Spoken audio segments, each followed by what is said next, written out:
Distant flickering, screen of scenery, the swear that's bringing it all back again. Great adventures, faces in condensation. I'm going outside to take it all in. You say too late to start, got your heart in a headlock. I don't believe any of it. You say too late to start with your heart in a headlock. You know you're better than this.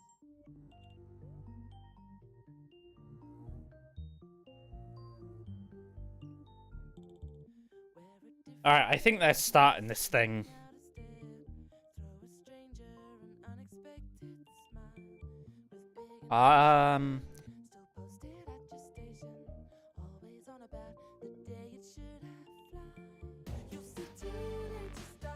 Put your heart in a headlock.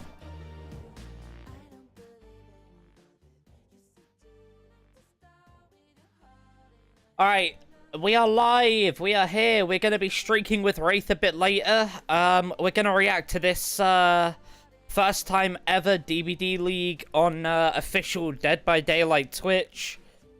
DBD Comp is making its way to being... Well, I mean, it technically is official now. Is officially endorsed, but...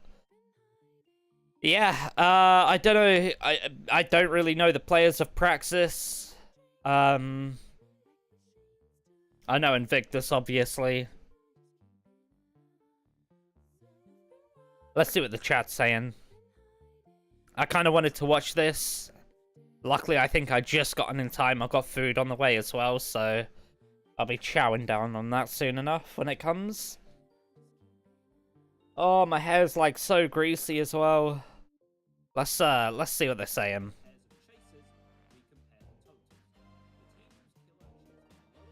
Oh, they've actually got like a whole thing. They've got like a whole thing. Explain it. Oh shit, here we go. Warm welcome from the casters. I am Blueberry, I'm with the DBD League, and I have the honor to cast this with the man, the myth, the legend, Direwolf. But of course, he's been already introduced. Nice. So we're diving right in. Oni set. First trial of the night. Zaka coming out on the killer side for Team Praxis, fighting against the survivors of Team Invictus, Nightlight, Dan, Kexo, and Spitz. Insane team, by the way. You could say here, very dangerous survivor team to go against, but Zaka is just as dangerous, years of experience, and we already see the effect of the Halloween rules kicking in. Killers have to bring one undetectable perk, basically, so we do kick the gen, we do go for a little bit of scouting, maybe a jump scare can be applied here. Zaka lurking in the hallways, but so far the survivor team keeping it very safe here. Kexo potentially good pre-drop in chase. Let's keep things going now in order to get enough time on the table for the rest of his teammates. Pressure out those. He's kind of fucked here though, no? Stop hiding and go on your objective. That's gonna be a hit. Towards the top side of the map, still in the corrupted area. So for now, Kexo's doing a good job at I would have walked through that. Away from said generators. One flashlight coming in, getting some more time out. Maybe a little bit of confusion on Zaka's side here, but the first hit seems inevitable, and this is huge, Daya, especially on an Oni set. Yeah, this early into the trial, all generators still standing for Oni, and you already get to collect some blood here. Now it's important for Kexo to keep this chase up, to get some time for these survivors greeting. Damn. Okay. Zaka not going to respect it. What a play in the first few seconds of the match here. 80% on the generator down the hallway, but it's a double up. I mean, if he doesn't find Dan, 3 gens pop here, so... 50% on Dan's generator in the distance, but that's not the most optimal point to start off here. Good for Team Praxis. On the survivor side, you want to delay that first hit for as long as possible to be able to prevent Zaka from getting his power. One good thing to mention is we are not fully charged just yet. This might only be a 3 or 4 stage game. Generators in return for that, or at least a little bit more progress. Now back. This could only be 3 or 4 stages. Circling back towards towards our hooked survivor, maybe anticipating a very quick unhook. Yeah, this is going Nah, to be maybe a not. difficult decision now for the team, right? Who's taking that Dan got off responsibility? Jen. How quick do you want to get Kexo back into the trial? We have Unless he 99'd it. additional seconds until the second stage is coming through. Zaka tried to do a little bit of a standstill mind game there, didn't work out as the survivors have decided to let Kexo hang for a little bit. Zaka now going down here towards the generators at the bottom floor. Just a little bit of progress here. The nice that as well. And the power available is a huge advantage now. You can wait for the perfect moment. Gain some Nah, this is gonna be like 5 stages. really dangerous killing machine. And Dan not going to be the most favorable target. It's a here. pretty Seems nasty like 4-gen. tower where you have 2 pallets available. Much better is the survivor over here who re-drops the pallet as well, but Kexo is going into second stage. In the distance in blue, we know what that means. We better get some generator pressure in exchange here.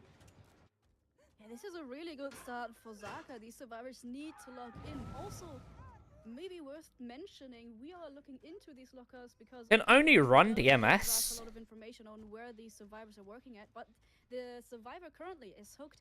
You know what? There in is one way to the check. area. So Zaka really has no reason to leave this area, which will make it even harder for the survivors in turn to get even a 4th or 5th generator out. Now though, Kexo needed to be rescued, so we are back on the objective of maybe even getting that first survivor out of the trial immediately. We do have But apparently not, never mind. one little fury available. Kexo on the pallet stand. Flash Whoops. coming out as well, but that's not going to hold Zaka for a long time. We do I'll have look this another way. pallet at our disposal. Kexo Ah, needs dude, I to can't keep tab out. standing in order for these survivors to get at least one more generator out of the way.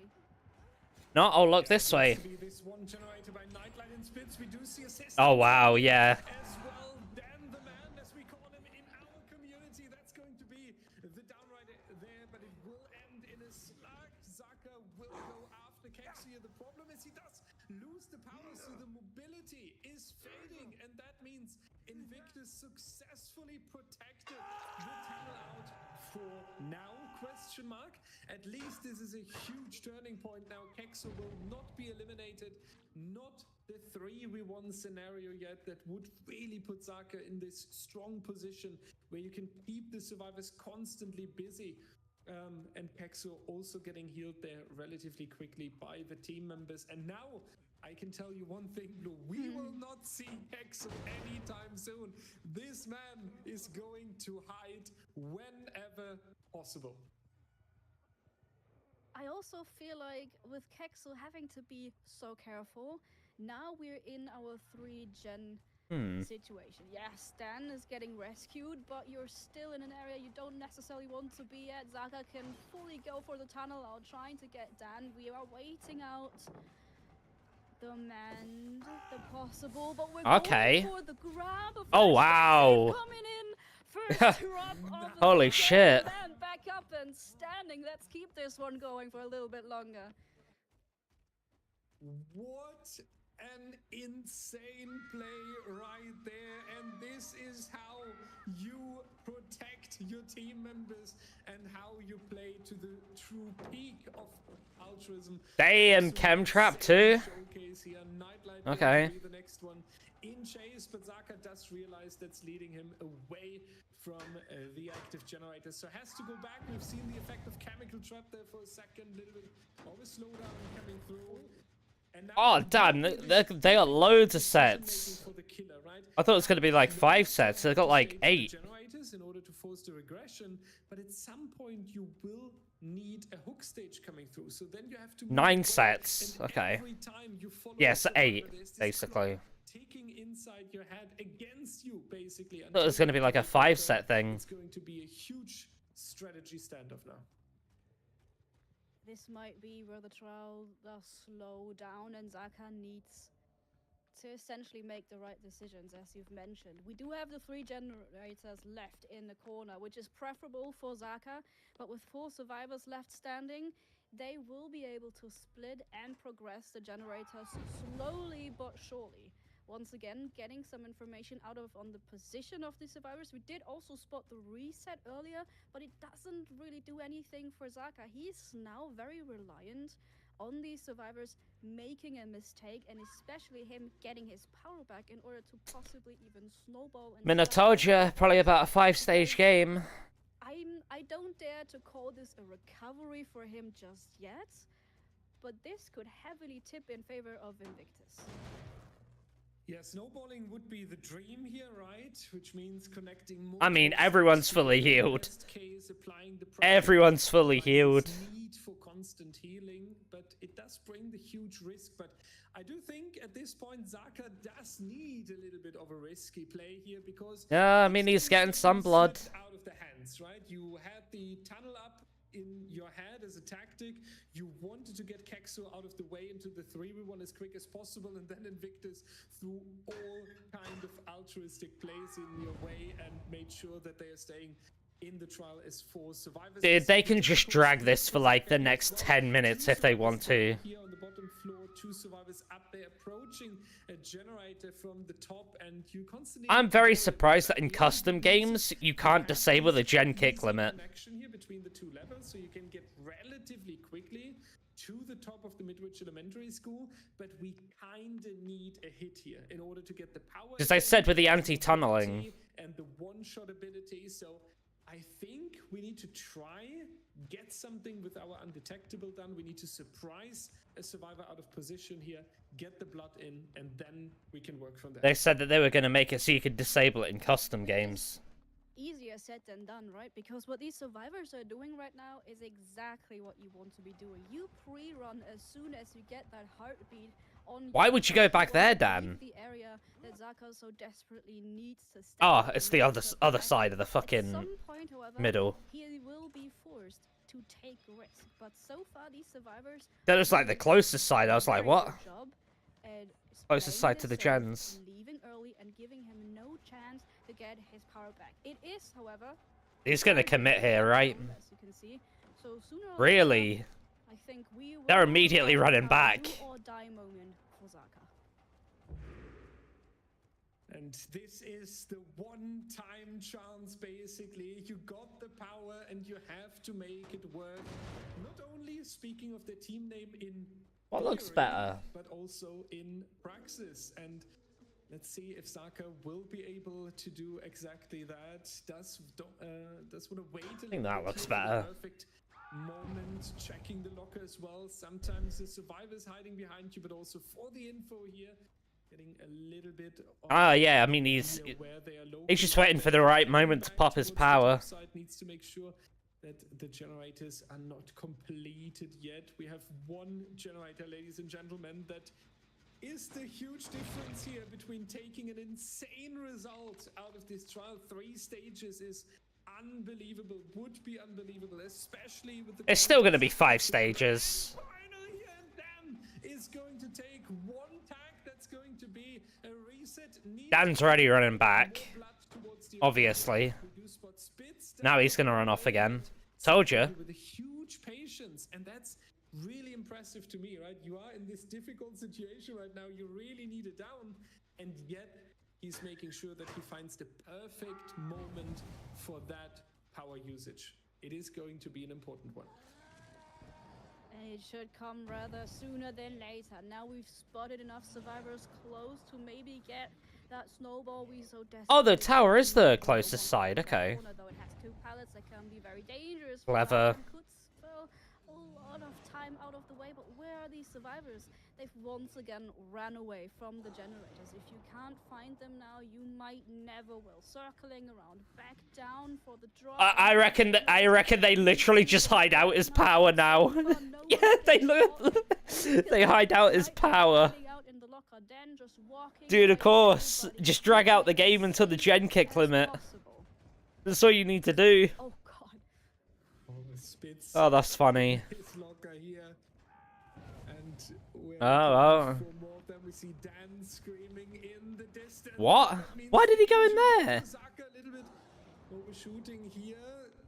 Wasn't expecting that Dan would take the curve right there. Needs to head back to the generators as well. And we can also tell He's had like one hit. We do see some additional progress here that we need to take care of now. The reset with And Kexo Dan just now dragged all the also. fucking blood away. Is now also playing a little bit more defense, making sure that no one is spreading too much blood. We see it in some trials, right? When the survivors take too late care of the injuries, you do have what we call sometimes a blood bank, where you have constant power available to the Oni, and you really need to make sure, especially with this tight 3-gen here, that this is not going to be any option for Zaka down the hallway again. I would be overwhelmed at this point as a killer, because you cannot overstep a single millimeter to one side, otherwise generator number 5 is gonna go and get knocked out here. But Zaka with the perfect mix of trying to force an undetectable hit, trying to time his power, trying to watch over these generators. The only problem is, at some point, the regression is not going to work anymore. At some point, you won't be able to kick those generators. It's still potential to be a 5-stage, this game. These survivors will be able to complete a gen. So Zaka, I love how, all the time in the world to get that down, to get another fucking survivor Zaka's on the trying board. It might everything, just bro. be the last few hook stages he can get during this game. We did find a more... Like, he's coming up from this side now. He said, oh, you're doing a trial. Funny to watch. We will need just a little more blood to get back to our Fury, though. Then, Okay, W pre-drop. then on the outside, trying to get someone's attention. Yeah, someone's attention. The question is who it's gonna be, and they answer. I mean... Dan going to hand out another injury here, which means that Zaka has the power. They just go and hide again. One of the spits as he's trying to work as a bait here, dragging the Oni away from our active generators. Has to head up again to the... We're gonna be waiting like another 5 minutes for him to pop his power just for them to hide again. One down the hallway, the other one might stay close again. Zaka predicting that, checking the locker once more. Dude, the Again, positioning is crazy seeing if someone is staying on next to the Invictus. generators, and for that little bit of information here, and we do get... Pathing is absolute. Sorry, Again, positioning is just 50% of the insane. Oh. Unfortunately, not going to land the hit here. I mean, this is where you get the 4th stage. There you go. Body block of Dan, who already is injured, so that's going to be the down right there, making sure that we do not get Kexo as an elimination on top of that. So heroic act here by Dan. Invictus will be able to stay as 4 survivors, and Kexo is coming close by to work as a bait here, because Nightlight and Spitz together I need to get my food. pushing the final generator, meaning that Kexo has a free unhook onto Dan. 4 survivors still in the trial, and this might be the final attempt, Blue. This might be the final chance for Zaka here. Oh my god. Wow. Just enough time now to complete That's that insane. generator we so That screwed him. working on. Dan and Kexo already on the gates, pre-ran that to have them open as quickly as possible on one of the sides. Zaka now trying to interrupt it, but trying Okay. to find Nightlight, and the down coming in. This is hard. Wait, hold You on. don't want Nightlight on the hook, but you might not have a choice. Zaka, best case scenario, possibly even getting Dan down. We had a quick recovery. Hold of up. these survivors, but both people on the floor. This is spelling problems, Daya. This is huge problems. Nightlight worth 3 stages. Remember, ladies and gentlemen, we do score by generators, then Nice. stages, and then the fresh hook. So it's both 3 stages and a fresh hook there, but Nightlight out of the door now Ooh. together with Spitz. So only Dan remains. You could basically say you have avoided the danger here, but that had quite some potential for our... What a crazy first game. Interesting trial. We will definitely have to talk about Absolutely the insane. especially considering we had so many turns through the altruistic gameplay from our survivors. Alright, let me go grab my food real quick. We have seen I'll mute up. fantastic communication between the survivors. They have always been down the hallway when the killer returned. They have been in a perfect split, calling out the position, and competitive Dead by Daylight players have a special system how they communicate in order to make the trial as efficient as possible. And we also have a tutorial video for that if you would like to work on your communication with your friends. So enjoy this video, and then we will be back with our analysts. Communicating with your teammates on Survivor and Dead by Daylight is an interesting topic. If you've ever played with friends, you probably came across the issue of not properly being able to communicate where you actually are on the map. I'm getting chased by the trees on Shelter Woods might not help very much. While there are few fixed landmarks, a lot of the maps change with every trial. And this is why the pros use the clock system. This system puts a number on every corner of the map that follows a few rules. The main building is usually at the top, while the shack is at the bottom, but as long as everyone agrees where the 12 is, anything goes. The opposite of the 12 is always 6. Between 6 and 12, there are 3 on the right and 9 on the left. And it's very easy to fill the gaps from there, mostly putting the numbers on the tiles, which are always fixed. This system is very precise and easy to communicate where you are and where the killer is going, which is crucial on the high level. And this is how the pros communicate in Dead by Daylight. Communicating. And what a trial to get things kicked off here for our grand finals. Invictus really putting it to them on the survivor side. Now, one thing I really wanted to talk about, though, was the use of allowing that first survivor hooked to go to a second stage, because obviously in our normal trials, we don't have survivors opting for that decision. Pryon, what's kind of the strategy there? Or sorry, actually, I had that backwards. No, bro, what's the strategy on that? Yeah, Whitelist, so jeez. it's okay. Most people confuse us. Yeah, that strategy is not really seen in games. You wouldn't expect it. Now, in Dead by Daylight, there's a feature called anti-camp, where if the killer is too close to the hook, the survivor will eventually be able to unhook themselves, almost like a deliverance. But in DBD League, it is not allowed. So the killer is camping that hook to try to get as much value from that first chase.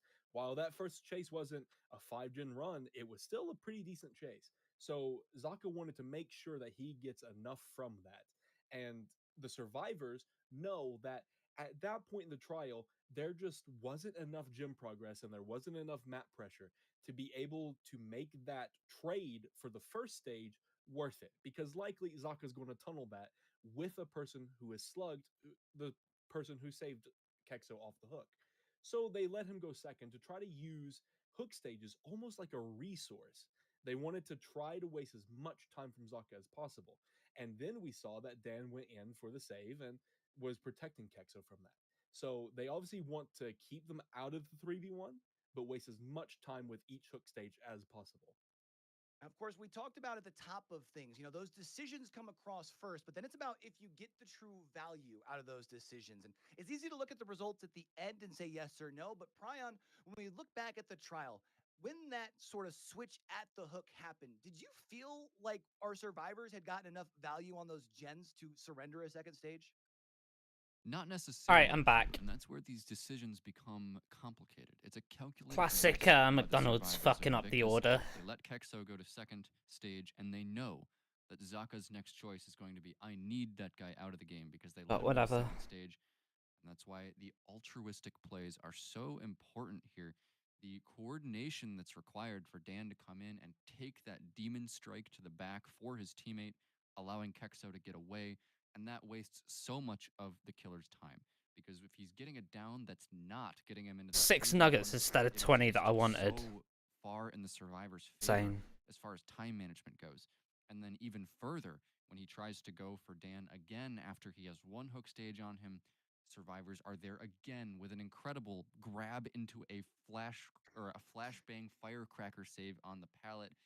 And I mean, it's exactly what I was just talking about. When you take these risks in letting somebody go to second to buy yourself more time, you have to back it up with these incredible coordinated survivor plays. And that's exactly what we just saw from Invictus, leading to a really strong first result for them.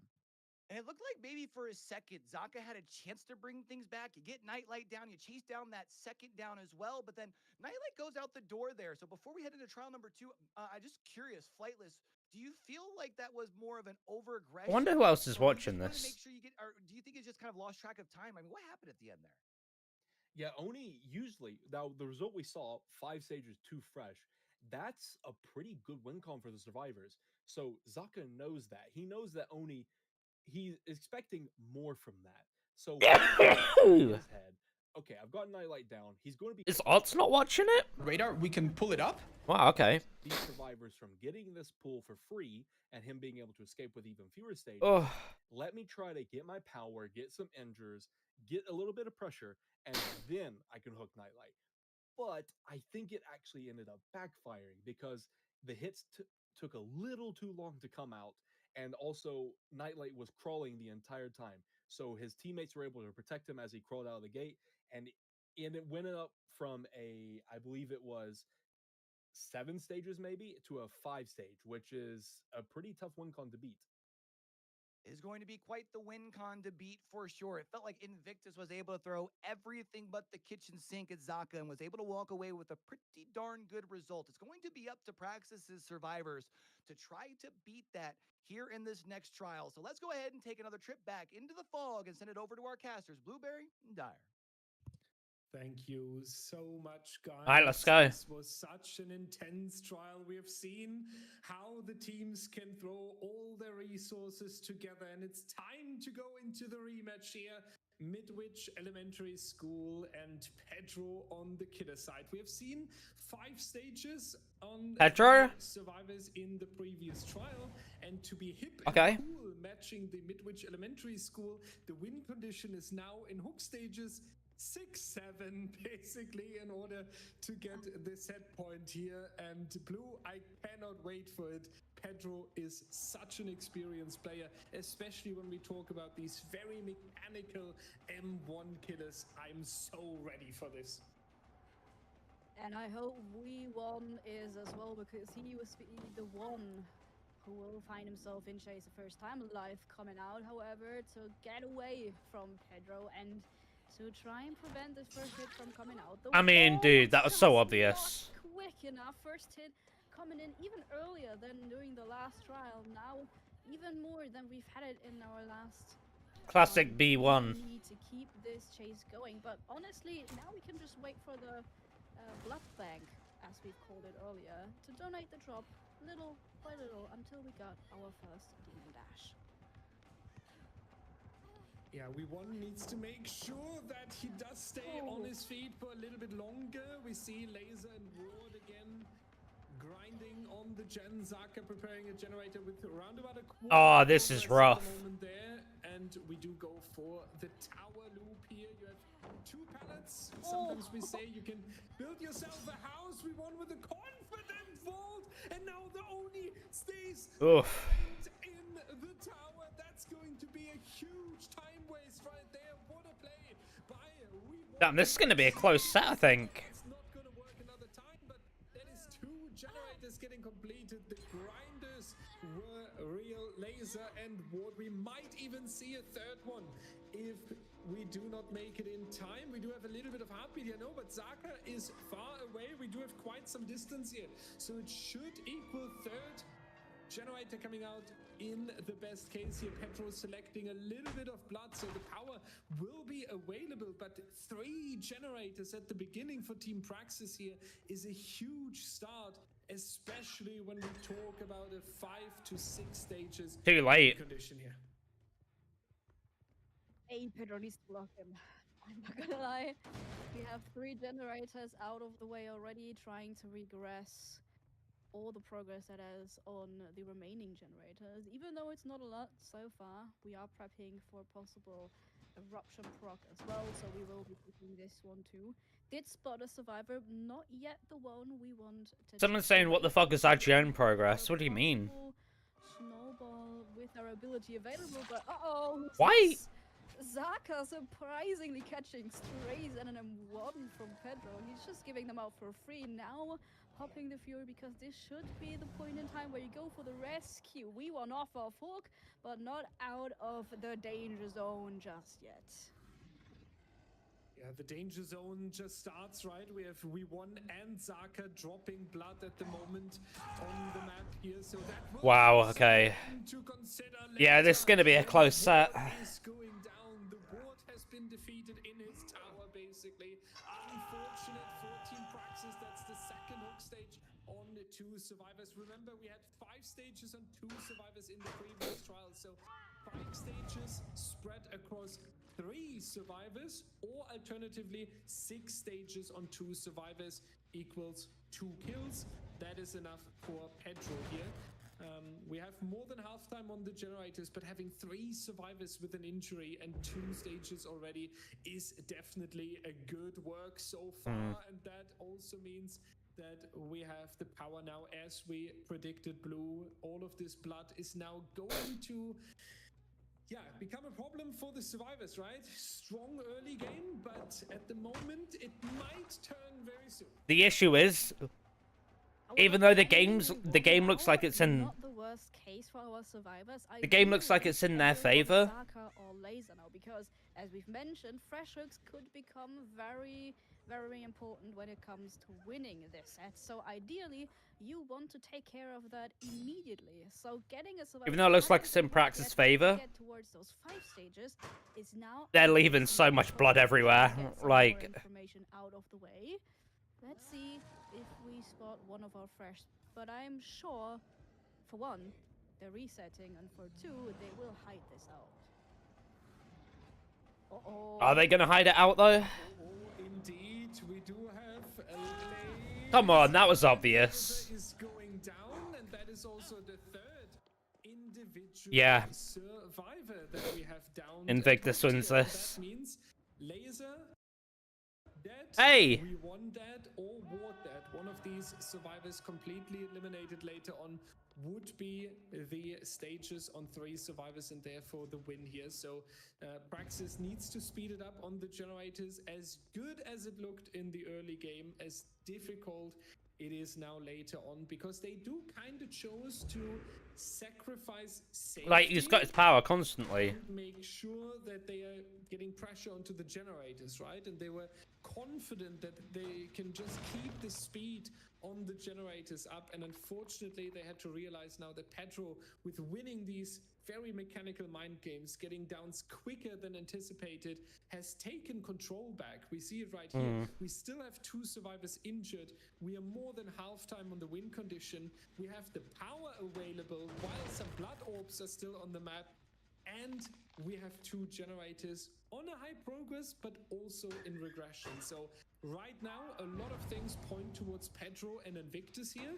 And we need to make sure that we have a good mid-game chase now, some good and efficient pressure on the generators, and then we might turn this back in favor of Praxis here. Don't know, it's gonna be tough. Another Terrible. Wow. flashbang, not enough to save Ward from a down. 4th hook stage is about to be collected for Pedro. 1 more to win this set. On the other hand, like you've mentioned, these survivors have 1 or 2 tasks that they need to fulfill at this moment. So no more mistakes, no more downs from the survivors. Otherwise, this first set will be decided. And this is the nightmare situation, basically. Oh, wow. When you have only 1 more stage. Wait. Look at that. We do see the final generator. Immediately on the exit gate, but Zaka going down. And if there's no solution in the next 0.8 milliseconds to prevent this, then it is official. And it is Team Invictus going to be stronger here. Pedro 4 fresh. on the Oni. Zaka as 4th individual survivor here with 5 stages. Already the win condition, it will now increase to 7 stages overall. So that's going to be Invictus up by by 1 set point. And the difficult thing that analysts have to talk about now is the fact that this set was chosen by Praxis. So Oh, wow. it was not anticipated that Invictus would come out this strong.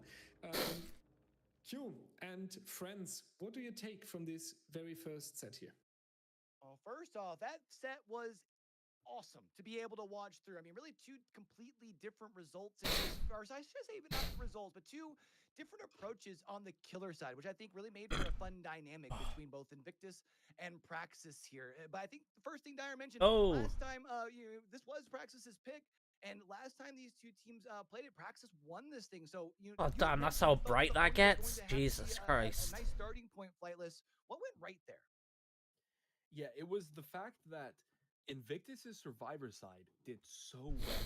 Now, when you play in a normal game, obviously there's no win condition to play for. You're just playing for the best result possible. That's what happens in the first game. That's what Zaka was doing.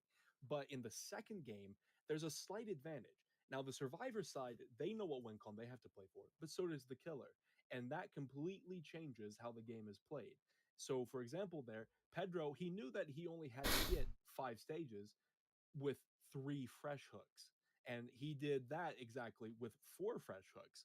So it changes how he plays, and it also makes the survivors have to play different. It forces them kind of out of their comfort zone because they're playing for a killer being super hard focused on getting one survivor out. But Pedro didn't even have to do that. He could focus on just trying to get his stages, spread across the survivors, and play for his win con that way. Even saw there at the end, even though he didn't necessarily need to get that last fresh hook, right? You could have used your power to be able to camp out that last survivor, get that last stage, still just kind of flexing on him a little bit. But I think the one thing that really stood out to me is it felt like our killer on the second time around got so much more efficiency out of their use of the Blood Fury. Would you agree, Brian? Oh, yeah. Absolutely, Q. Every time Pedro for Invictus was popping that Blood Fury, he had a survivor in his sights. He was getting it down with it, or at least taking resources off of the map, putting pressure on Praxis. But if we take it back to the previous game with Zaka on the Oni and Invictus on the survivors, there were actually two full instances of Zaka popping his Blood Fury, going out to look for a down, and just not finding anybody. And we panned throughout the survivors on those instances and saw that they were all in lockers except for one injured survivor in a corner. So that's just an example of some of the high-level strategic plays based on that competitive communication that we see with these teams. And we're going to see more things like that today on the other killer sets, but that's one that I think is pretty unique to the Oni with how Blood Fury works. Now, before we head into this next set, we do have the Hillbilly up next on the game. I think two killers who obviously have that very big snowball potential, but in two very different ways. Flightless, tell us a little bit about what changes from the killer's dynamic, that aspect, now heading into this next trial on the Hillbilly. Yeah, Oni and Billy are two very different play styles. With Billy, you're trying to get a lot of slug pressure. With most killers, you're trying to get that hook pressure because that's the quickest way to get someone out. But Billy has incredible mobility, but versus these survivors, they know how to hold chase. Getting hooks is going to be a little Oh, bit yeah. harder. So you're going to see a lot of Flightless with the Captain Obvious over which here. means that you're going to see a lot of diversification with survivors positioning. They're going to be trying to make that Billy have to use so much of his chainsaw to get around the map that it wastes so much time for him that they can pop all the gens. And on a map like Gideon, he's not going to be able to go from one end of the map to the other in the blink of an eye. He's going to have to kind of maneuver a little bit better. And with All Hallows League special, there's going to be an interesting twist to this set. Well, when it comes to the Hillbilly on this next set here, chat, it's all about the game and how you play it. At the end of the day, it's all about control and if you can take it. So let's go ahead and head it on back to the fog one more time and send it on over to Dyer and Bluebear as we take another trip back into the fog. And oh, am I excited to get back into the fog. Hillbilly, by far one of my favorite. Who's going to be on spots, Billy for and Invictus? especially for our All Hallows League curveball, might I add, that we're throwing at the players' way. This will be an interesting one because our Hillbilly is required to bring the Apex muffler, so the chainsaw will be silent for the survivors outside Oh, here we of go. their terror radius, as well as how he has to bring one undetectable person. Ah, but Dan's on undetectable Billy. Okay. is not Oh yeah, enough that makes to hit him sense. immediately. Yeah, that's going to be an interesting first run here. Earlier than you would like to be in the chase, but now switching over to Laser here. Needs to be careful. Oh, thank God for Laser and Team He fucked that. Here that we got stuck there. Now it's going to be a difficult one though. The pallet is going to be destroyed. Billy with a little bit of distance. Laser anticipating that Wow. we would go into the chainsaw attack and therefore using Never mind. to prevent that. What a great play here by Laser. And sometimes these 5 to 10 seconds can really make the difference, right? Unironically, Laser threw last set, and now he's throwing this set. For an upcoming save, getting an exit game ready, so don't underestimate the slightest dodges, especially. Well, I wouldn't say he against completely strong threw killers last like set, the but Nurse, the Blight, the Biddy, the Spirit, because especially in these little seconds, there lays the difference later between victory or loss. oh, And then is hungry for victory. You see, for the people coming in, trying to get Laser back to full health, Overdose finds himself in front of a not yet overcharged chainsaw, who's trying to take him down. One pellet out of the way, lots to come. Going around the corner, maybe trying to avoid a curve. come on, Dan. as well as That was he obvious. He was gonna go back. does have a very slim He was gonna hold turn it. radius, might I add. We did spot Zaka though, so maybe we're going to switch our preferred target. A little dance around the chest over here. Nice curve, but not yet. Another down, and here we go. Laser back at it again. Back again Oh, in the ice room, and unfortunately there is too much food hanging from the ceiling, blocking him. Very, very unfortunate for Laser. Maybe needs to watch the sword Unlucky. again in order to make sure that he's aware of the positions of these piggies. Very unfortunate. Second down. We won with 60% on the generator. Zaka with a quarter here, but that doesn't look too good yet on the survivor side and the generators. Dan coming out really strong with the biddy here so far. And now is number one mission to save Laser, to make sure that this chase is going on for quite a while. We either have to throw buddies in, set up pallet saves, anything like this, Blue, but Laser cannot die here. We cannot allow the 3v1 scenario at 5 generators. He needs to get out of this position, but Dan is not going to let him. Bolting the window across, charging up the chainsaw, one curve away, nice dodge, but not letting him. What is Laser doing, bro? On M1, it will be Laser on the ground. The generator in the corner has been completed, but at what cost? You will see Laser leaving this trial, being the first to be sacrificed, and that Dire at 4. Sorry, that was terrible. Still standing. Unlucky. A huge sacrifice, right? We one was right next to him in the corner there and prioritized the generator.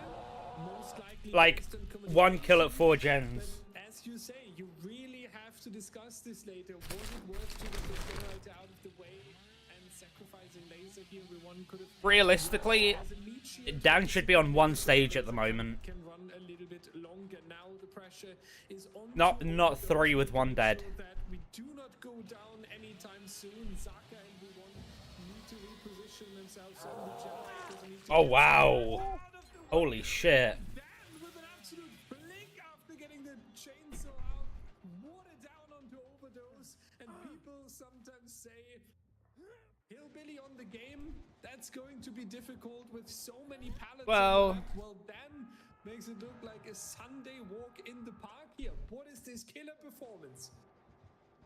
One of the prettiest Eskers I've ever seen. Dan the man, living up to his reputation. Zaka close to overdose, but has been spotted. Due to the chainsaw, not able to unhook him because you're not even able to force a trade, since you will be one hit. Possibly now time to think about if he wants to even to sacrifice overdose. We do have Zaka staying close, waiting for an opening, try and get the rescue, but we want is back on the objective. And this is important, right? Because let's mention the scoring system once again. The generators are our first priority right now. Generators are indeed first priority. If you remember, ladies and gentlemen, the first scoring condition. Guy says is holy about tunnel the in chat. generators, so you need to make sure that you get a third, in best case a fourth generator out of the way, and then you can send your killer in and you can say, okay, you need a 4K, but at least you can let some generators fly beforehand, sending your killer in and saying you need to get a 4K with 4 generators still standing would be really, really difficult. Already preparing you, ladies and gentlemen, the hatch does not play a role in competitive Dead by Daylight until you have all the generators completed. So if anyone would go out with the hatch right now, then this is not going to count as an escape. Instead, we will take 12 hook stages out of that game, just to keep that in mind here. And overdose sitting on the hook here. Dan has no reason really to leave, has the complete control over the survivor team. Frankly, the survivor team allowed him to be in this position, right? The chases were a little bit too short, and yeah, making it for Dan a little bit easy and convenient now to just protect the hook here. They are going to attempt. Bro, these people have like 10 hours in the game. Fresh hooks, so if they can trade this. Holy tunnel, such exhilarating gameplay. And that's now going to be the case right here. We won going for the unhook again with a high risk, because now Overdose is the last standing survivor. So 4K3. trying a lot here. Prax is throwing in a lot, but Blue, I don't think this trial went necessarily where they wanted it to go. It started off with the first down on 48 seconds already. They do have some high progress gens, and I understand why they try to do so. What we saw first was Zaka trying to wait for Dan to leave once we hit Nice the attempt. second stage on overdose. But Zaka, well, he was waiting. Bro, Dan's just showing off basically now. because Dan said, well, I'm not leaving. I got the second stage, I might as well take the third. And then you have the situation of being forced to basically go for rescue, because even if you're going for a trade, if Dan continues to camp this, you will have more time. Nice Tera coming out in the meantime. Really nice job on overdose. We do have no unbreakable in play though, so he would have to pick the other survivors up. Yeah. My only question, why activating now? Why are we now activating into the super duper mind game master Jimmy 5000 when the game is already over? Why can we not have this in the early game? That's kind of crazy, WinCon. That they have to face. I mean, listen, they've tried, right? They tried to get a second person on hook, so Dan has someone to camp, so they have more time to get out of the gens. But he got 2 downs, so he might as well go for the third. So we did see the slugging that has been talked about. I wonder what they could have done differently, right? Absolutely, and I mean, technically speaking, when we look at the roster of Praxis here, the strategy for the next trial should be having an overdose of luck to make this happen. And I think we can throw it to our analysts early, because there's a lot to discuss regarding the win condition here. So yeah, Q, Flightless, and Brian, maybe you can tell us more about the upcoming match here, because basically a 4K on 4 generators is an insane task that they have ahead. You had mentioned going into this, you would have thought that being on the game with all of these pallets, that the survivors would have had a lot more at their disposal to be able to put up a little bit better of a result. This is a heck of a performance from Dan. And I know we were talking about it a little bit in the back. I think the biggest thing that was a surprise for me was the performance despite needing gen regression here, Flightless.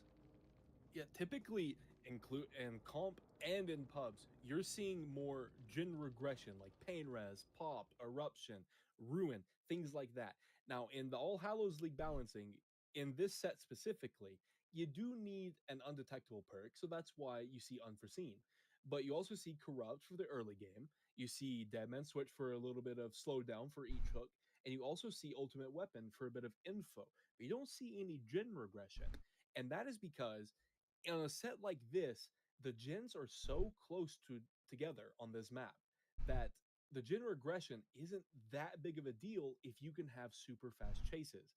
Now you Sure. do get the advantage of the ultimate weapon plus Deadman Switch combo, where if a survivor is on a gen while Deadman Switch is active, and you get ultimate weapon, if the survivor is close enough, Deadman Switch will proc on that gen because the survivor will scream.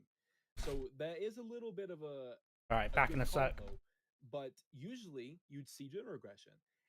And in this case, I think it was mainly down to Dan just being very confident in his chase ability because he's a very good Billy player, as you can see. These survivors are very, very good, and they still were not able to have these 5 minute chases that you're expecting on a map like Gideon. But Dan was using his game sense to try to know what's happening in the game at all times. Now he has ultimate weapon to help him with that, but he can usually figure out where the survivors are, what gens they're doing, what plans they're going to have, just based on his overall experience in competitive. Was definitely a heck of a performance, and we'll have to wait and see as we get ready to switch sides. If maybe there will be able to be a chance to still bounce back here as far as on that killer side. But I think the big thing, Brian, I'm kind of curious. There's a big task at hand. Dyer mentioned it. You don't want to go down 0-2 in the grand finals. What do you think is going to have to really be the big focus here in order to avoid that?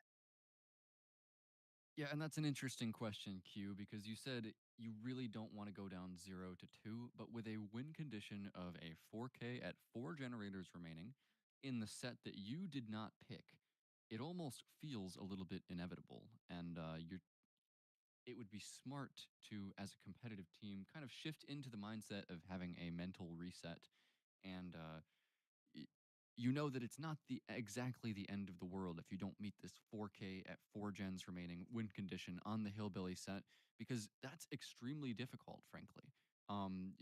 It's more about kind of keeping a level-headed attitude on your team, making sure that your next sets that come after this don't suffer performance-wise, based on maybe this one being disappointing. It's a big thing in even traditional sports, but in all competitive gaming as well. So something that I think is kind of like an understated, intangible skill that our competitive teams really need to have. Now I'm kind of curious, Brian, as far as when we get ready to move into this next set here. You mentioned how it's a tough win condition to be able to meet. But for these survivors, they are going to obviously have to come out here for this next trial, and then they start out on the survivor side for set number 3, right? So let's say they don't meet that win condition. What's the big thing that you feel like you would really like to see in the trial for them to still feel confident moving forward? Yeah, I mean, you really just have to get out there and play play as if the score is 0-0. I think that's really important for like keeping your head on straight mentally in these games. So many things can happen in a trial of competitive Dead by Daylight. It's not always going to be the way that you want.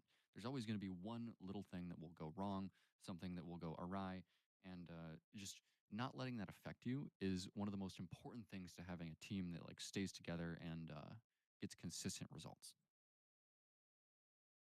So and we do get ready to head on in here. We've got to keep in mind you do still have the chance to be able to bounce back. Remind me, what was that one thing that they had up their sleeve, Flightless, as far as over on that Praxis side? They have that Joker set. Now, if if Invictus take this 5 wins, I think we might be seeing a replay of Oni, but hey, Billy is definitely up there. I know Bolitar, Praxis's Billy player, is going to be very good.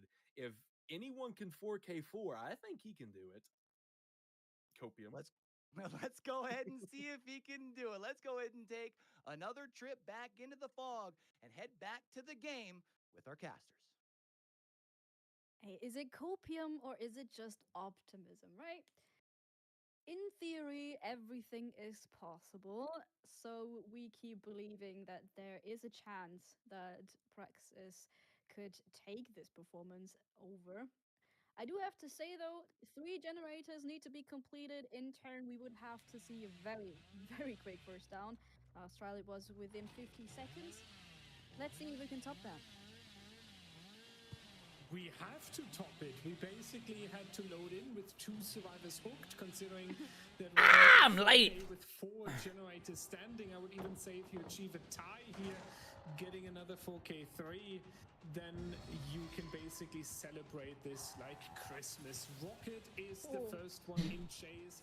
One of the most That's a down. experienced 1v1 players, but not allowed to reach the All right, we're pallet back. here. We see other plans from our Billy. So Need water. good start for Team Praxis here. Exactly how you had to go for this. Spitz already rotating towards another generator. So you have 3 individual generators being attacked here at the beginning. We do see Hex Ruin coming in here. Pedro leaving the generator, potentially being responsible for the unhook there. And I think if Ward can maintain this speed regarding the downs, the sound bug's so goofy. Actually do a lot of work here, because with constant unhooks, healing, resets, you really drag the other survivors. And I might the band. Allowing the regression to kick in. This guy, bro. That might be the strategy to go here for Ward.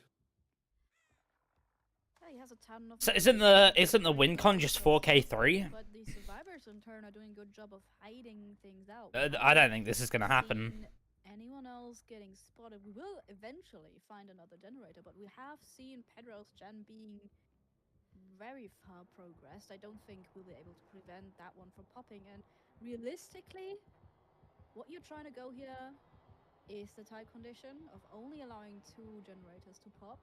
Yeah. We do have Spitz hiding this out. This is still quite interesting. You said it, the Ruin might come in clutch. Oh shit, he's got a Ruin? So, might finish the first generator there soon, but Pedro does manage to not get the down right here. Difficult. Really? Ahead does prioritize the pallet though. So generator number 1 out of the way here. And Pedro now with this pallet here, we would need. He did get 2 stages on Rocket though. The chainsaw. Really? Why didn't he commit? Work out on this loop here. It's going to be the pallet to sacrifice as well in order to get the killer busy. And I'm not entirely sure if Ward has the time to constantly commit here. We do see the life as well, so Pedro makes some distance, does get into safety. Again, like, positioning is so good So it might be the time to leave on the Invictus, survivor just like consistently. trying to get someone out of the trial here. Ward does realize it now. We haven't seen too much pressure on the generators yet, so there is the chance again to get the survivors busy, to force Hex Ruin to apply, and then work from there. There's still hope for Team Praxis here. Like, this is going to be 4K2. Ward needs to keep his head in the game, essentially, to keep your mental going. I mean, he is doing well keeping Ruin. On the totem, but I like what Pedro did when we had our last chase. Wow. Was really, really remarkable. And spotting where Ward is gonna go, he really can't commit onto Pedro for too long, as he's been holding him hostage in a chase and he can't win so far. We've spotted a second survivor, but I wonder if he might have lost some concentration. We need to lock back in and get a second down. We absolutely do here. Yeah, Rocket unfortunately still wandering around. Oh, It's 2 stages. unlucky. Just in time on the pallet. Now the damage Okay. coming through, but it might be Going for a slug. Ward realizes that as Wait. well. Already chasing after the next survivor, that is Kexo needs to lock in here. What we need a good mind game here, but unfortunately it is He didn't jiggy it? going to be so Why would you stay here? You also need to make sure that you do not lose track of Pedro. Oh my god. What a notch by Kexo here. Wow, stays on his feet, and Pedro back on the feet lead in the distance. Spitz with the second generator, meaning the tie condition will be met very soon. All right. Ward now going back towards the Kexo won the set. has been picked up, but Invictus really locked in and absolutely showing off here right now. That is a really strong performance. Another pallet's done. Pedro on it again, but we're switching targets. We did have information on the positioning of all of our survivors. I mean, Ruin spawning close to that gen's actually really good for him. See where the people are going and trying to catch them off guard now that we've already met. I am so confused. Why isn't he just committing to these chainsaws? Even Pedro staying injured because I feel like there's potential he could have maybe just clipped her there. trying to keep Ward busy, but Ward cannot afford to stay here. You need to interrupt these generators and all three. See, that's one thing Invictus is doing better than Praxis. Yeah, we need a lot happening. Like, right in now. it, comparing the sets, Unfortunately, a lot of time with Rocket here. like Laser last set kept crouching and getting himself stuck. Pedro has left the generator. Whereas Rocket just like he didn't crouch. Spitz already, and there is the third one. Spitz will have the number 4. Pedro is Like that ready for the tiny next little one. movement speed debuff from crouching is When Invictus is just so can be the difference between a down. we need to That's unlucky. they met before, right? And Yeah, Praxis well, came GG's out anyway. strong here. And Invictus now 2-0. we basically see the tables completely turned. The AHL sets, which were usually favorable for Team Praxis, are now basically backfiring. They not get Ruin? working out. So we can only hope that there are changes in the No, they global didn't. standard Wow. sets on the classic competitive maps that we have for set 3 to 6 here, but right now it really feels like Invictus came here and is not ready to joke at all. Invictus, well, it has come to play, but play really well. The one thing we can mention in favor of Praxis would be that the Hillbilly set was a pick of Invictus, so they are expected to be the dominating team. Yes, they've also lost the Oni set, but that was one that has been close in the past as well. So still everything up for grabs, and I think Flightless mentioned it earlier. The most important thing to do now is keep your head in the game. Stay focused and play every trial, and even the rest of the trial, as if it was the first. Back to the other survivors here, you now want to make sure that they at least do not get out of this trial, right? You want to keep the result as close together as possible, because Invictus will stay on the survivor side for the upcoming set, but Invictus is now splitting up between the 2 exit gates here to get at least one survivor out of the door, and it would be such a clear signal, right? A 4K on the one side with Oh, dude, you should have just committed to that. the rematch. You just take the outs here. Dude, Spitz left it way too late to vault there. That was an easy down. Play this Kexo tanks to hit there, and that means that Pedro got a little bit off distance. Spitz on the door in the distance as well. There's no way this is a 3-out. The ward now with a very quick down and then a slug. Otherwise, we will see stages moving out of the door, and it's a clear statement. And as we mentioned, Blue, the AHL, these Halloween sets on these indoor maps, that was Praxis gold gameplay, basically, right? And it seems like today, Invictus just came to take that away from them. I mean, look at this. Look at the performance individually, but also as a team, the communication, they've been on point. They knew which responsibilities. Yeah, I told you it wouldn't be a 3-out. We do see 2 survivors leaving. That's fine, though. They don't need a 3-out. Goodbye to Pedro with a beautiful Mori coming out, but wowzers, what a performance. But I know someone who has a lot to say about this. Guess who it is? Q might be able to help with that. Flightless. Talk about a tale of two stories on the game there. We had talked about how strong that performance was in the first iteration, the killer, getting that strong 4K. And we said it was going to be a challenge, but I mean, Flightless, were you expecting that? Not really. Like that was a very very tough win condition for Ward. Even the tie condition was very tough, and especially versing the survivors that he's versing.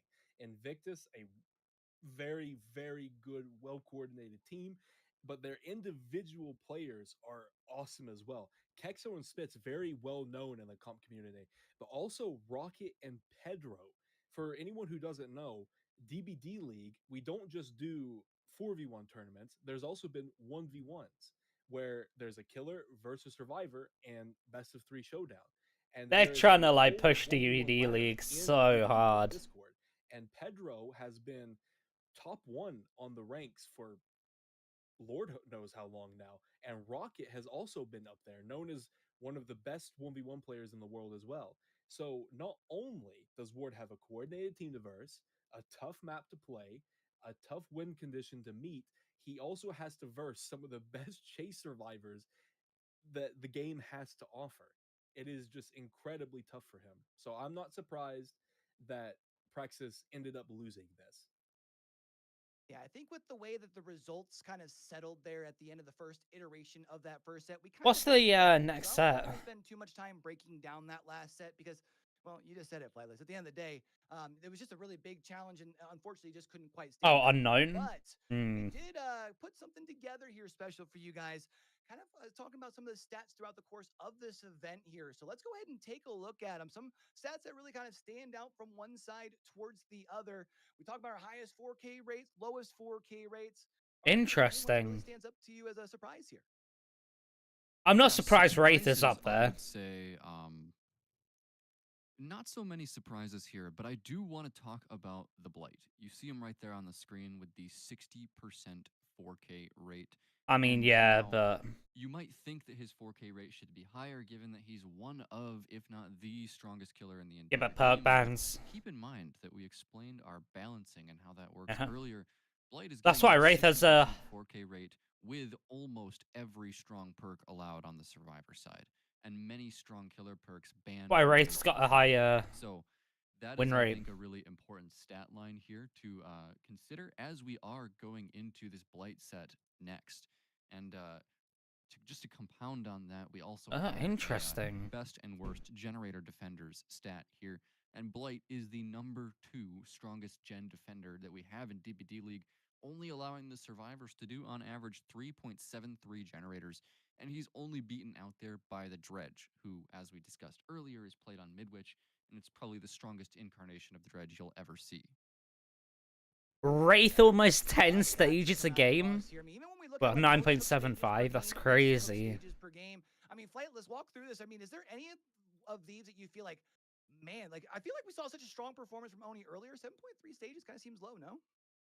Yeah, usually Oni he's an M1 outside of his power, which is possibly the weakest version of a killer in the game. But his power is possibly the strongest power in the entire game.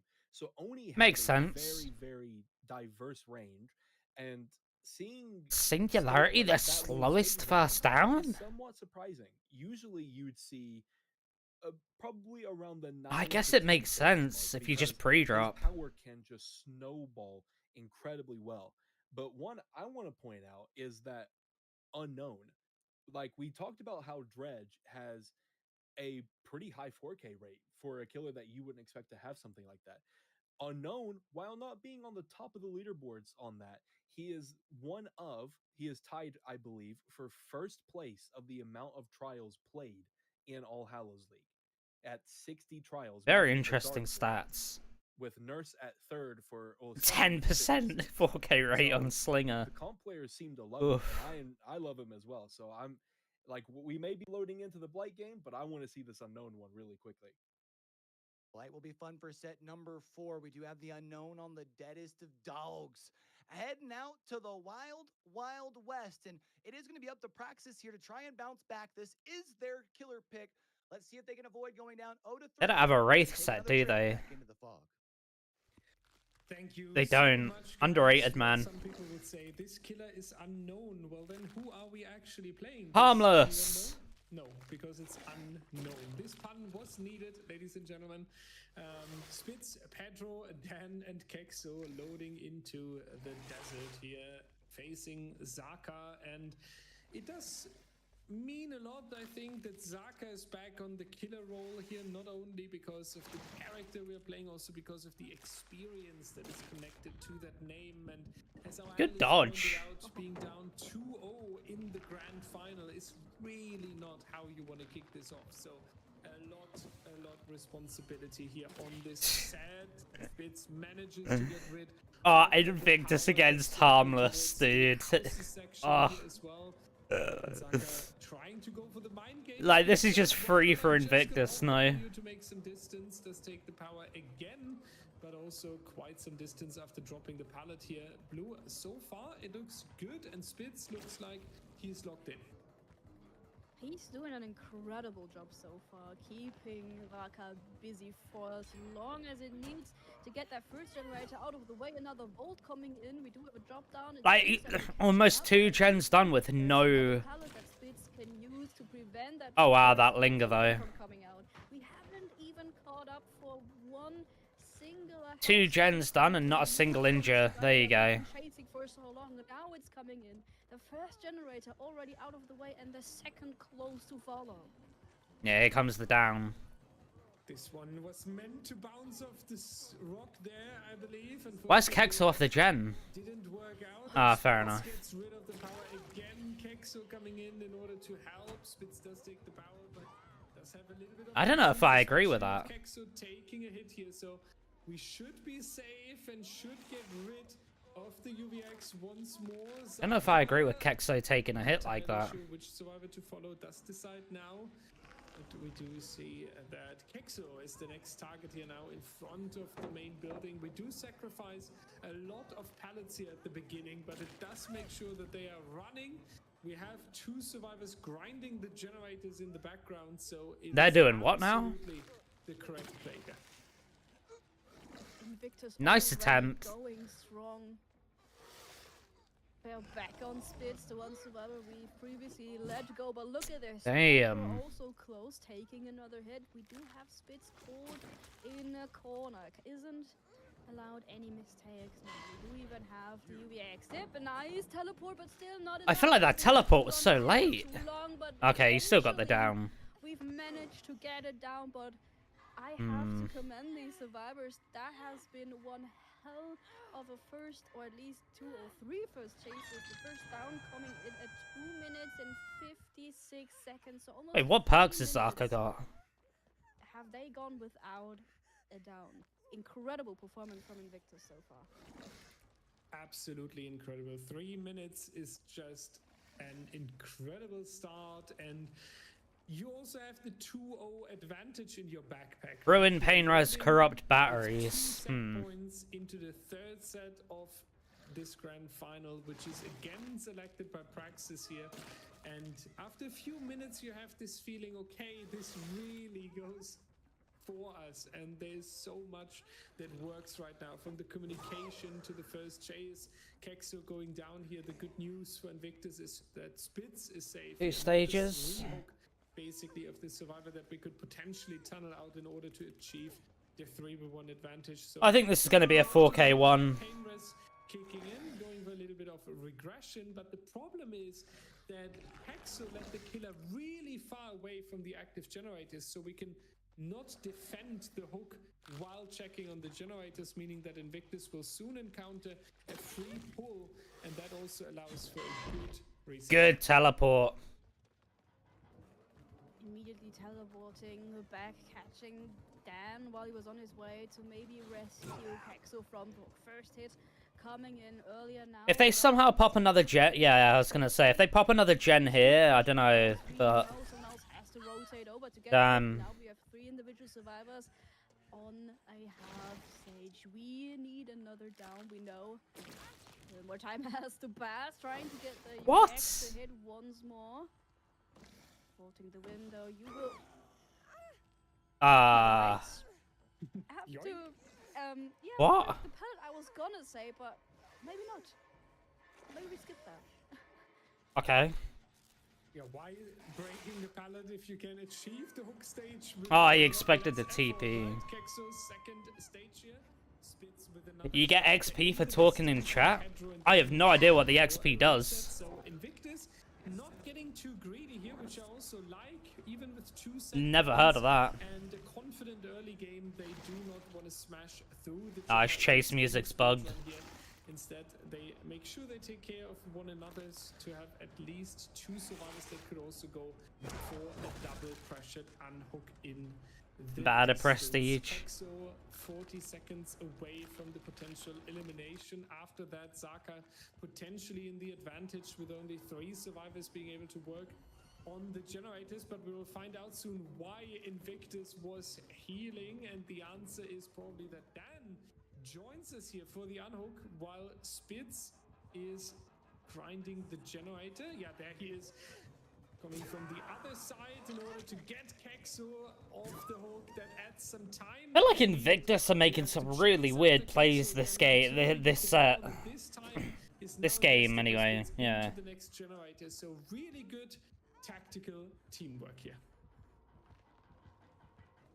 Now just don't let that opening snowball.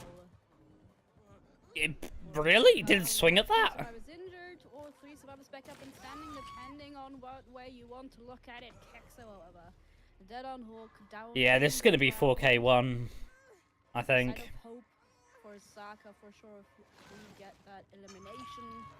Dan has been close and is advised to maybe leave line of sight, but Zaka's not going to let that happen. We do get to interrupt another generator. The last survivor, that's full health. Spits now with the tag onto the water tower, has 1 pallet he can work with, but we will wait until the catch up, get another hit, maybe even the tag.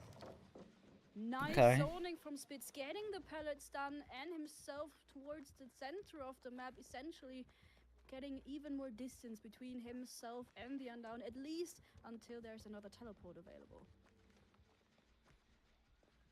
Yeah, and we can see the tactics switched a little bit, right? Pedro and Dan staying a lot longer injured now, and that also shows. To be fair, Ruin's actually a really good fucking choice. Onto the generators here, because as great as we started with the early game, Nice, good hit. perform a little bit of a comeback here, and he does make sure that the survivors get constantly injured, that we try to keep the chase time as low as possible, and slowly but steady, the pressure is rising. I think at this point they need to go find Ruin. And they need to do what they did in the first set. And literally just... One survivor's in chase, like our ace. Good morning, Dan, with the jump scare here. This is what we want to see in a Halloween tournament. One survivor in chase, now on the hook. That means 1 survivor has to rescue. And the 3rd survivor can be in chase. Okay. Again, meaning that nobody. They need to find Ruin and then just play for the gen kick limit. And this is why the 3v1 3 fresh. is so strong. Once the killer has established this constant cycle of unhooking, healing, going for the next chase, going for the next unhook, and really dragging the survivors away from the generator here. So we might see a little bit of a standstill regarding the final generator if Zaka is doing a good job here. Seems like we might have caught a break. No, of at least 2 survivors. Spitz and Pedro. Why don't they just double up on the last gen? Going for resets before anyone can go for the rescue. If Zaka realizes that, he might try to spot them, and so he has Spitz still with the tag, able to remove it just in time. Here comes the 4K one that I was on about. 2-tap might still be the vault over the pallet. And he gets a teleport, yeah. Fast enough. Pedro, the last man standing, needs to go for the rescue. Won't end up in a trade just yet.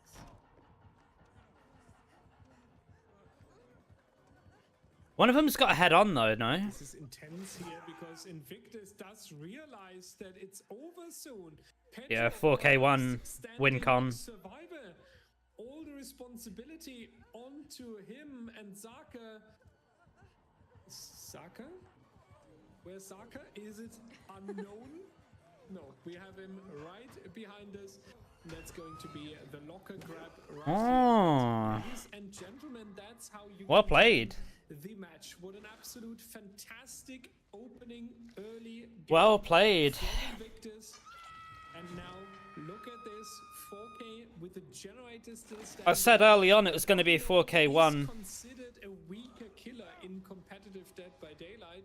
Very often we hear something like unknown the harmless, right? Or unknown is Like, they should have just played the long game. something like this. Try and find Ruin, then just play for the gen kick limit and fully reset. Thanks to Zarka here. And drag out the game. I'm impressed, Blue. This is what Praxis needed in order to get the comeback ready. It just doesn't help that Unknown's got fucking hallucinations he can Just TP follow to. this up with the survivor performance, and then we could have a first point on the scoreboard for Team Praxis. You can just set a fucking hallucination next to Jen's. I know the people who will be able to explain this. Q, take it away. Sheesh, you can understand why they do call Zaka a monster. I mean, I'm not sure what resolution y'all were watching that one in, but it does indeed look like a 4K to me. I mean, an awesome performance. Hey man, you're not streaming in 4K. If I can be quite frank, and I know I'm cute, I get it, but if I can be honest, it feels kind of weird. Actually, a to see good some of point. the I need to best check. survivors in the world just trying to bully their way through Ruin here. Doesn't it seem odd to you, Prime? Yeah, and I mean there are Damn. a few different reasons why a team might choose not to cleanse Ruin, or I mean, possibly good. Let me sometimes check focus something real on quick. in places that are significantly more difficult to find. But it didn't look necessarily like Good, that was the case in performance. this trial. The Ruin was over by the main building side of the From map, Zaka. and Invictus were not able to cleanse it. Whether that was because they Alright, couldn't that's cleanse fine. it, or because they had made a judgment that their gen progress was high enough, that they were far enough ahead in the game that they simply didn't need to cleanse it. We don't know for sure, but what we do know. What did this is guy it was say? Most likely a mistake, a strategic error to not cleanse that Ruin. An unfortunate case there, because it just allows for that regression when you're not on those gens. This guy says. You talk about earlier- Bro, this guy says, "Oh, where's it gone?" And this should be a DBD league? This guy's playing... Oh, dude.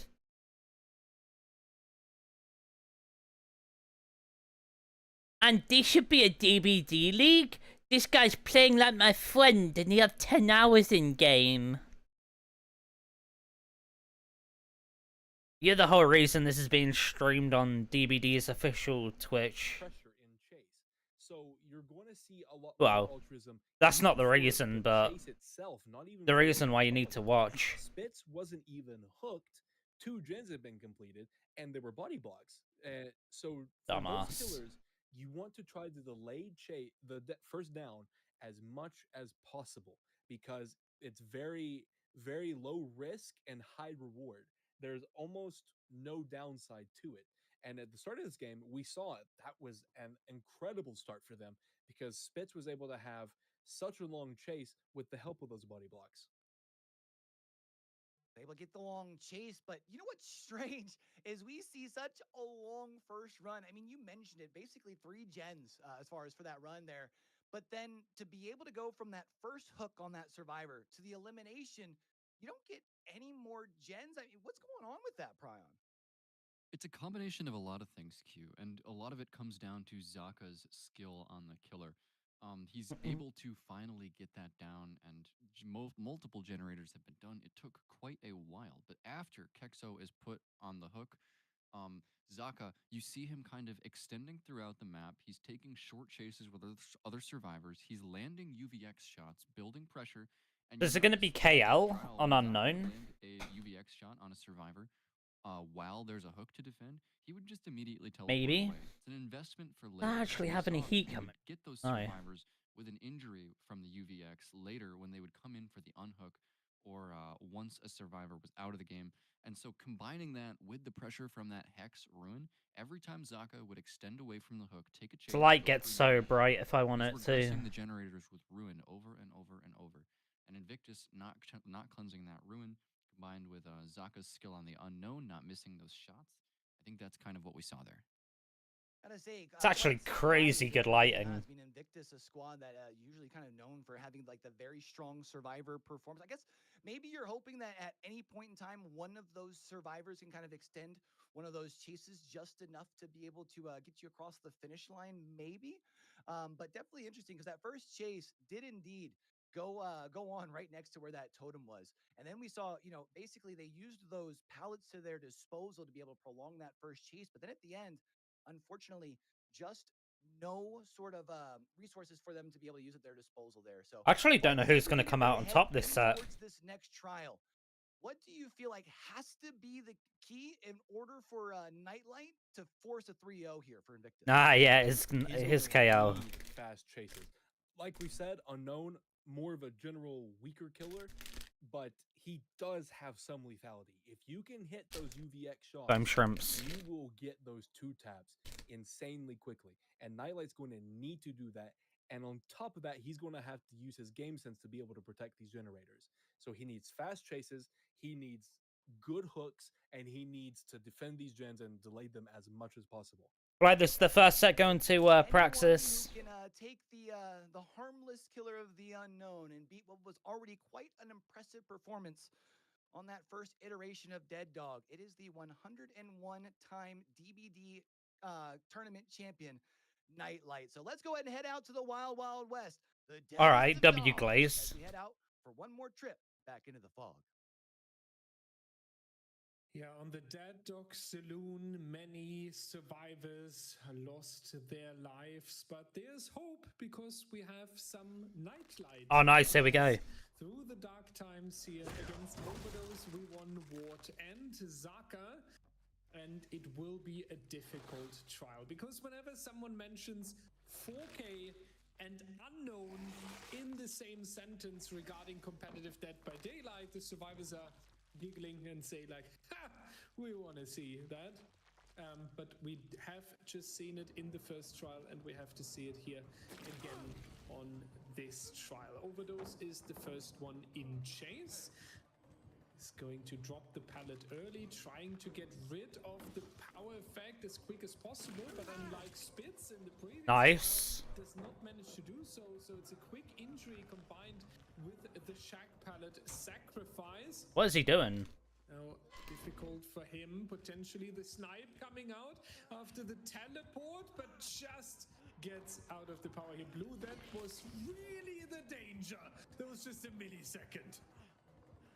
And we're still in the danger zone. Overdose so far doing a pretty good job. We do have Zaka coming in, body blocking our killer from trying to get even closer. That worked once. Let's see if it will work twice. Bolt coming in, so little Bro. more time for Overdose. Dropping So Shack far, at 5 so gens. good. No second survivor close. You do have another pallet, but that won't do too much. We won on the generator. That's already been almost completed. Zaka coming in now, finally getting that hit tank out of the way. It's looking good. Like a quite similar start in both Strong for the both killer. games. A lot of potential as well with the 2 injuries here. But we do not land this shot, which allows Zaka to rotate again towards this pallet over here. You need to be very careful because you can actually hit over that fence. So you don't want to get locked into any Oh, there we go. animation. And because Zaka has to play it so safely, he has to leave the pallet, and that leads to the next Unlucky. down right here. Overdose removing 1 teleport in the distance there. We've seen him play with the illusion for a second. 2 generators completed. We 1 just started, another 1. But I do like what the Survivor team is showing so far, especially if they choose to go for the reset on Overdose. Unfortunately, a snipe is not gonna get any target. Unknown, not equipped with an AWP from Counter-Strike here, so we'll have to see. Nightlight definitely needs it down sooner than later. Oh, and we're on Oh, the wow. objective. Overdose on the ground will be the down requested. So there you go. Also, possibly the second pain rest. Taking that one. I do believe we heard teleport coming in. Zaka back to full health, so not a lot of pressure across the map, but we're trying to change W that spectate bug. in interrupting the survivors working on the generator. Unknown's wiggling. Shack pallet, another one still dropped, but so far, maybe some commitment issues for the survivors. Potentially, yeah. It became silent, though, on the Dead Dog Saloon. And even though Nightlight isn't really chaining together a ton of downs and unhooks being needed, etc., the generators have gotten a little bit slower here. We will have to see if they are able to pick it up again. Slower? They're about to pop too. Generators in the distance, and in the meanwhile, Zaka protecting Overdose here, trying to go for Nice. the window fake, but then Zaka is around in time anyway. Overdose also holding W, while Nightlight expects him to stay around the pallet there for the power. Missing by just a few centimeters here. Nice mind game win by Overdose onto the water tower here. And Alright, Praxis wins the set, I think. into the corner, right? No way. That we keep the killer there, and I do feel like we got a little bit out-aimed there. Very unfortunate. Zaka not, Nightlight not able to hit far Yeah, enough. auto aim. Is it going to be the down anytime soon? Because we already have a quarter of a generator. Guy says I'd 4K Praxis with my Wraith. So would I, bro. I'd 5K him. Beat me, bro. And to even take another down for Yeah, I don't see how. Are we close enough? No, we're not close enough to the battle. I was gonna say that. I don't see how this is going to be a 4K one. The third hook stage and the third pain rest out of the way, and immediately we jump into the next chase with V1, which would be our last fresh hook. We don't get the first hit right out of the way though, so we might circle back to prevent a rescue. We do have vision on at least one generator. We know someone's working there. Kind of a standoff. Dangerous games against the unknown, especially.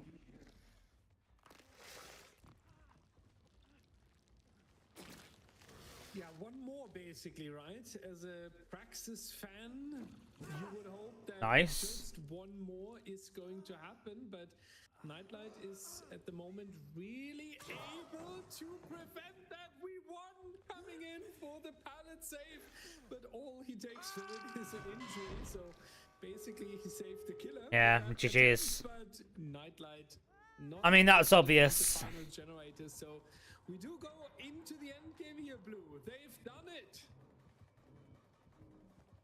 Well. Praxis first Finally first an win. answer to our first Nightlight fell off. That's the fifth I'm generator joking. completed. Joking. Spells Just unlucky, really. for Praxis. So we are 2-1 on sets for now. We will continue to play this out, however, and Ward being on the second stage already a testament to Nightlight's commitment to the trial. Ooh. Able to down another survivor here. So we have Ward on the hook, Zaka on the floor. We want an overdose. The question is, how many stages do we want to take out of this trial? Do we want to bring up the ultimate comeback message, getting everyone out of the door, or do we say, okay, let's keep it calm and collected, just take what's guaranteed? Especially we won here as our fresh hook offers 3 stages out of the door, which would be a pretty clear statement if we get him escaping from the trial. But we won on the unhook duty. That's going to be Ward and potentially cycling over, but Nightlight does have a teleport available. So Ward gonna be in a difficult chase here, only has this window available, does go for an unexpected double vault though. And we heard the exit gate nearby, so Praxis might actually set a very clear statement. No mind. So many retards in chat, man. The Death Hook survivor, flashlight, just to pay your respects. Now, like, pressing up. Bro, the killer are overpowered. They tunnel, they camp, and we can't repair. Ha ha ha ha, hypocrite. What a fucking idiot. It really does. There is going to be quite some mental mindset factor from this, for sure. So it's going to be really interesting to hear if our analysts think that this is already the comeback, or if it's just going to be a little bit of a starting point and set number 4 really needs to get this going. Q, what do you Blight guys next think set. about it? And can you call it a comeback just quite yet? That's a good question. Obviously, that was Praxis's pick, so they will be able to get their first point onto the board.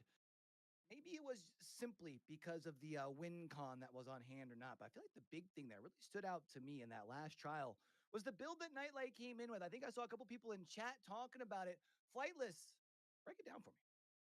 Yeah, we saw both Zaka and Nightlight bring 3 similar perks: Painraz, Corrupt, and Batteries.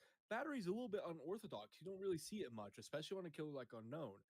But we've already said multiple times now, Unknown, bit of a weaker killer. So you're expecting those generators to be completed. And extra gen regression isn't really going to help you all that much. So you may as well get the advantage of the extra haste from batteries. But the difference is that Zaka brought Ruin, try to get some of that 4v1 pressure going, that passive regression. But Nightlight brought Forever Entwined. I touched on it before. Unknown, like I said, weaker killer. So you're seeing a lot of altruism, but that isn't just body blocks. That's also pallet saves. Pallet saves are very dangerous for the Unknown. It's the same for, say, Spirit. Can be strong chase, so you kind of want to try to have survivors playing altruistically for flashlight saves, head-on plays, pallet saves, whatever it may be. So Forever Entwined, trying to help Nightlight not get hit by those pallet saves too much. That way he can try to keep up the pressure. Because obviously, if the survivor doesn't expect a faster pickup, they may mess up the timing and get a free injury out of it. These So it people can be in chat are beneficial not for Nightlight real. to bring a perk like that. Wow, even with Unfortunately, the win censorship con for a express little our bit too much opinion, for this Ever company is to really great. make a difference, though.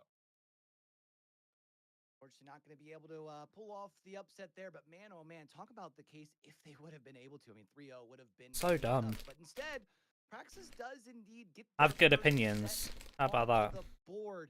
We do head off the Blood Lodge here next for the Blight. You know, Dyer had posed the question, so I'm going to pass it on to you, Blood Lodge is so Is rough for this the Blight. start of the comeback, or how we feeling? See, that's a really good question, Q, and I don't think I have a definitive answer for you. Praxis, it's true, they did just strike back, get a point on the board finally, draw blood from Invictus, if you will. But now, going on to that Blight set on the Blood Lodge, this is one of Invictus's best sets that we have in all of Dead by Daylight, frankly. It's going to be a tall task for Praxis to survive here. Is And it though? even if it weren't one of Invictus's best sets, the Blight is one of our strongest killers in the game. So playing him on the Blood Lodge here, we're going to be seeing a lot of the strongest perks in Dead by Daylight allowed on our balancing. Going to be seeing some Deliverance, Decisive Strike, possibly even Dead Hard. So look out for that as these two teams are going to clash on the Blood Lodge. It's such a large map, really makes it perfect for such a strong killer. Definitely makes it perfect for a strong killer. And, you know, for these survivors, they looked to make the statement in that last trial of trying to get everybody out the door. Couldn't quite find the success in that regards, but I'm curious as far as for you, Flightless, do you feel that they were able to build up enough momentum overall No, on I'm the gonna Praxis plug my survivor emote. side to steal one on this Blight set? I think they may have. Usually, the first set kind of sets the tone for most of tournament matches. That first win for whichever team is the one to take it Please don't really ban me. builds Please don't time momentum. me out. They get confidence. They're like, okay, we've already got a win. We only need X many more, and in this case, 4 more. So Praxis, knowing that they can at least win one set and not get 5-0'd is going to put them in a big advantage. And this also will play into the Joker set as well. If Praxis have to use it, they won't lose 5-0, use the Joker set, and possibly win that set and then be 4-1. They could be 4-2 now, which puts them in a much better position. All right, so you did mention how it was going to be a bigger map here as far as for our survivors to have to be able to navigate Prion. I'm kind of curious, if you are Pedro, who's getting ready to come out here and has to turn things around, what do you got to do to make sure you turn it around? For Pedro here, I think you want to come at this from the perspective of not actually having to turn it around. Your team is still up 2-1. you're going into a set with what is one Why are of, people if so not the mad about their best messages killers in being the deleted? pool. If you're Pedro, you just got to get out there, leave it all on the Blood Lodge, play the way you know you can play, and Invictus should be up 3-1 here. I like it. I like it. It's all a mental thing, and I do got to agree. We're 3 sets down. We could be very well seeing 6 or maybe even 7 more, depending on how that Joker set plays out. But right now, it's about the Blood Lodge. It's about the Blight, one of the most exciting sets in DBD League. So let's go ahead and send it on over to Dyer and Blueberry as we take another trip back into the fog. Let's see if Pedro can steal the wind away underneath the wings of Team Praxis that just had an up in winning that last set. But oh, what a welcome into our trial of pellets that right out of the bat. But this feels like Bro, someone said get someone get Hen's cousin off the mic. Relax. The best as we do find we won in our first chase of Nice.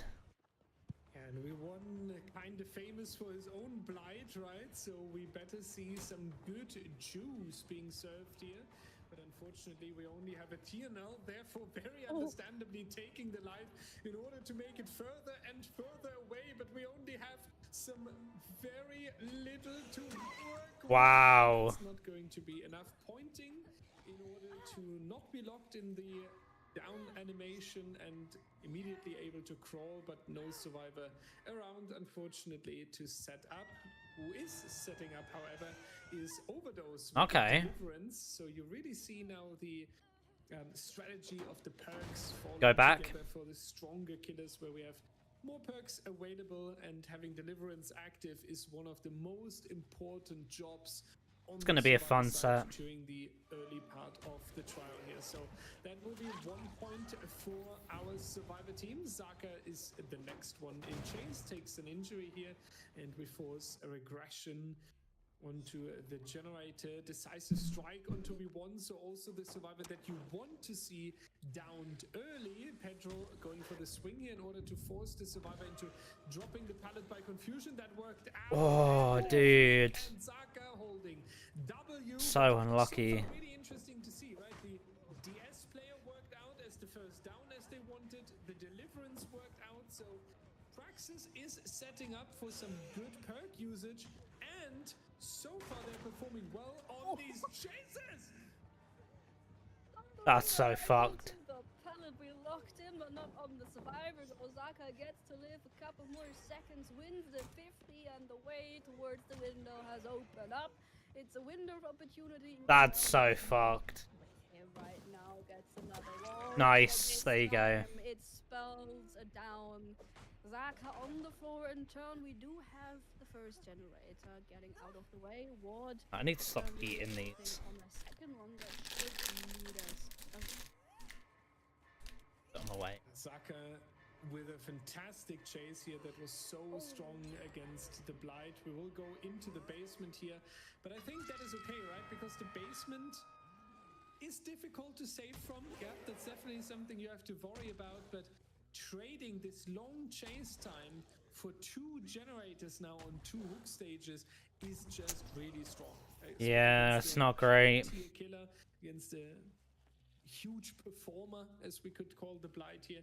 It is really nice to have this 1-1 on the survivor side when you only give up 1 hook stage in order for the next generator. So I think everything is going according to plan for Team Praxis. Someone is lurking on the hill and wants to be a little bit cocky there. That is Ward, who also didn't drop, so Pedro has to go around again, wasting a little bit of extra time, and Ward has so really combining a little bit of bait and time waste. Pedro back onto the basement, but Zaka is healed. Great teamwork from our survivor team. They will make it out of Shack, and Blue, that is how you rescue someone from the basement.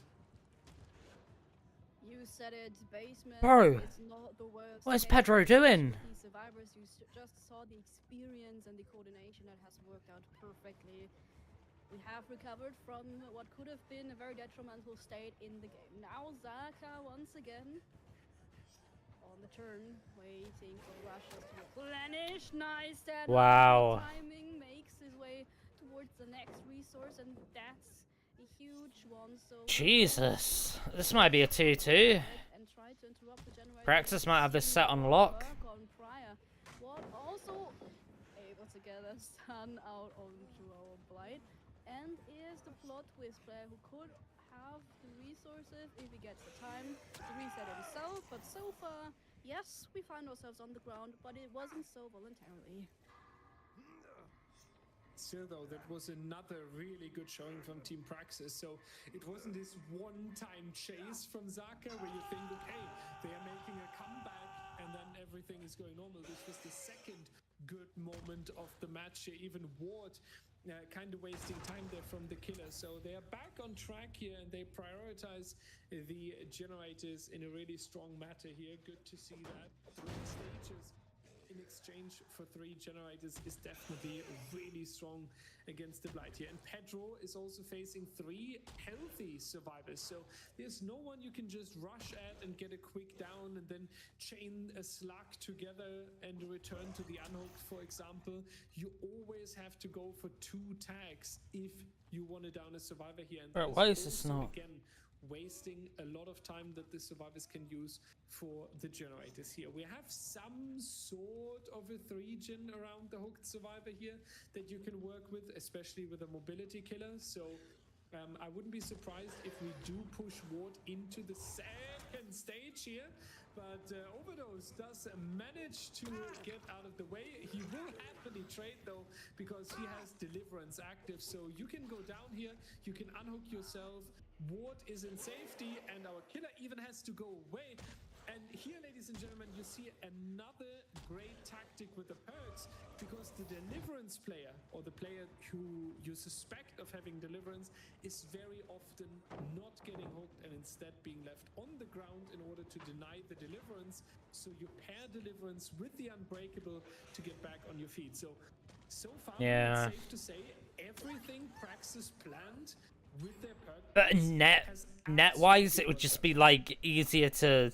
You might as well just hook It all seems to be paying off, and and just try and increase the win con. we find ourselves in a position where we would even be able to find a point for reset, and to maybe compare this to usual Blight trials. This still could potentially be a 4K1. That's the crazy thing. Couple more hook stages from a Blight, so to get I didn't see what gem progress they're at, but this could still potentially be a 4K1. quite a few more hook stages out on the board. We are starting that now with the second stage on toward a survivor that could then in turn possibly be eliminated very soon, especially if he gets rescued very fast. Nice. Good jiggy. Overdose on the edge map here. Far out from the safety, but does manage to stay healthy. He just needs to take the hit and leave. Attack here, but Yeah. killer moving away again, has to protect the generator in the shack, especially because we've seen a lot of survivors in this area and we already have some progress on this generator as well. Eruption. Petro now going for another kick. We want staying around here. Bing bong. No bing bong today. Will Well, rotate not at the back moment. towards the shack generator as quick as possible. No bing bong sets. Ward healing Zaka in the distance, so we also get back on a lot of healthy survivors here. Praxis, I feel like these Halloween sets might not have worked out in set 1 and 2. Yeah, there's no way this is Now they're 4K1. so locked in that I start to be scared of them. Not when they've still got a deli. Such a good job. Even surviving Pedro's little excursion over towards the edge map, finding over those where he can't afford to commit because he would be too far away from his generators. We're even checking basement for a possible reset or survivor hiding. We won, however. Oh, I just got a huge wave of dizziness. What the fuck? Not the worst idea to check down there, though. Having said that, we are once again in a position of 1 generator standing. The gen spread not being the worst, but 4 survivors still running about. That could spell problems. Holy shit, I just got a huge wave of dizziness out of nowhere. I don't think, Pedro cannot follow up on this little pressure here. We need to go back onto Is there a second survivor? I'm not entirely sure if I spotted that correctly, but Need to get some we do water. find at least someone. Yeah, there he is. Zaka behind the tires here. So next injury. When your ears blocked to sucking playing Tarkov, play Arc Raiders. I bought that and I still haven't played it yet. But Zaka, our injured survivor, he is the one I've been who meaning is in a to. difficult spot here, and that's going to be the mind game going to Pedro. So Zaka down onto the floor. We want grinding the generator in the shack, but not having enough time. Will try to hide. That was too late though. Blight spotting him, trying to play around the tree here with a lot of patience from Pedro though. That's not going to work out. Therefore, we now have an injured We1. A Zaka that is right now getting healed, but a little bit of chaos emerging in this. Still trying to 4K. This is insane. This guy says in chat. I don't know if it's insane. Who's coming in as a bodyguard, But yeah, I do agree. Probably playing for stages is better. has a pallet in reach again, which might lead to the final generator, and therefore we are once more checking on the objectives. And he's right to do so because these survivors are still so organized. Can more pallets be added? Yeah, there you go. He should have just hooked Overdose. One additional hook stage. Pedro finding him. If he finds another survivor, What is this? It's a DBD tournament, but it's the first time, like, an official DBD League tournament has been held on the official DBD Twitch. Scenario for the survivor team. And it's like a final as well. The second gate will be So essentially they play like, there's like 9 sets, and each set they, like each team plays one game. survivors potentially leaving the trial on a blight set. Crazy work. Crazy work. And the win condition is based on whether they 4K at a certain amount of gens, or how many stages they get, and how many of those stages are new stages, like fresh stages. So like stages on different people. And I'm really looking forward to what our analysts have to take away from this. So like with this, Usually, that Still so organized. what was it? The down one already on the objective. So with this, Don't get Saka caught. it's 5 stages. The win condition is 5 stages, 3 fresh, basically. Now, you have 3 survivors potentially. This question. Flightless, was this And that's how they from win the the set. survivors, or was this a very rare Pedro throw? I think it was slightly a combo of both. Now, Blight is known for having one of the strongest chase abilities in the game. But these are Zaka some of the knows best players, like, that he's not unbeatable. in It DBD. is entirely possible. Blight, you do have So to it's like, group him. it's You quite a can't big just send him, like, you can't tournament. group him like normal. He's not a Like, killer quite that important. You can play an LT wall verse and run for 5 minutes. But if you play super well and super precise, you can So have- basically, that game, Invictus played Blight, and they got 5 stages, 3 fresh. Praxis, who are the team they're going against, if fuck me, I've lost brain fart.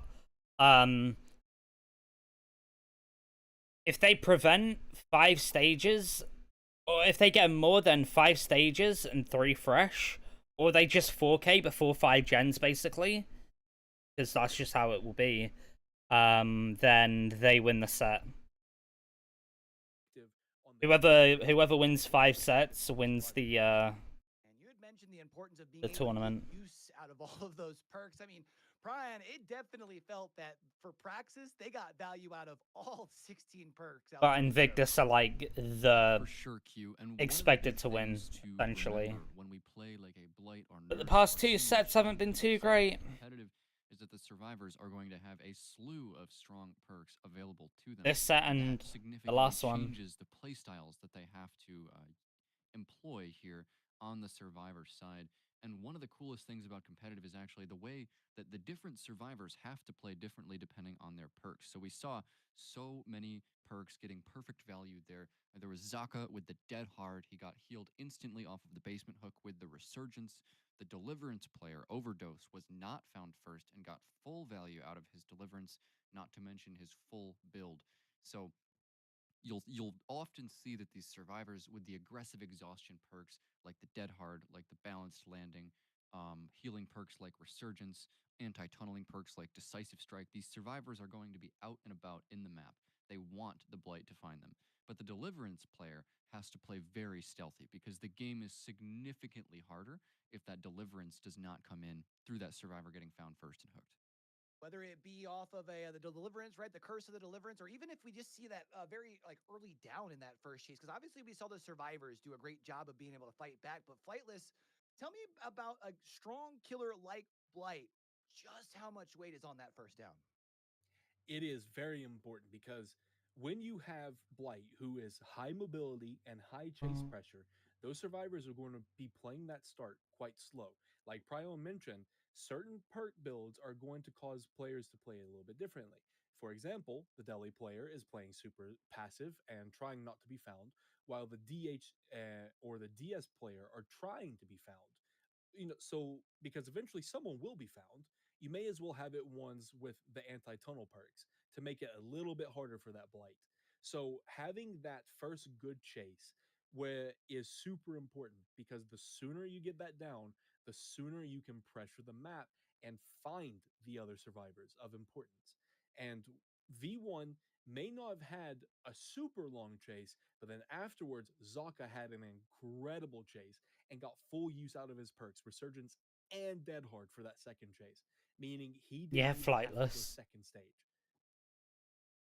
Now, Pryon, before we hit to the fog, the first trial of the day, we had talked about kind of the importances of a couple of these sets, and you said that you felt like Invictus needed the Blight set. Do you feel like Praxis has done enough here to steal this? Oh yeah, definitely. Absolutely, Q. I would have to agree with that. I mean, 5 stages, 3 fresh on the Blight is frankly not what you want as a killer player. And now this is going to put a extremely difficult match in front of the Invictus survivors. Now, don't want to count them out. This is still anyone's game. Invictus are 4 of the best survivors in the entire world. So if anybody is going to make an exciting play and meet this tough result, This could be a will the very, Invictus survivors. But very interesting the game. performance of the Praxis survivors in the last trial was 100% enough to steal away this set. But all they need to do is 4K before 5 gens, and they win this. Side. I mean, when you look at them mechanically, just individually, right? In a simple 1v1, they're strong. But this team, when they're together, their coordination seems to be something different. And I can't help but wonder if this could be that turning point, because we mentioned Invictus has felt like a set that they needed to win. Praxis steals it. Maybe Praxis can still bring themselves back into the series. I mean, it's tied 2-2. But if you perform so well, and then you still allow Invictus's survivors to come out here and re-steal this series, take it back from your grasp when it felt like it was right in your fingertips, you're down 3-1, and those questions start to sink into the back of the mind. So let's go ahead and send things back on the Bloodline here. Send it over to Dire and Blueberry and take another trip back into the fog. It's not quite a 1v1. There is only 1v1, but he will not be coming out on the killer side. We do have Laser running the Blight for Praxis. That in itself is a statement if you're confident enough Okay. in order to succeed overly. Putting Laser on Blight when he's pretty much thrown 2 sets is what he can bring out kind of rough. Yeah, there's a lot of pressure on the survivor side here. Spitz, Kexo, Dan, and Rob. Yo, Laser, calm down here. We're not playing. We don't need to be that aggressive just because we want to tie the grand final into 2-2 so far. Laser going over towards the other half of the map, checking on the active generators instead of following one survivor in the corrupted area. It's a good strategical. Why is he trying to mind game this? Basically interrupt the generators that are W Jiggy. focused in the early games. You want to keep the survivors on their foot and make it more difficult to go for any pressure on the objectives, right? Firecracker coming out from Rocket paired with Alive, making sure Okay. they're staying healthy. What a great first start and chase from Rocket here. And therefore Laser changing the target again, which is something that we do not see very often, right? A Blight is usually the one who decides which survivor he wants to chase and getting a quick down. So the fact that these survivors are forcing Laser into a little bit of rotation Nice, good hit. is already telling us a lot. All back onto Rocket, though it seems now that the first hit has come out, we do find ourselves on the car towel. So let's see if we can manage to overcome the spits coming in for a tank for Rocket. So now 2 survivors injured, but we do not care for spits. A little bit of an emoting in case there is a swing and a hit. But so far, we're doing a great job at spotting. Nice. Every single bolt is on point. This pallet's not being joked about. Rocket knows what he's doing. Again, a player with a Wow. reputation. +5 would have played to the chase. We are aura farming at this point. Jesus, Rocket. Fuck me. We are aura farming indeed. Rocket with another stun. Is this No, just waste time, edge map. private tournament between Laser and Rocket? Well, in this case, Rocket can put himself a medal. The Z-Wall Bro. is real. Rocket, stop it. Stop violating this Criminal. Holy shit. No way. This is beyond understanding. You set yourself up. God damn, dude. Condition, and then Rocket is coming into the trial. I mean, it's still not over, I don't think. Almost end someone. It's still not over. Insane chase. Insane chase, but it's not over. This should rather take this because that was insane. Here comes the Deadly Unbreakable. Speechless. The juice, the Z-Wall, amazing chase coming out. The down now took 2 minutes longer than it did for Laser should not play today. Come on, man. Don't be Amazing mean. things already. We do have 1 generator and turn, and we're right back on the 1v1. Possibly first hit onto Rocket, sending him into the men, but I don't know if we want to take that route once again. Dan presenting himself as an alternate. Yeah, I mean, First hit just yet, but a second plot twist generator. too. Second generator out already. Rocket still on the floor. Dan with the stun here as well. Laser has to eat a lot of panels. Was that plot twist or did he go?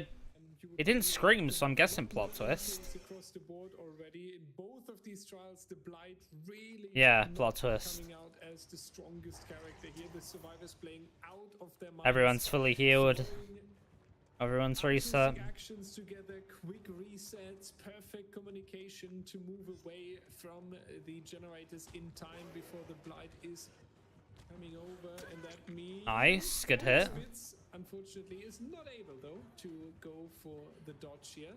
Does go for the hill to trigger the balanced landing in order to get some distance. I still think Praxis can win That's this. available to him.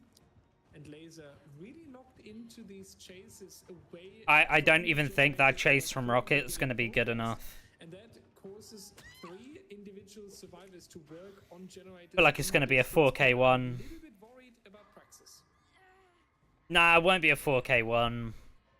Praxis in Maybe. general didn't have that big of a win condition to fulfill, right? But with the way this has played out, a 3rd generator being completed and only a 2nd hook stage out on the board, you have to wonder if Laser will be. I actually able to don't know.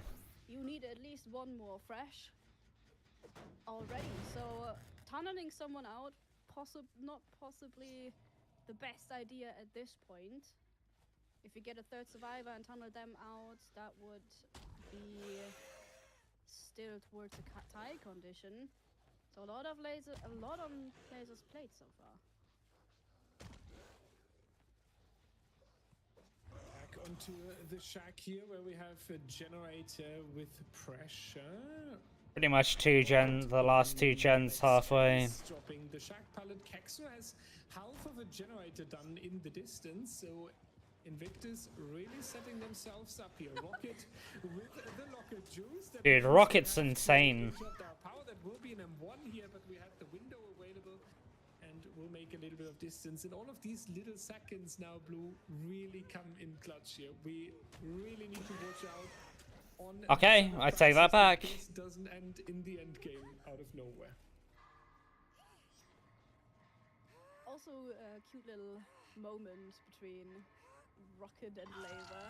Quick hug on the shack before Rocket gets placed on the hook once again. Spitz should be able to get that next generator out of the way. It just needs 2 stages. Still problems if you get One a fresh to survivor tie. onto the hook, and it's a fresh. We would only have to cam that one out of the game. Rocket already has been rescued from the basement. Survivor still on every objective Laser throws at them. Now it's Kexel, a fresh hook survivor. That's People are very at confident this point. that rocket chase won the game, but A little bit more I don't know.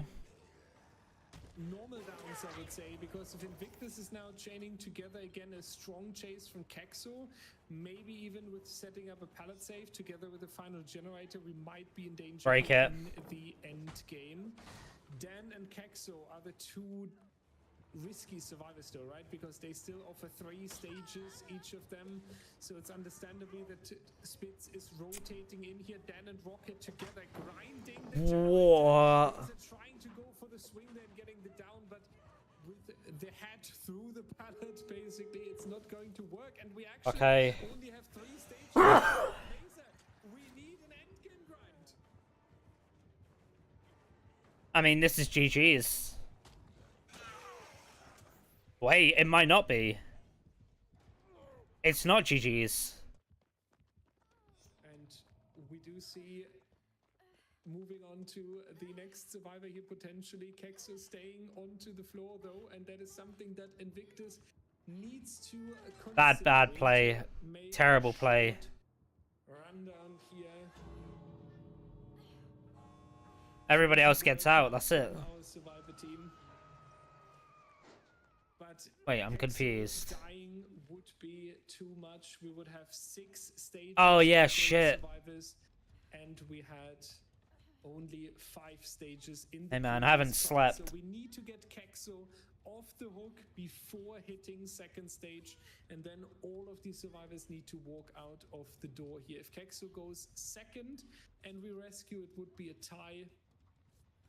So let's see. Yeah, they need to get Kexo They're out. going to attempt this end game. They're all swarming in, and basically, ladies and gentlemen, now if it falls apart, so be it, right? But you cannot let Kexo in the trial, otherwise you would lose anyway. So you can try something risky. Injury coming out. Kexo is getting rescued. We see Spitz on standby to take the hit for the teammate, but Laser going in front of them, wants to keep them in the trial. Just mentioning the endgame collapse. What is Laser doing? Like a normal sacrifice. There we take the stance of the developers. Endgame collapse is a normal sacrifice with all the hook stages, so we somehow need to solve this. Rocket going down in the distance. Oh my god, the plot twist could actually save him here. But he's This is also so much causing chaos. he's also slowing down the timer, so the survivors have more time to somehow get past him. But Laser currently doing the right thing, technically just has to keep zoning them away from the gate. At some point they will have to try and move past it. Rocket, now back to being full health, can come in to take a second hit, and they've gained more time. This is a crazy work here, getting a survivor back healthy with the plot twist. And we see Spitz taking an injury, but that's not going to be enough. It's only a little bit of time now here. With the fourth Wait, they just threw. No! They just threw. Kexo, and it's Rocket, and Rocket is heading to the main building. But Rocket cannot get in it. And getting down in front of the fireplace. That's going to be 5. They just threw. 3 individual survivors, and Literally tied. calculations, that is a tie, but I will need a confirmation from the 5 million people in the background. What is this end game? How close That was fucking insane. To make this, but the confirmation is coming through. It is a tie. Bloodwood and Hayward go crazy. There's perk bans though. That means is that we have to play a I don't know the exact rules of this. I don't think. I feel like But yeah, there are perk bans. have a tutorial video explaining the scoring, and I think it's a good chance to For balance for the win reasons. conditions and how they are now equal, and then it is explained to you how the 2v1 tiebreaker works with video. I don't know if there's and I think that helps you a lot more to understand what's ahead of us to break this tie. So we're gonna hop into this tutorial video about the scoring real quick. Then we'll be back with the analysts. I don't know if the balancing's public. We will see if Invictus or Praxis We is have a coming look. out stronger here. Here comes the scoring video. How do we determine the winner of a set in competitive Dead by Daylight? For the longest time we used a point system in the competitive scene, but we've recently moved to a much simpler and more streamlined system which has been widely adopted since. It is easier for viewers to follow which team is ahead and allows players to know exactly what they need to accomplish to win any given trial. We use a clear priority system with a hierarchy of win conditions, starting with the most important, generators. Whichever survivor team completes more generators in that set will win the set. Full stop. For example, if Team A completes 4 generators and Team B completes 5, then Team B wins, and nothing else matters for scoring. So what happens if both teams complete the same number of generators? If the generators are tied, we compare total hook stages. Whichever killer secures more stages against the opposing survivor team wins the set. For instance, if Team A's killer obtains 7 hook stages and Team B's killer gets 10, then Team B wins. And if generators and hook stages are both tied, then we move to fresh hooks. A fresh hook refers to the first hook on each individual survivor, meaning up to 4 fresh hooks per trial. If generators and hook stages are tied, and Team A's killer manages to fresh hook all 4 survivors, while Team B's killer can only fresh hook 3 survivors, then Team A will win the set. If all 3 of these categories are tied, the set is officially declared a draw, and in the case of a drawn set, we move into a No, special Bloodwooden time isn't banned. to this event. Think of it like a penalty shootout, but in Dead by Daylight. Each team selects 2 survivor players and 1 killer player. They load into the same map used in the tied set, playing as the Coup de same grace player. banned. Both teams Dissolution will form 2 banned. consecutive 1v1 chases, starting from a standardized position Looks like on the all the map. hexes besides Ruin are banned. The killer's job is Lethal's simple. banned. No way Grab the out. survivor Nowhere to as hide. fast as possible. The survivor's job: make the chases last as long as possible. The time it takes for the killer to down each of the 2 survivors is recorded and added together for a total chase time. Once both teams have completed their pairs of chases, we compare the totals. The Interesting. team whose killer achieves the lowest combined chase time wins the tiebreaker and therefore wins the set. All right. We are getting ready to set things on up for that 2v1, the tiebreaker on over here, which should be a lot of fun to get down into, but I don't want to overlook how that last set really played out there towards the end. I mean, the juice at the beginning, Flightless, hit me with it. I need to pull out my Glazer 9000 machine for this. Holy, this is why you do not chase Rocket first. I said this before on the Billy set. Rocket, known as one of the best 1v1 players in the world, and he showed exactly that. Bro won a Z-wall. He got all 3 vaults out of a Z-wall versus a Blight. That Rocket is him. That was an incredible start for them. Having 1 gen completed for the first chase versus a Blight with Corrupt is an amazing start. So that was able to just... Let me they fix didn't my beat it, but they did buffer. swing it. Well, we already got everyone all lined on up, and we're heading back to the Blood Lodge for that 2v1. So we'll get back to breaking that down a little bit after the tiebreaker, once we know exactly how this thing's end. But let's get to that 2v1 and send it back to Blueberry and Dire. Well, let's see how this turns out. We don't really have a lot of time to recover from what has just happened. We are Interesting, short of time 2v1. now, but for now, the survivors do have a little bit of time to check out the RNG on the map where the pallets are positioned. And just to recap it a little bit, the survivors are allowed to bring 2 perks of their choice, and then the second survivor after the first one has run has to use the remaining resources of the first. So resource management will be one of the things we have to focus on. Yeah, the classic good old chase gameplay, starting off with Kexo dropping the pallet on Laser's hat here. If you wonder about the balancing, it is the 1v1 leaderboard balancing from our DBD League community. You can also join there, play some 1v1s and get some experience and practice to choose like Kexo does here. Really Jesus Christ. interrupting the blight mid-rush with the pallets done. Kexo, maybe you can ignore the pallets, go back on a Z-wall again, since anything on the Blood Lodge works for you. Alright, well, Invictus won. An injury is not in sight. What an insane tiebreaker start for Invictus here. Kexo should be called. Like, Laser's just, like, So much. scuffing this so bad. I don't know if I can save you. Maybe we need someone to save our killer at this point. Kexo is serving up the juice. He said don't chase Rocket first, but if Kexo is the first one, I don't know if you want Rocket to be second either. We have What am I watching? not a single hit come in yet, and it is a blight. These survivors are menaces to deal with. And Bro, I feel like I'm watching My Sinister. Even further, the confidence even not getting baited into the vault. Look at this. Yeah, this is What the fuck? incredible what we see here. Oh, There's yeah. not even an injury yet.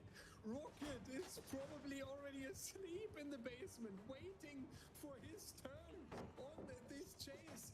The difficulty is Laser that single-handedly is gonna lose the fucking tournament for Praxis. the resources. So all the pallets that Kexo is dropping now are not available for Rocket anymore, but I don't think the Invictus team is worrying about that because Kexo is playing out of Well, he gets a hit here. this There you go. one chase here. He does take the tag, but that allows him to take a little bit of distance due to the speed that he gets after the tag. That also allows the next pallet stun coming out, winning the little bit of the patience mind game there on the pallet in blue. One more pallet available here. We are up for maybe What's he swinging at? I mean, we are dropping pallets like they're nothing, and every single stun adds very valuable seconds towards the timer. Kexo is doing a good job, and we know Bro. Rocket is maybe crying about those pellets in the basement, but listen, with this amount of time already, Jesus Christ. Rocket will be more than happy. We have 2 minutes. Well, yeah, I mean, 59 on a Rocket's blind fine. 1v1, and a second timer will be added on top. I think this is just GG's already. Yeah, Rocket with the few pallets. Hey, what's up, Satoshi? Still available on the map, but Good to see ya. see, Rocket How you is doing? ready. The survivor will indicate the start of the chase with a teabag. Survivors can decide on which side they want to start, and now we add up to the time of Kexo here. This pallet is going to lead a little bit of safety. Rocket using the crane here, going to play the mind game on the window, has Lithe available here to get Rocket? Hey! does not go for it, so Finesse Don't be plays it, buffering. leaving the trial without too much. Not much playing the 2v8. We are now in the other corner of the I was lurking last night when you were playing 2v8 on stream We have this window here. Unfortunately, though, he does for a fall bit. too optimistic, and that causes Like, dude, the I've down barely to the slept today. survivors. Now Literally. sharing the same map, and the time to I get went to is bed at 7 like minutes and 7 this 34 morning. seconds, almost 3:30, And, which is incredible against the blight. Back to our I've analysts probably had here. like When you guys a hear combined 2.5 hours sleep in the since 1v1, like I woke up 3 p.m. yesterday. I mean, I'll tell you what, 3:34 Ugh. definitely feels to be cooking But I don't feel terribly tired, but I feel kind of like... First run, Pryon. Sheesh, cooking. Like, you know when, like, you watch TV, right? Incredible run from And you're so locked in and your eyes kind of like... You get that weird feeling in your eyes because you're like, you've been watching for so long. I've kind of got that. So sleeve there, waits to drop the pallets. What it feels like, but you're still confident that he's going to be dropping those pallets. we don't talk about that. Hey, The most important thing that you see Kexo do there is that you know that the Blight can't damage with his first rush, right? So when Kexo makes a corner and the Blight is using his first rush, he ducks. I heard something about out of the killer's FOV. what was You it? saw that work multiple times. You sacrifice a hook stage to bring back someone who from the dead or something, like a survivor from the dead. I heard about that. What a time for Something like that. To be able to turn things around here. God, just give survivors everything. I see how it is. We're going to be able to steal this set, and now you have to put on one heck of a run in this 2v1. All right. What's the conversation looking like in that Discord right here, right now, Flightless, getting ready for this other side of the 2v1? Let's see it. It is not looking great. Now, like mentioned before, This guy says in chat we should hate V1, not anyone else. Come on, man. I can tell you, the average chase time for a Blight is around 50 seconds to about Oof. a minute. It's down to a lot of RNG, but that is what you typically see. So to have a almost 4-minute chase is very, very scary for Praxis. My heart goes out to them because they definitely were going into that Blight set like, we played so good on serve. We absolutely destroyed Pedro's Blight. Now all we got to do is win this set, and then we can go on the next one. We're tied. We're 2-2. And then Invictus did Invictus things. Rocket did Rocket things. And then they had to go to the 1v1v1. And now it is not looking very good for them. It's looking quite baff, some would say. I think the tough thing to think about is it almost felt like we shouldn't have gotten to this point, right? But it was a great play by the survivors from Invictus. They're at the end of that regular trial to force this. So Pryon, we didn't get to talk about it before the start of this 2v1. So walk us through a little bit of that end of that regular trial there with the For the People. Yeah, so it was a frankly incredible survivor play for Invictus. So much coordination required between the 4 survivors, but that's what we've come to expect from this team. What happened was that so you had Kexo, the fresh hook survivor that was so important to the win condition. If he had gone down, gotten hooked, and gone to second stage, that would have been the win for Praxis. So Kexo's teammates were protecting him on that car tile. The other door was way too far away to make for playing against a Blight, and the open door was right there. But the killer, the Blight, rushes in between the survivors and the door, and they have to stop Kexo from getting hit. And, I mean, they're just going around that car for so long, but the endgame timer is ticking down. Then you see Rocket plot twisting in the distance to pause the timer, allowing the survivor with For the People to come in and instantly heal Kexo, getting him out the door and forcing the tie. Just incredible play. Nothing else I can say about it. It's just mind-blowing. A huge play for sure. And now for the side of Praxis, you had that 2-2 tie in the grasp there towards the end of that last set. Now it's going to be up to your survivors to come out here and serve the juice. So let's see if V1 and Zaka can do. Are they ready? As we take another trip back into the fall. Oh, here we go. I am still stunned. Yeah, blazing up with your friends, so we decided to have a stress-free evening, not take anything serious. We said it should be an invocation where you can bring a teammate back. You have to do it 2 minutes, not 1 minute. And the survivor of your choice comes back, but on death hook, while the survivor invocating is broken. It's not a terrible idea, in all fairness. 3 minutes and 34 seconds. I think, honestly, that's very achievable, right? I mean, it kind of is, but like it would definitely need more requirements, I think. Will have to play absolutely out of their mind. Zaka is the second survivor here with. Because you're essentially giving...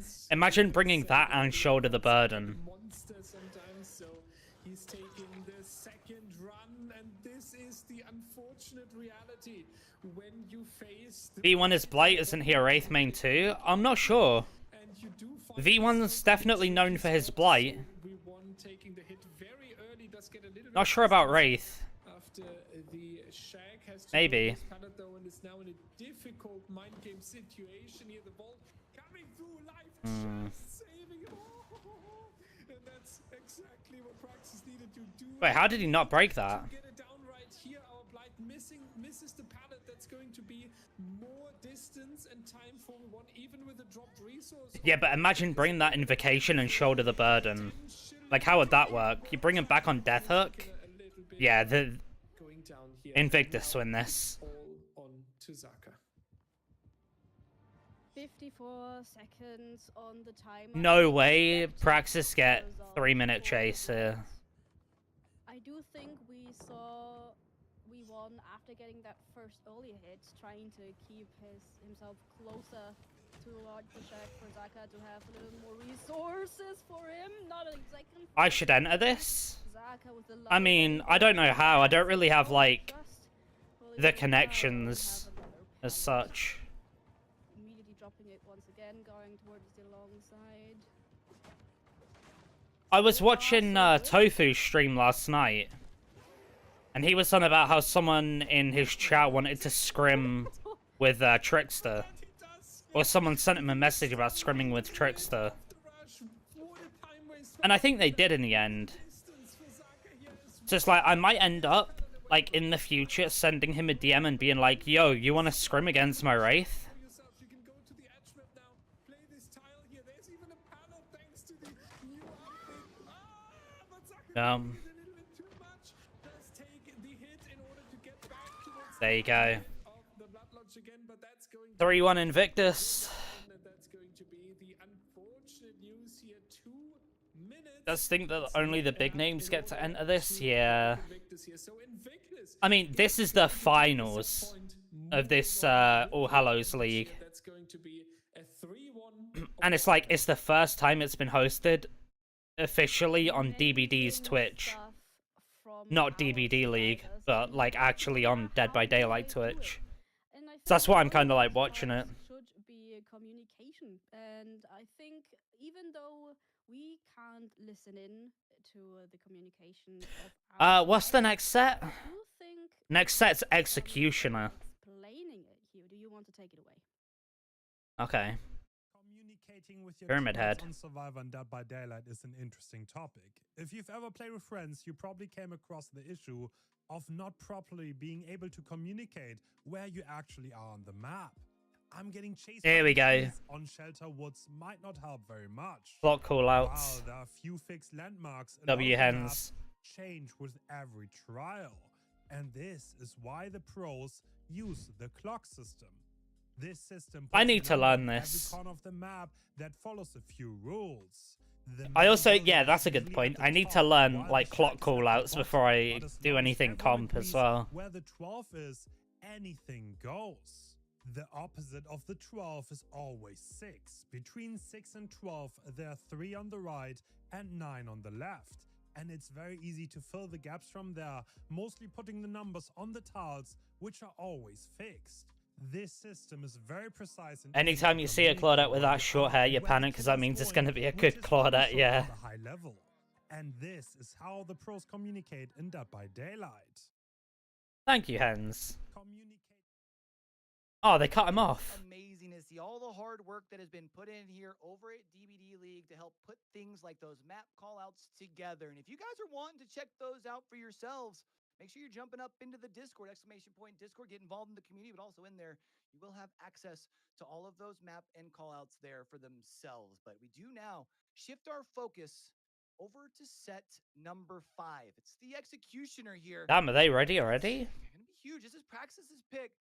They do not want to go down 4-1 here. Now, I do know that on our desk here, I happen to have a Executioner main, a P100 Executioner. So, Pryon, talk us a little bit about the perspective of the Executioner heading out here at Torment Creek.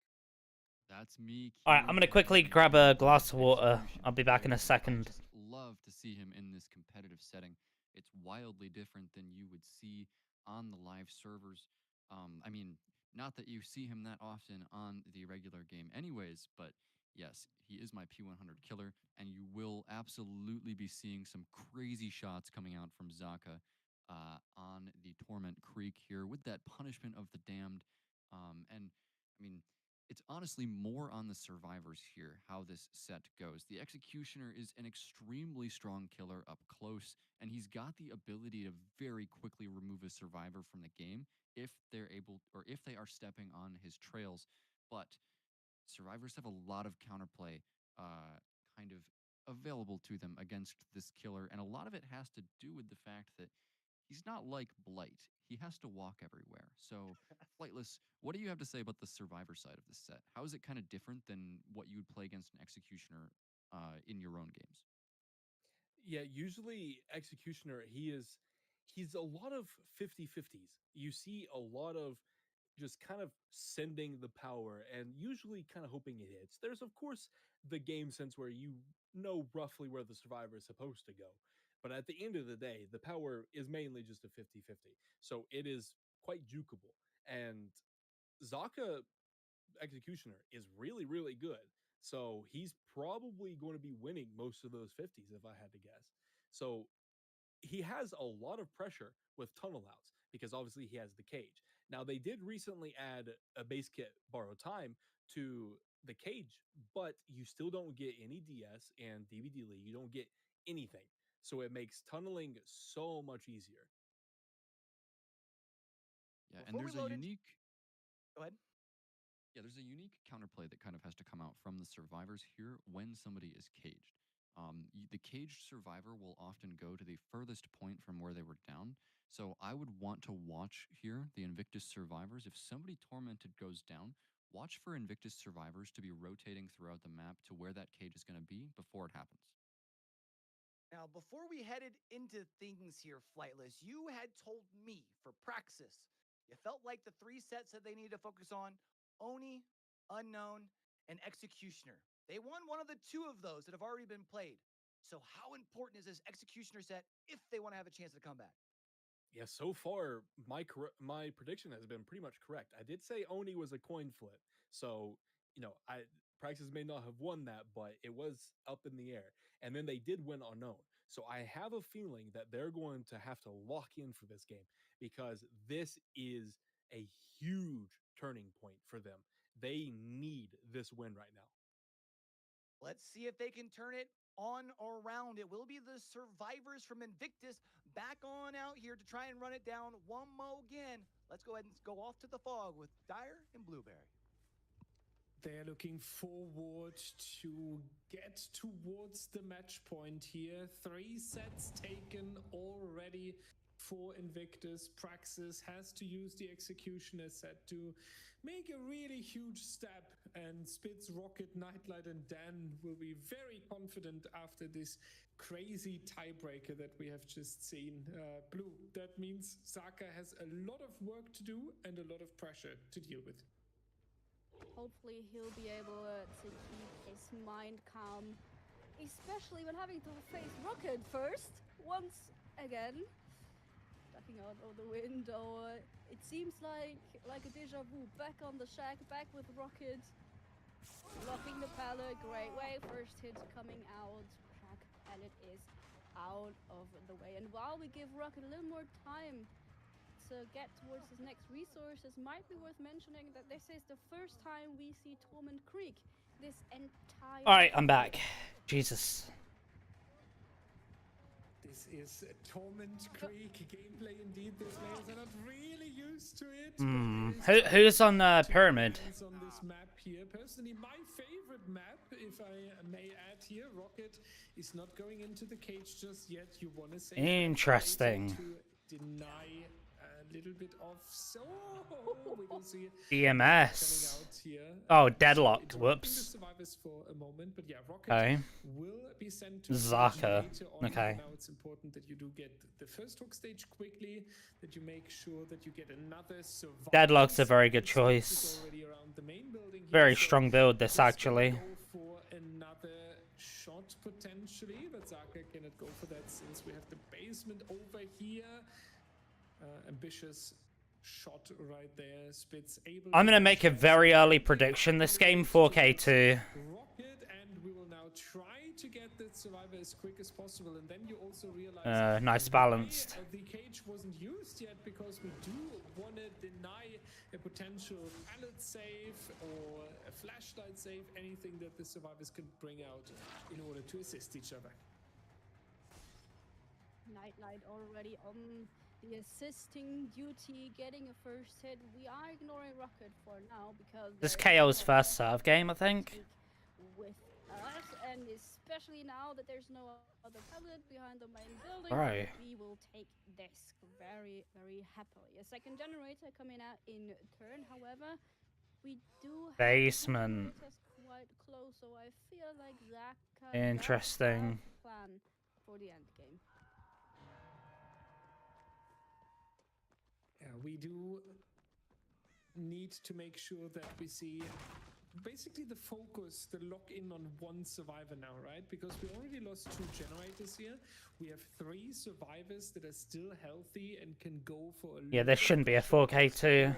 So we really want to either get Rocket or Nightlight out of the game here, because we have seen Invictus and their efficiency. As long as they are running around with 4 survivors, it is going to be a major task in order to keep them under control here.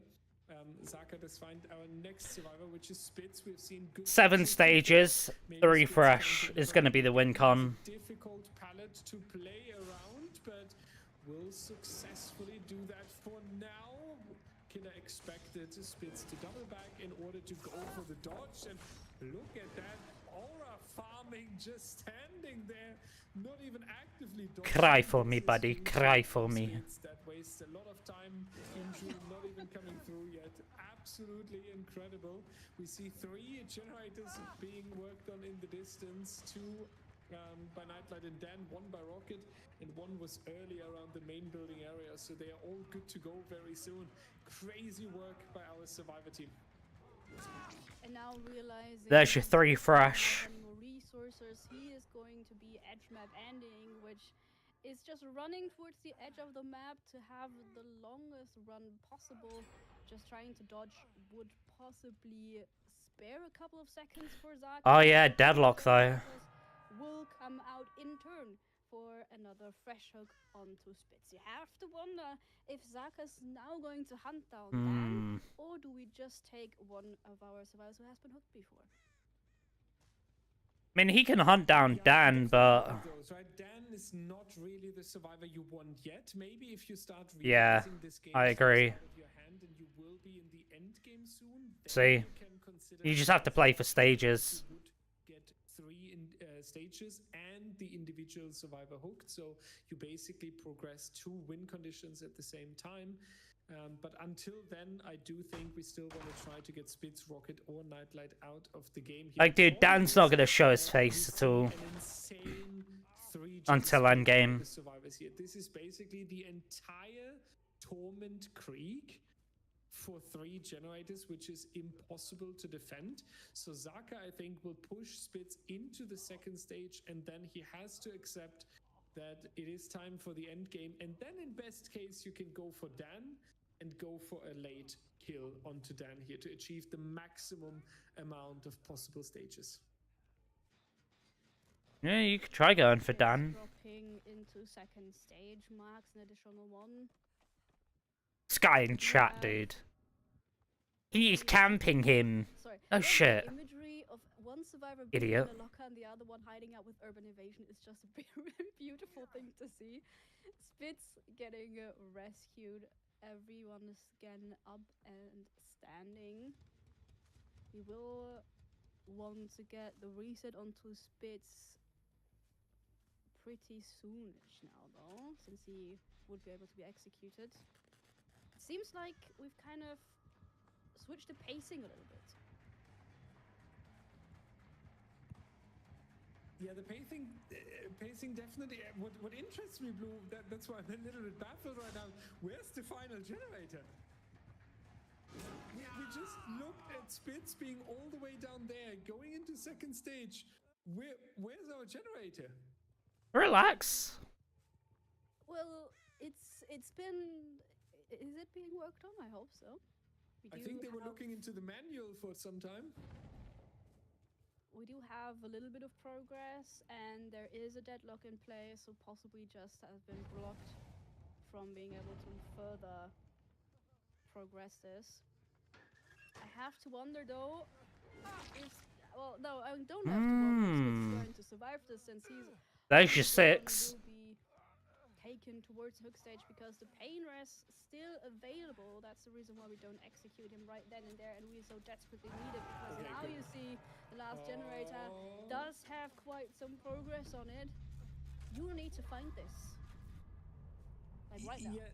Yeah, this hurts a little bit, right? And the problem is, yeah, this one generator Damn. is deadlocked at the top, but we need more aggression around the hook there. We need the survivors pressuring and swarming, and this is a grand final. We cannot just hide somewhere and let that happen. Oh, the head on. Hopefully Invictus does get the pressure back here.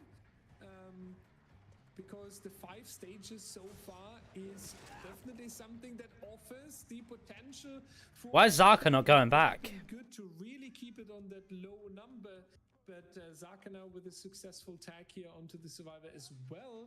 We do have 75 on the generator next to Shaq. We have 60 to 70% on Dan's generator. So the end game is close, but it doesn't look as confident anymore. And there's a huge chance here for Zaka to... Damn! Great end game.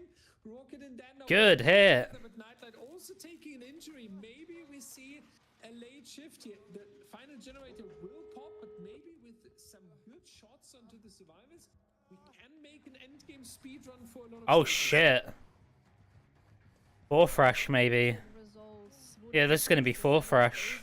If you're able to snowball this, that could spell problems. We do have 2 survivors tormented as well, but I don't know if you want Oh, unlucky. be in a cage, as we cannot control where that survivor would land. Nightlight being back to full health is one good sign for the survivors. However, Dan the man will not leaving the basement, man. I doubt it.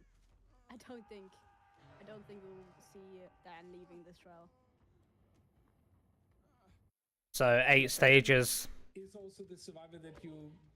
I mean, Rocket and Nightlight also have 2 stages to offer, right? But the basement protection, you really don't want to get back into that. You also have to invest some time into healing Rocket, so that would already progress Dan. And I think you should just accept it when you're aware of Invictus here. It might hurt a little bit to go all the way up to 8 stages, because I do feel like more was possible. But yeah, Rocket... Yeah, Dan should have played that a bit more stealthy endgame. Is the result to take here, but I do feel like that is a little bit of a comeback for Zaka, and that is something that Team Praxis can be very happy about. So we will be looking forward to what our analysts have to say. So 8 stage 4 fresh. That was swinging into the if Invictus if Invictus get a 4K before 5, then sorry, if Invictus get a 4K before all the gens are done, they win this. Doing a really good job of being able to apply pressure on to Zaka out there on the pyramid. And It's gonna be a close set. We got ourselves our resident expert Prion. Well played by Zaka. Tell Zaka everything he did wrong, big dog. Thank you, Q. And honestly, I think it would be less what Zaka did wrong and more what the survivors of Invictus were doing right against the Pyramid Head. They were doing really well to keep their distance, make sure that they were behaving strangely at pallets. Every time Zaka puts his sword in the ground, we saw the survivors moving erratically around pallets and windows, and that is how you want to kind of disrupt this killer, make his close range chase that's so strong just a little bit weaker with that juking. And we saw that come in really well from Invictus. But as the game drew on, they kind of stalled out. Even though they did really well to push through that ruin, not cleansing it, it was a lot better than they did in the unknown set there. They were able to get down to 1 gen. But in the end, Zaka hit a few really nice shots and ended up taking the Fresh Hook Survivor with him, which is not good for Invictus, in my opinion. Yeah, it definitely feels like the ending really kind of turned it to where it almost felt like Invictus might have been just doing what Invictus does best. I mean, Zaka, again, known as a monster for a reason, and was really able to pull things back. But You know, Flightless, I can't help but imagine we had a couple of people who were watching, whether people who have been watching competitive DBD for a while, or even just people who like Pyramid Head, who have noticed that, well, it felt like the playstyle has been changed a little bit from what we've seen in the past. And I know you and I talked about it a little bit in the back, but I was kind of hoping maybe you could break that down for our viewers. Yeah, Executioner, he, for those who don't know, somewhat recently got an update. One of the things that was changed about him is when his sword is in the ground for Punishment of the Damned, he went from 4.4 meters per second to 4.2, meaning he is not able to really hold his sword in the ground and zone as well as he was before. So you kind of have to risk missing and just send your Punishment of the Damned sometimes. You kind of have to try and get those little juke hits from time to time. So it changes the playstyle from the Pyramid Head's perspective, and it also changes the playstyle from the Survivor's perspective because they're expecting the sword to be launched a lot more often. So they're juking to the side, they're trying to force M1 hits because obviously you get a lesser cooldown from the M2. So it's better to take the M1. And it forces a different playstyle to what was before, where it was a lot more of just hold your sword in the ground and keep walking the survivor down until they're zoned towards the edge map. Well, Flightless, I can't help but think back to the question I had asked you before the set started, the importance of the executioner. We saw them being able to turn things around. 8 stages was the mark. Is that going to be enough for Praxis to be able to take the set? I think if their Gonna be survivor close. side is still as locked in as they have been this tournament, then yes, they definitely can. 8 stages, 4 fresh is an excellent win condition for the survivor side. It is a very tough win condition to meet on the executioner. And Pedro, very good killer player, very good executioner, but he's going to have to pull out some tricks out of his little magical hat in order to match that win con. So I think Praxis can easily take this one. Oh, Oh, you know what? I enjoyed Torment Creek so much for the first time we've gotten to see it this season over here at DBD League and the All Hallows League. How about we do it again? Let's go ahead and switch sides, though, this time. Go ahead nice. and send it back off into the fog as we join our casters, Dyer and Blueberry. One more time. Let's see if it's going to be a better day for Pedro, who will be coming out on the killer side now for Team Invictus. Trying to meet our win condition. That, Pedro. as mentioned, I thought it would well, have been it's not KL ideal, but it certainly on Pyramid. requires a lot of work. Already spotting the Okay. survivors in the trial, though. We do see them. There isn't a drag in set, is our there? Corrupted area, though, so not the area you want to be. No. chasing in, as it wouldn't Oh, be KL will probably be Clown. working on the non-corrupted generators. However, a first hit, we would take that. We would, yeah, but overdose, making sure that Praxis is looking strong in this very first contact with the killer here. Pedro scouting the area a little bit, making sure that no one is hiding there towards the edge map and then hopping on the generator. There was a crow flying, telling us some activity going on near this active generator. We hear the progress as well. The question is, where did this... Oh, seems like we don't need to check because Pedro has a very good headset. Does realize the footsteps behind the wall there, but a little bit too ambitious with the shot, and our survivor went. Machine learning and batteries, really. Actually, we won with the teleportation, has turned into the nurse there, making sure with the sprint burst especially that a lot of time is taken from the executioner. Praxis with a slow and safe start into this game, and I really like how they're kicking this off. Okay. Say it aloud, we want to slowly but surely make his way over towards a different tile now. However, we have caught up, and the first hit has already been applied, so we now need another one of these very generous chases that we've seen, especially in our 2v1s. Careful now, though. Nice dodge coming out. Question is how many resources will be on the Praxis might have this in the bag. It's a dangerous one. Being able to drop it after another really nice dodge. We won doing a pretty good job so far. And another dodge. Pedro really trying to hit these shots. But look at this. 2 generators already completed. Wow, the only question I would like to ask Praxis is why do we always have to bring it down to such close win conditions and always putting ourselves under pressure, right? But What is he doing? diamonds are being made, and Pedro, this doesn't really work. Bro, what is Pedro doing? Except that nice attempt there, and I know you want to get the survivor down as quick as possible, but it is better to chase them down in the classic way here. We won now in a little bit of a difficult spot. Executioner is catching up, so the mind games get more and more. Are they this confident that they're gonna win that they're just gonna throw and give him one, give him a set for free? Going down onto the floor, but look at that generator progress. It's the only logical thing I can think. Like, Pedro's just fucking, literally fucking about. Progression there. Praxis setting up for a good game ahead. Yeah.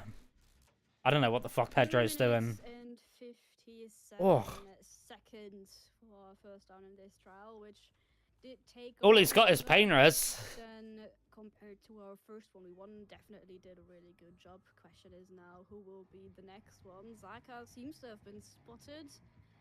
Or not yet. Whereas Zaka had Deadlock pain res. No, sorry, Deadlock Ruin. Deadlock Ruin pain res corrupt, no? I think. I don't see how they come back from this. Might spill a lot more resources for him. However, we do see, if we pay attention to the other survivors, we have two still injured. I was going to say, but the smash hit could have saved Zaka from getting down.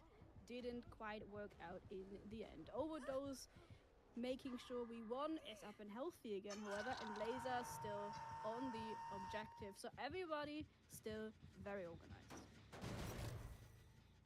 Very organized indeed. Kick on the generator here is only a little blast against the pressure that Praxis is putting up here. 2 hook stages so far, and you might think, well, they only got 2 generators done, but we have seen how far progressed these generators were. So 1 long chase again here by Laser. Oof. Caster curse, sorry. Dude, what is Laser doing, bro? What is Laser doing? Every game he plays, he's just throwing. Holy shit, I've never seen anything like it. 2 survivors joining the generator here to make sure that it pops in time, and Overdose is going to take the regression event there from the pain res close by. So we do like, dude, on standby. We do have 2 survivors that can circle towards the main building area to get the generator out of the way and progressing it towards the end game. But I feel like another chase with the length that we have just seen would benefit Invictus a lot. So Praxis needs to make sure that whoever is going into the next chase... Yeah, I mean, they've got 10%. Otherwise, it might be tricky. I mean, he can't really camp this. Heartbeats kind of reveal. He needs to find Overdose, yeah. Alright, trying to spot someone close and to maybe get Laser off of the hook immediately, but Pedro wants that second stage. They're gonna double on the gen. We need it. I think Praxis still wins the set. Survivors eliminated and a first hook stage on 2 more, so there's still quite some work that needs to be done on Pedro's side as well.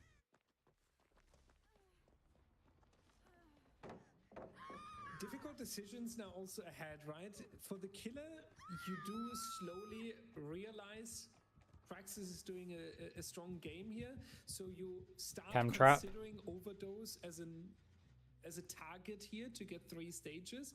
On the other hand, you would also like to eliminate Laser to force the 3v1, but then again, do I have enough time for this, or would I just hunt down Laser, and then while I'm doing this, the survivors do complete the nice in the distance. Zaka going down here next to the pallet, so that is now going to be 5 stages on 3 individual survivors. We had 8 on 4, so we need basically Overdose dead, and then we have another tie. So Overdose in best case hiding here. Zaka would be fine, Laser would be fine, even We1 would be fine. Overdose needs to get out of the trial here, Blue. Agreed. Oh. Let's see. Well, if he could stay hidden, I was gonna say, but oh. So that's best case scenario for Pedro at this point if he wants to keep having a chance at getting towards the tie condition. However, the gate has been opened, and there is V1 who's able to take a hit for you, which is he does. Now we just need to make it across. A flashbang dropped. V1 sacrificing Wow. himself, and finally this Praxis wins that trial set. win. Overdose leaving the trial also eliminates the chance. I know of it. tie. They played a very good first set. A ridiculous first set.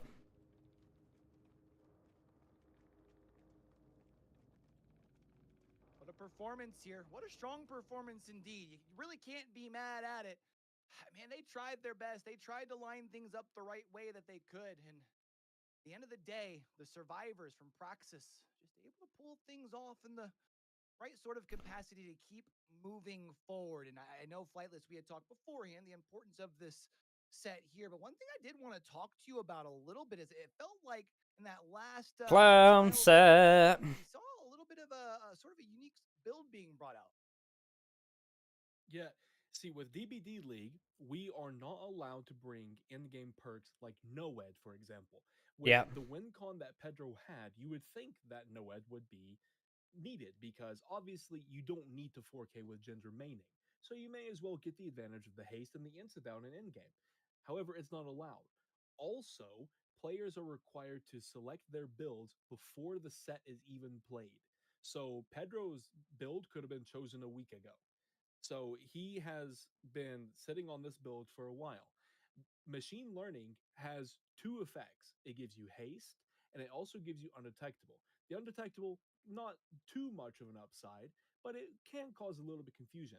The main upside of it is the haste that helps in chase and in map pressure. They knew what map this was going to be before this set was even played. So they know it's a big map and a killer without mobility like Blight or Billy is going to need a little bit of help being able to make it from point A to point B. And machine learning is a good way to do that because you may as well kick the gen to get some regression and they'll eventually pop it, meaning you just get a free haste and undetectable to be able to pressure the map more efficiently. Well, we do get ready for as far as moving on forward. One thing I was kind of curious, Brian, we had been talking to you a lot as far as the killer side of things, as far as in this last set. But what did you feel like on the survivor side of things? Did Praxis really do right to be able to walk away with the dub? Yeah, it was really textbook survivor counterplay against the executioner here from Praxis, and we saw that reflected in that incredibly long first chase from V1. He kept distance from the executioner, dropped those pallets from safe locations where it would have been difficult to hit the punishment of the damned. And I mean, that's exactly what the unique counterplay is against this killer. Distance is king because he's so strong up close. And Praxis really showed that off in this trial, and it's why they got the win. We'll continue moving on forward. I know I'm excited for this next one, although unfortunately probably not the killer. I think a lot of people are expecting it. They haven't been watching here recently, but I think it's gonna be a lot of fun. I mean, we're going off to the Wretched shop. Sorry, we've got the clown out here as well. Let's go ahead and get down to business, and let's go ahead and take another trip back into the fog. Let's get it, Did KL. someone say clown because that immediately summons Pedro, even though clown is still my dream and the dream of a lot of others, but unfortunately we haven't seen that in a long time. So Pedro here with all of his knowledge and the incredible 1v1 mechanical skill. Definitely Disappointed, Nightlight. Disappointed. this killer role, especially since Clown got so much stronger. We see so many interesting mind games around the Pedro? You good, bro? Yellow speed bottles paired with the purple ones, keeping us around. Nice. We won, going to take the tag here together with the tag and the yellow bottle. He does take 12% of haste. And now, though, the TNL wall is really not where you want to be, taking a little bit of distance away from Very good start. into the corner, trying to delay the down as much time as possible. I feel like this was all that he could realistically do there. So it's good that he used all the resources to his extent. First hook coming through though, but a very fast down for Invictus here as well. 59 seconds on the clock until V1 hit the ground.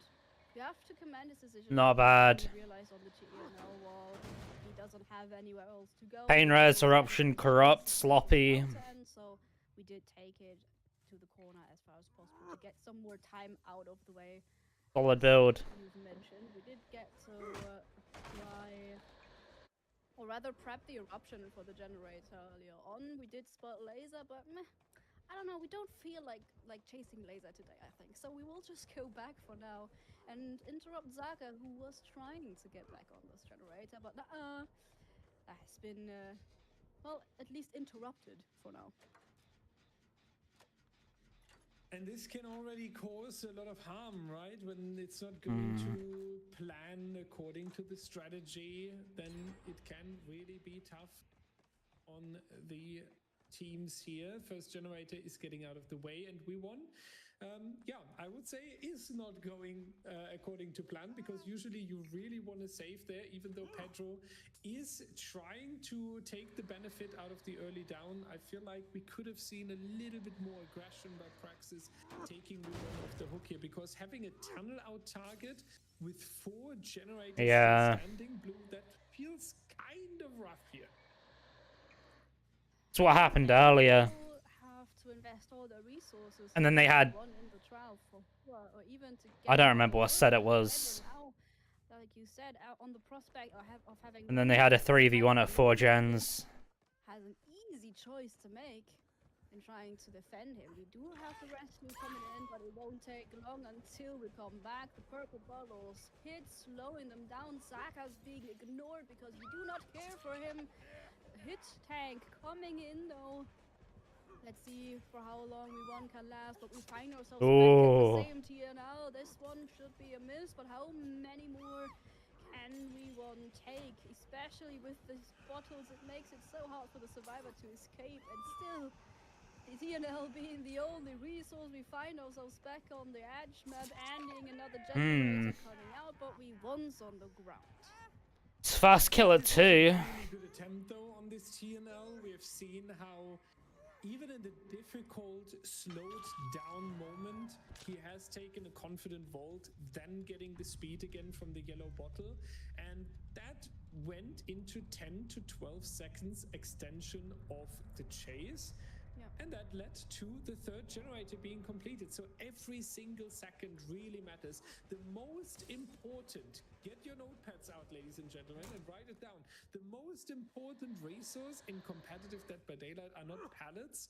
It's a shame that Pedro hasn't had a chance to chase laser yet, really. It's good to see that we won heroically sacrificed. He hasn't really had the opportunity to commit to him. To get the 3rd generator to the full completion here. You'll see now that Pedro is scouting a little bit, taking care of the generators that do have a little bit of progress here. And we like, at least he's still got laser alive, though.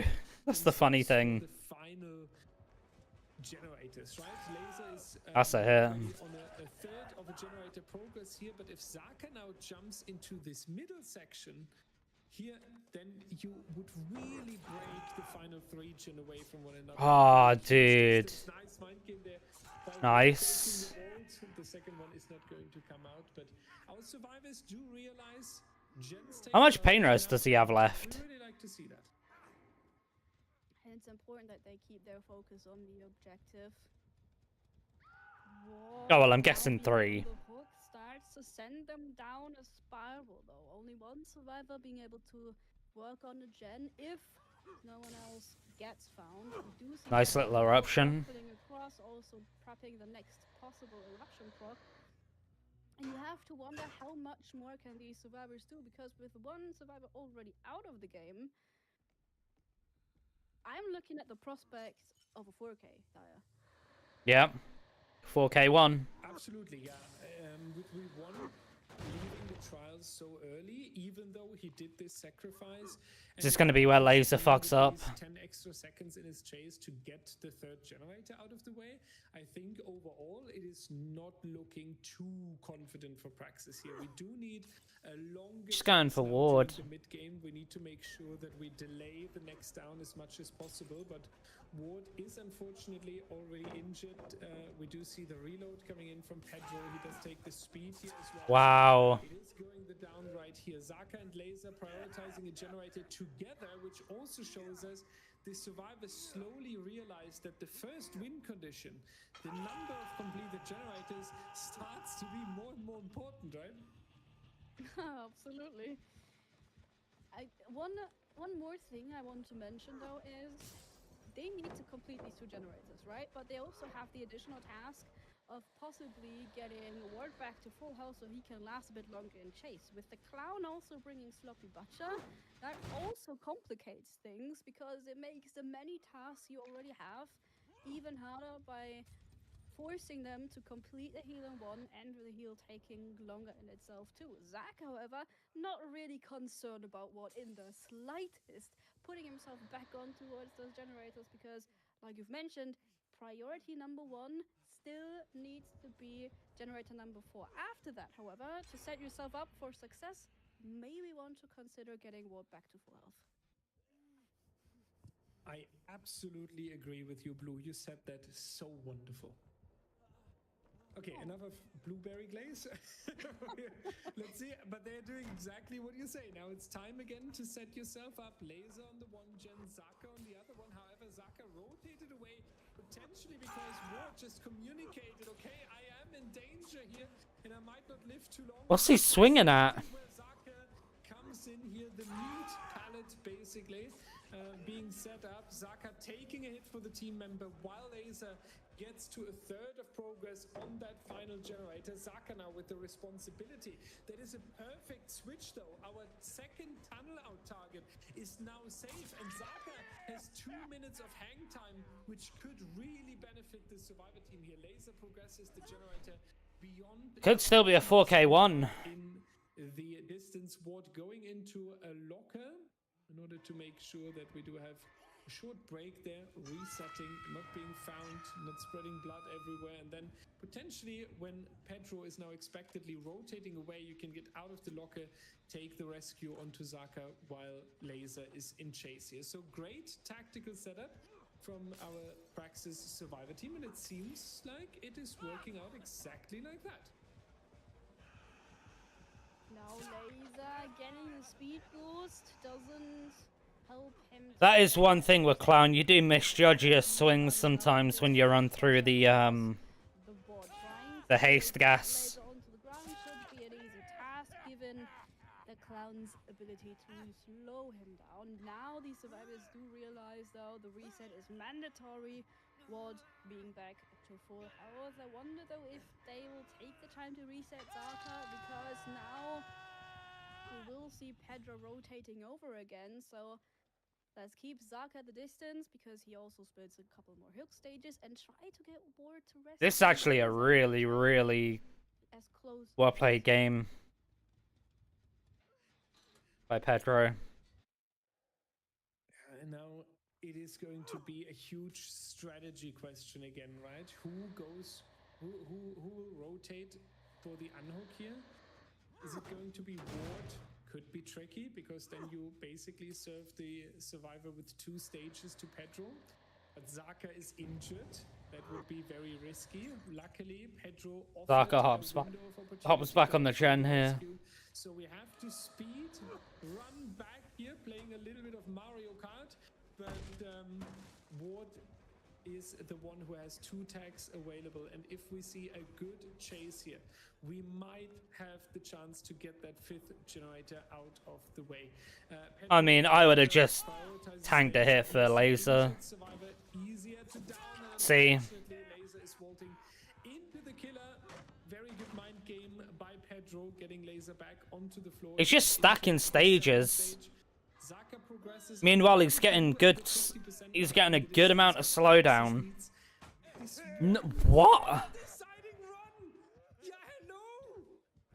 This is a huge, unexpected. What? Pedro, I'm not sure if he didn't see that survivor earlier, but what an attempt here by Praxis. This might change everything. I don't think it's gonna change much, honestly. Walk towards the But Colin, what the it fuck was so that? different. We did not expect anyone to be here. This could be the turning point for our survivors. If you only expected to get that Nice. generator out, like expect to get 4K, this might be the point. See, now you had enough time to reset laser. This was, which might have seemed like just a little more time for Zaka to be put on work, could have turned this whole trial around.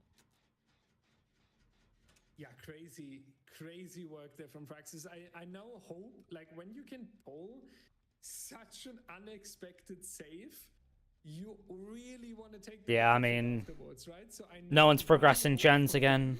that this generator number 5 is going to find the completion here, because otherwise you would basically set yourself up for some style points, but not really for a better win condition. So let's hope that Praxis can go for that final generator. Pedro does go for another kick. So at some point we will reach the limit here. The only concern is that when we reach the limit, there are not 3 survivors in the trial anymore, because both Zaka and Ward here are very much in danger.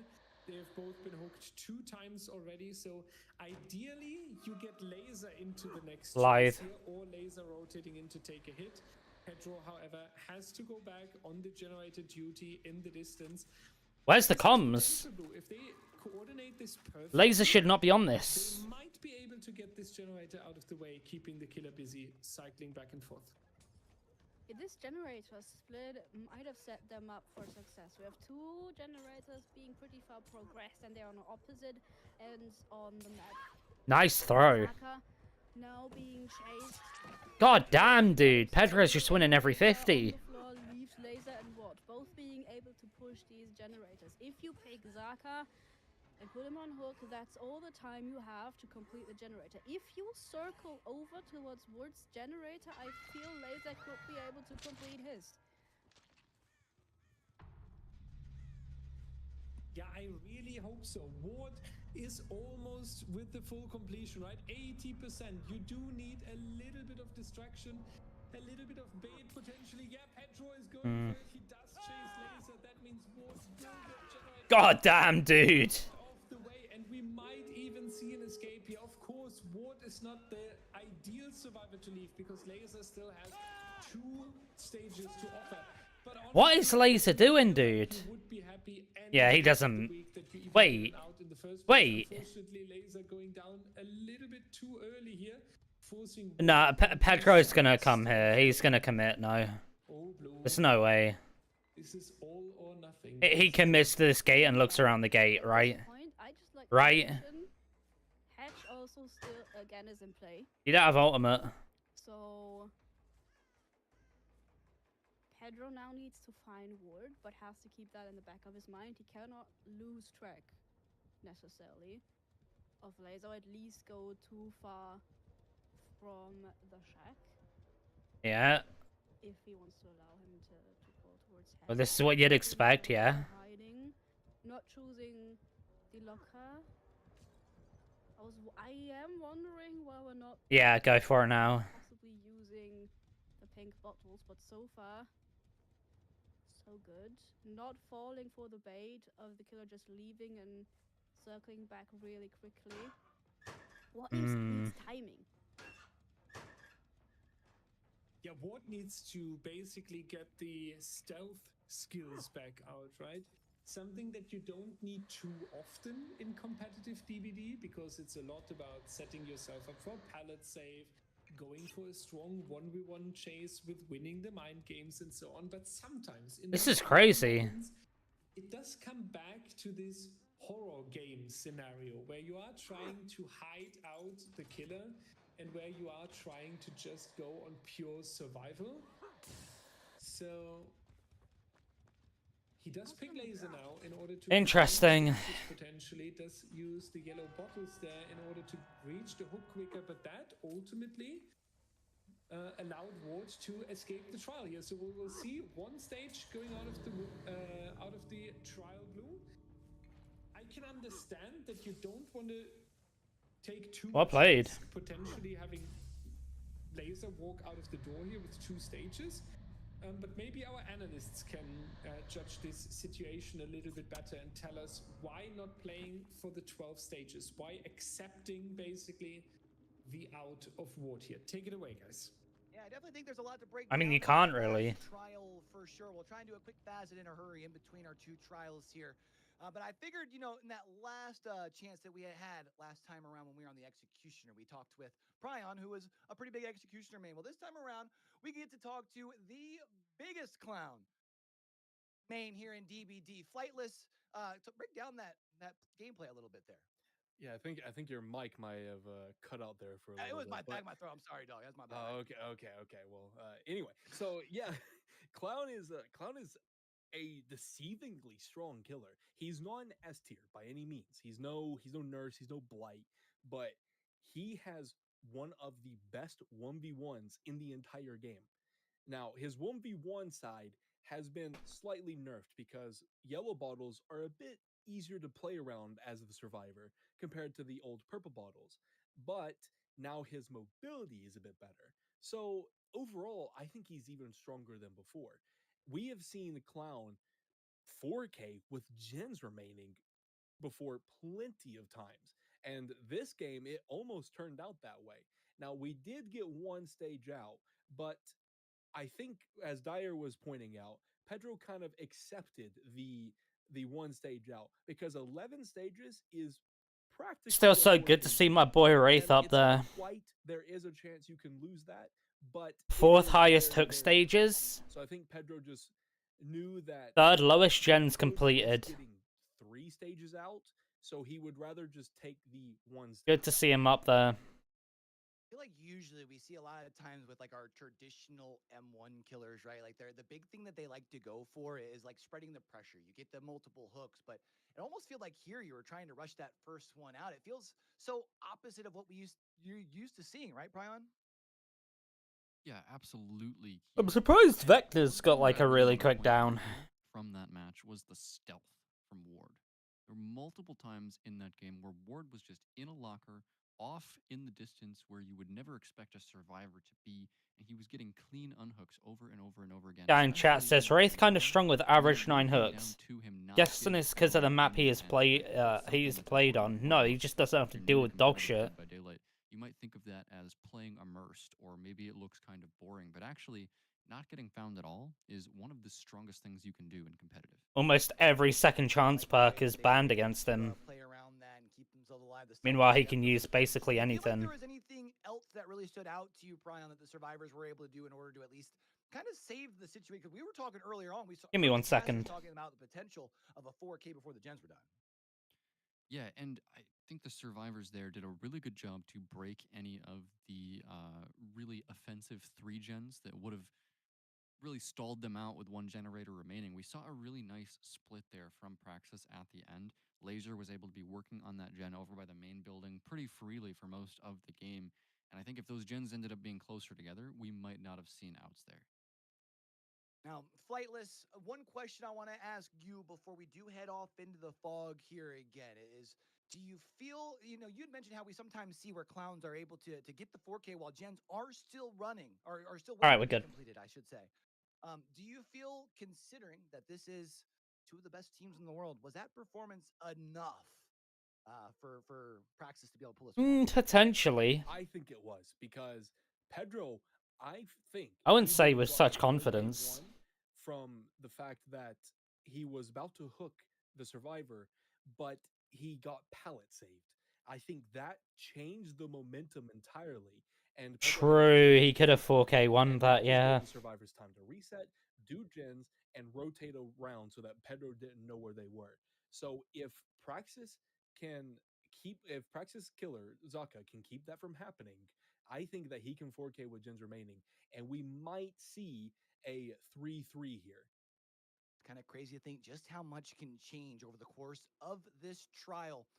You can get yourself a 3-3, or there's a very good chance that Invictus here could put themselves onto series point, grand finals point. So let's go ahead and send it back off to Wretched Shop and take another trip back. Back again into the second trial of our clowns at Zaka. or as some call him, Zaka the Monster, back on the objective of trying to prevent these survivors The from fucking leaving BMing. this trial. Do you think he can do that, Daya? I think everything is possible with these two teams, but especially when it's Unlucky. Zaka, the monster, who unfortunately misses the back of Rocket here by a few inches. Let's take the speed bottle in order to scout quickly across the map. We do see basically half of the map right now being inactive due to the corrupt intervention, and we have the Dragon's Grip, a very interesting perk that sometimes causes Nice, good a hit. lot of surprise for the survivors, and when it gets to full potential with the down, can swing an entire trial just by itself. So looking forward to see that one in action. In action now, Zaka's plan to get Rocket on the first hook. Once again, Rocket on the first chase, but this Unlucky. it won't be And him a cancelled. limited run. We're on the ground. The pallet stays where it is. You saw him drag towards the pallet. Unlucky. Pallet saves at least for now, but it will be a basement hook for our first hook. That could spell problems, but we have seen survivors already that they know how to deal with it today, so we should not get too worried about it just yet.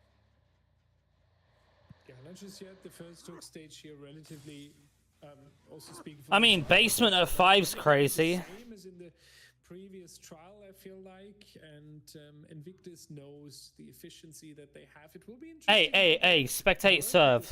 I want to see what the gen progress is. We've seen the second hook stage coming through, and that was kind of a problem there. So we will see if Rocket. But they are split on 3. Dan with 75%, Pedro and Spitz round about the 50% mark on the generators there. So definitely some good progress across the 3 survivors here.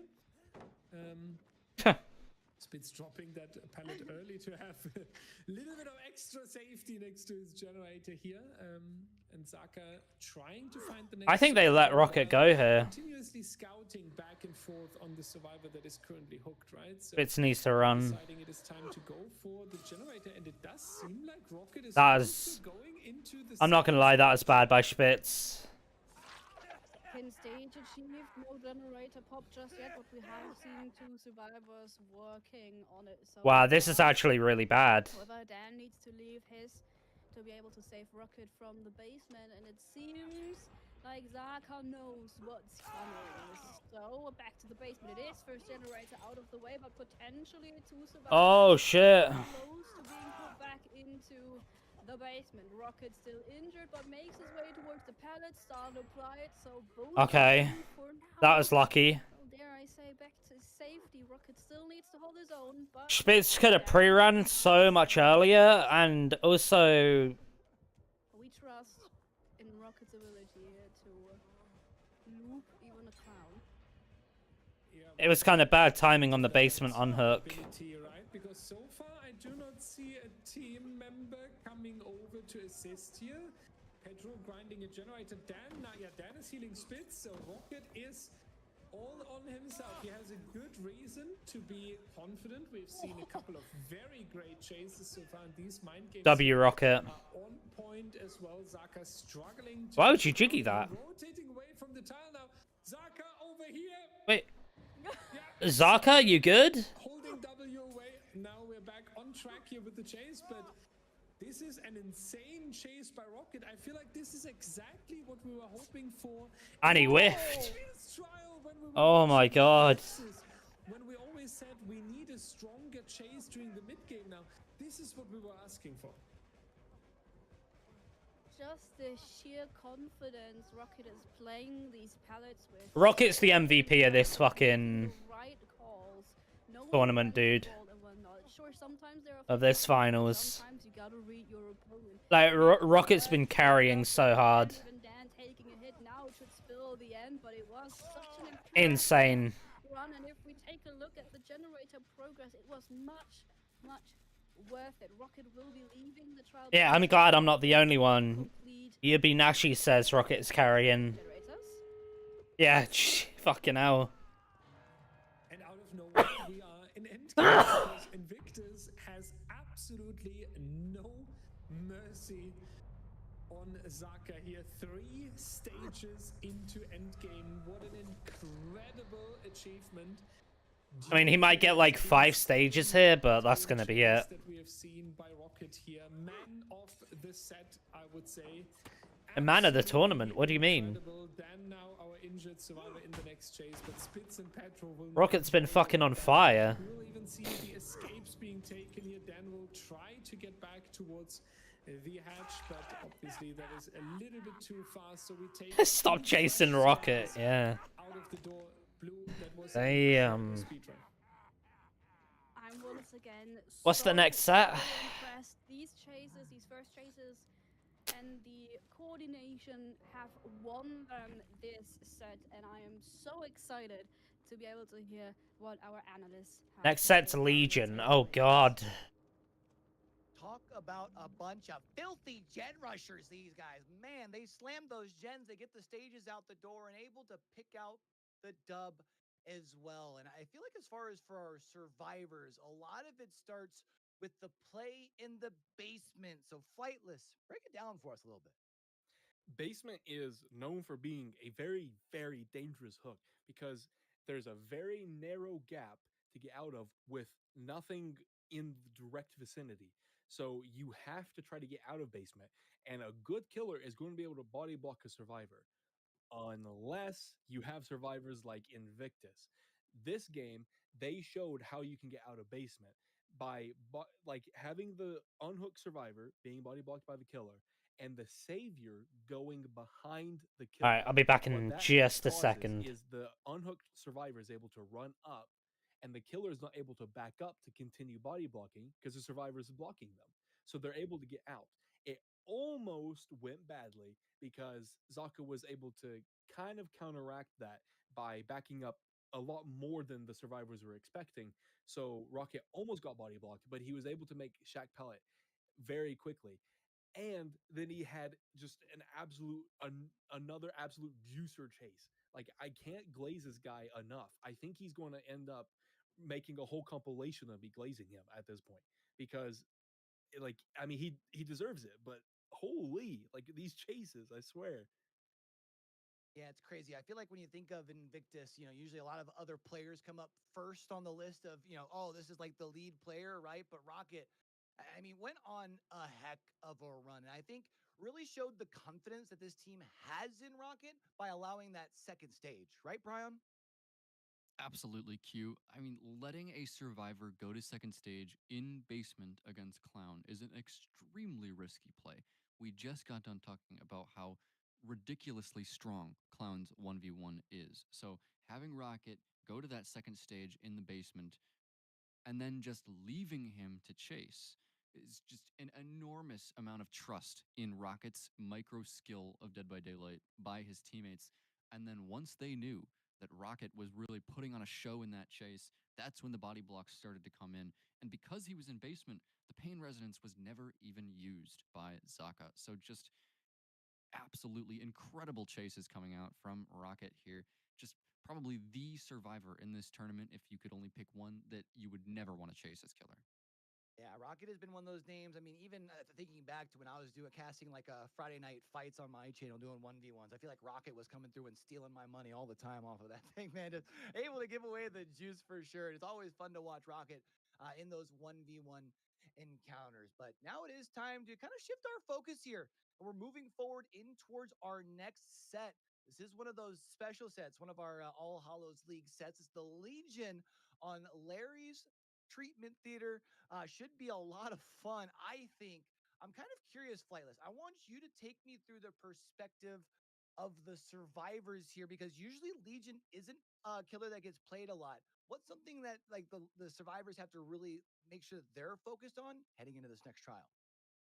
Well, it being an All Hallows League special set, we obviously have an indoor map with a stealth perk. Now, Legion is not necessarily a stealth killer, but stealth on indoor maps is very dangerous, even in competitive. Survivors, their biggest advantage is having knowledge about the killer's whereabouts and the killer's perks and their plans for throughout the game. However, with stealth killers on indoor maps, it is very difficult because survivors, they don't want to give free hits, they don't want to give free downs, so they have All right, to we're play back. safe. And then playing safe causes them to lose Ooh. pressure on the gens, and that can cause the killer to be able to build up pressure that I didn't know way. I could do that. So Legion, although is not a ghost face or is not a wraith, can be stealthy in this setting. And Ward is a very, very good killer. We saw him on Billy earlier, and he did very well. It just wasn't able to beat Dan's win condition that he made. But here we're going to be able to see that Ward's mechanics on killer are really, really good. So from the survivor's perspective, they're going to have to play incredibly safe versus a really good killer. That is going that is going to spell very big trouble for them. Well, Brian, put me into the perspective on the other side here, because obviously Hmm. we know Invictus survivors have the ability to do what Invictus does best. And they're going to be out on the survivors here to start things off, which does mean Ward has to set the tone here for Praxis. So, what is Ward going to have to do to be able to put up a rather, I don't want to say unbeatable, but at least a challenging win condition here?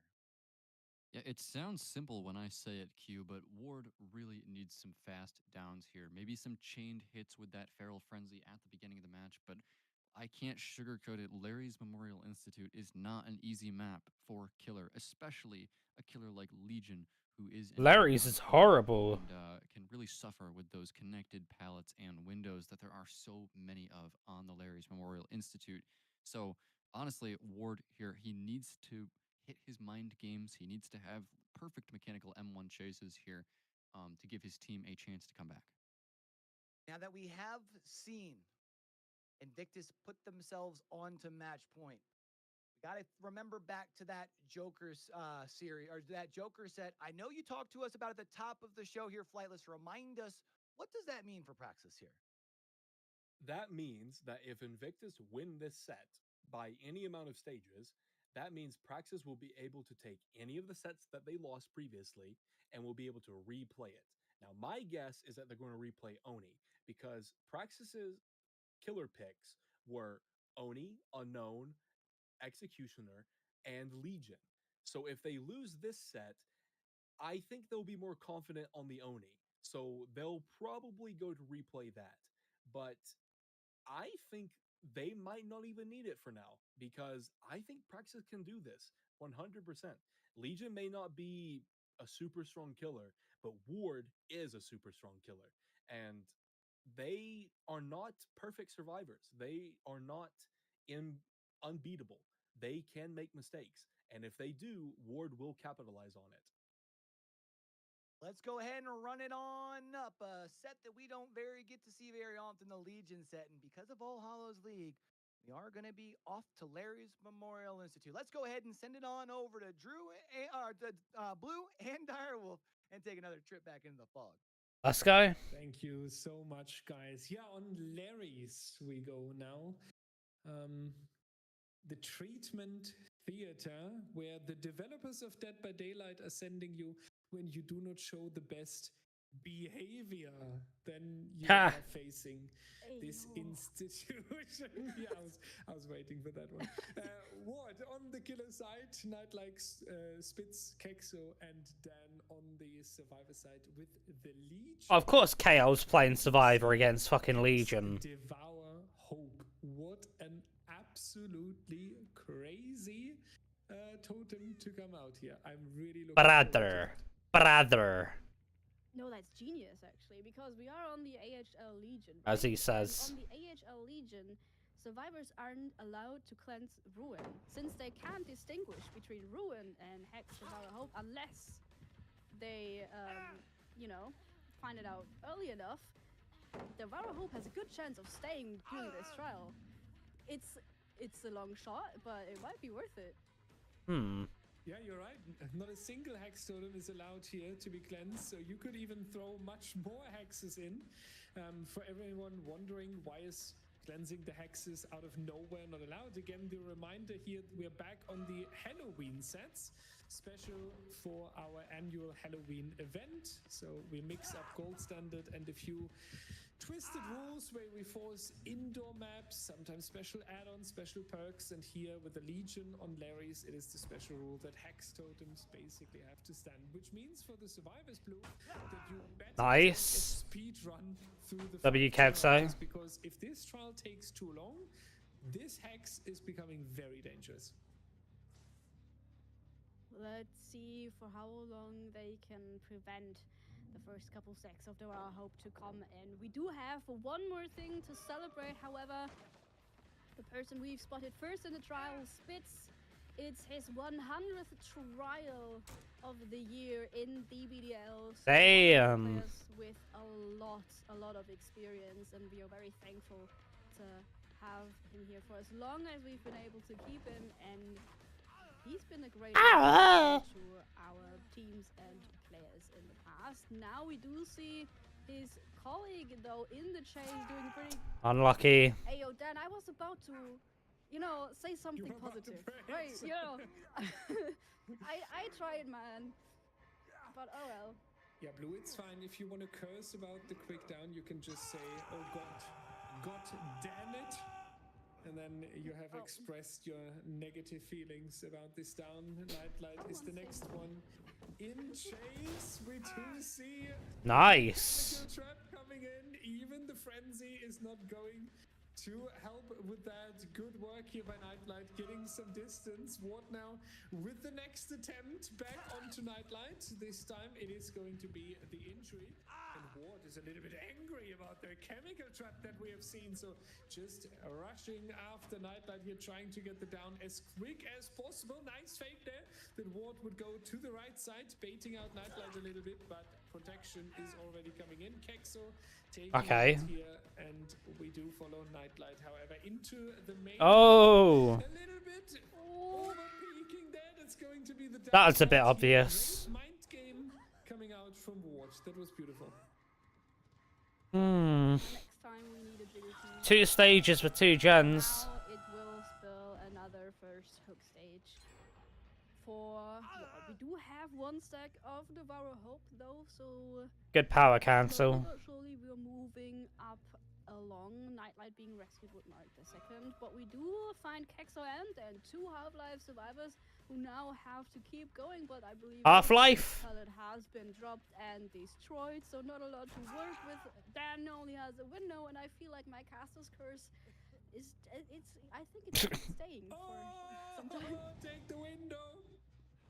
I don't think that was intentional. That was not intentional. Look at him playing that off. Moving over to Spitz now to act like this was intentional. Now we saw what you did there, Ward. You cannot escape us. But nice attempt, and getting an injury onto Spitz as well there. Then on the second stage here, so potential for the elimination. And we also catch Spitz here, who is injured and just... Why are they giving him a free stage? We will follow up on The fuck? potentially. No, we will. I mean, I guess he has Deli, but... Which means we will give the survivors access to the Sure. deliverance. There would be the Unbreakable as well, so it doesn't really matter what we do with Spitz, either slugging or hooking, it still leads to the survivor recovery. Still seems like a very strange themselves, choice. but Dan now needs to play incredibly careful, but decides to be on a generator. There's the anyway. deli. This man has confidence, Blue, and I like it. Confidence is very well needed for now. This is rough now. Dan on the it's also always when I talk, right? Maybe I'm the problem here. This is getting Dan rough. seems to be leaving the trial, which, if you look at the perk build from our killer, actually not the worst, because we've seen the survivors being very eager to unhook very quickly, right? And that was due to Devourer Hope, because fast trades, fast rescues mean no additional stacks forward. So that has been played out really well. Now finding themselves in the 3 Like 5 stages at 3 gens is... 6 stages at 3 gens. There have been a lot of Gonna be a close set. of trying to prevent Devourer Hope getting more stacks. Gotta wonder if it was worth it. Yeah, that's the tricky trade-off, right? No You take a lot way. you do take a lot of risk here in order Pre-drop to it? make sure that Devour Really? is not leveling up. But by that, at least as it appears right now, you have lost Dan, you have Spitz. I guess on he does have second button. hook, ready to be tunneled out. You already have a hook stage on Nightlight, and you still have 2 Good generators attempt. to go. So there's a lot going for Team Praxis here at the moment. Yeah. Invictus needs to get a good chase here, get the pressure back onto the generators, work with a lot of efficiency. And now you could even one-shot Kexo with a normal M1 attack. So danger is rising, I would say. Oh shit, yeah, Devour. In the danger zone. Kexo really, really needs to play this safe if they even expect anyone to get out of the trial at this point. We do hear a generator with a lot of progress, but we do remember Ruin still up and standing, will not get cleansed in this trial unless you Unlucky. that's of course an option. So the generator will be regressing. Now the third stack has been revealed, but I'm sure our survivors have been aware of this by now. Spitz being on the hook, however, marks another elimination. 2 survivors and 2 generators. 1 for each, right there. If things would be so easy, then I would say that definitely works out. The problem is that we also have an injured Nightlight, so it will be much easier to find that survivor. We might see some blood pools, we might hear the grunts of pain. So Nightlight needs to be extremely careful, working on a generator in the distance. I feel like it is very important that you get at least generator number 4 out of the way, because then you can send your killer into the trial. You can say, okay, you have a 3-gen that you can defend. In worst case, let them repair 4 generators. We go for the tie. We can make this happen, right? But keeping it with 2 gens still standing would feel really bad. So it's really good that I was gonna say, is doing a good job here, even though while being exposed and allowing this Nightlight does to seem stay like alive. higher than average result for Legion. The confidence What the fuck? of Kexo is so cold-blooded, standing at this pallet, not using it, making his way over to another one. I am once again very impressed. Damn. I need to stop being positive about these survivors. I'm so sorry. Well, you did what you could. You tried your best. We now all know that you put a lot of money on. Yeah, Praxis, 4K1. it seems like. But yeah, with Kexo on the hook, Nightlight injured, we will now have an easier time. This Praxis win, I think. It looks a lot Praxis like set 4K. win. It is very good that the 4th generator came out. As said, your killer I don't is see in the Invictus trial. getting a 4K1. If Praxis gets 4 gens out of the way, you have a chance again on the tiebreaker, and I think you will be very happy to have that opportunity. I agree. Not being able to complete Bro. the 4th generator would have been detrimental. But it seems like we've concluded this trial. A 4K. Well played, well played. Generator standing. 4K1. How will Invictus's killer now deal with this, boys? Take it away. Definitely interesting here. A 4K with 1 gen left remaining against a pretty impressive survivor squad. Gonna be worth Difficult. mentioning here. Ward came in, they understood the assignment, and they delivered here for Praxis. And I know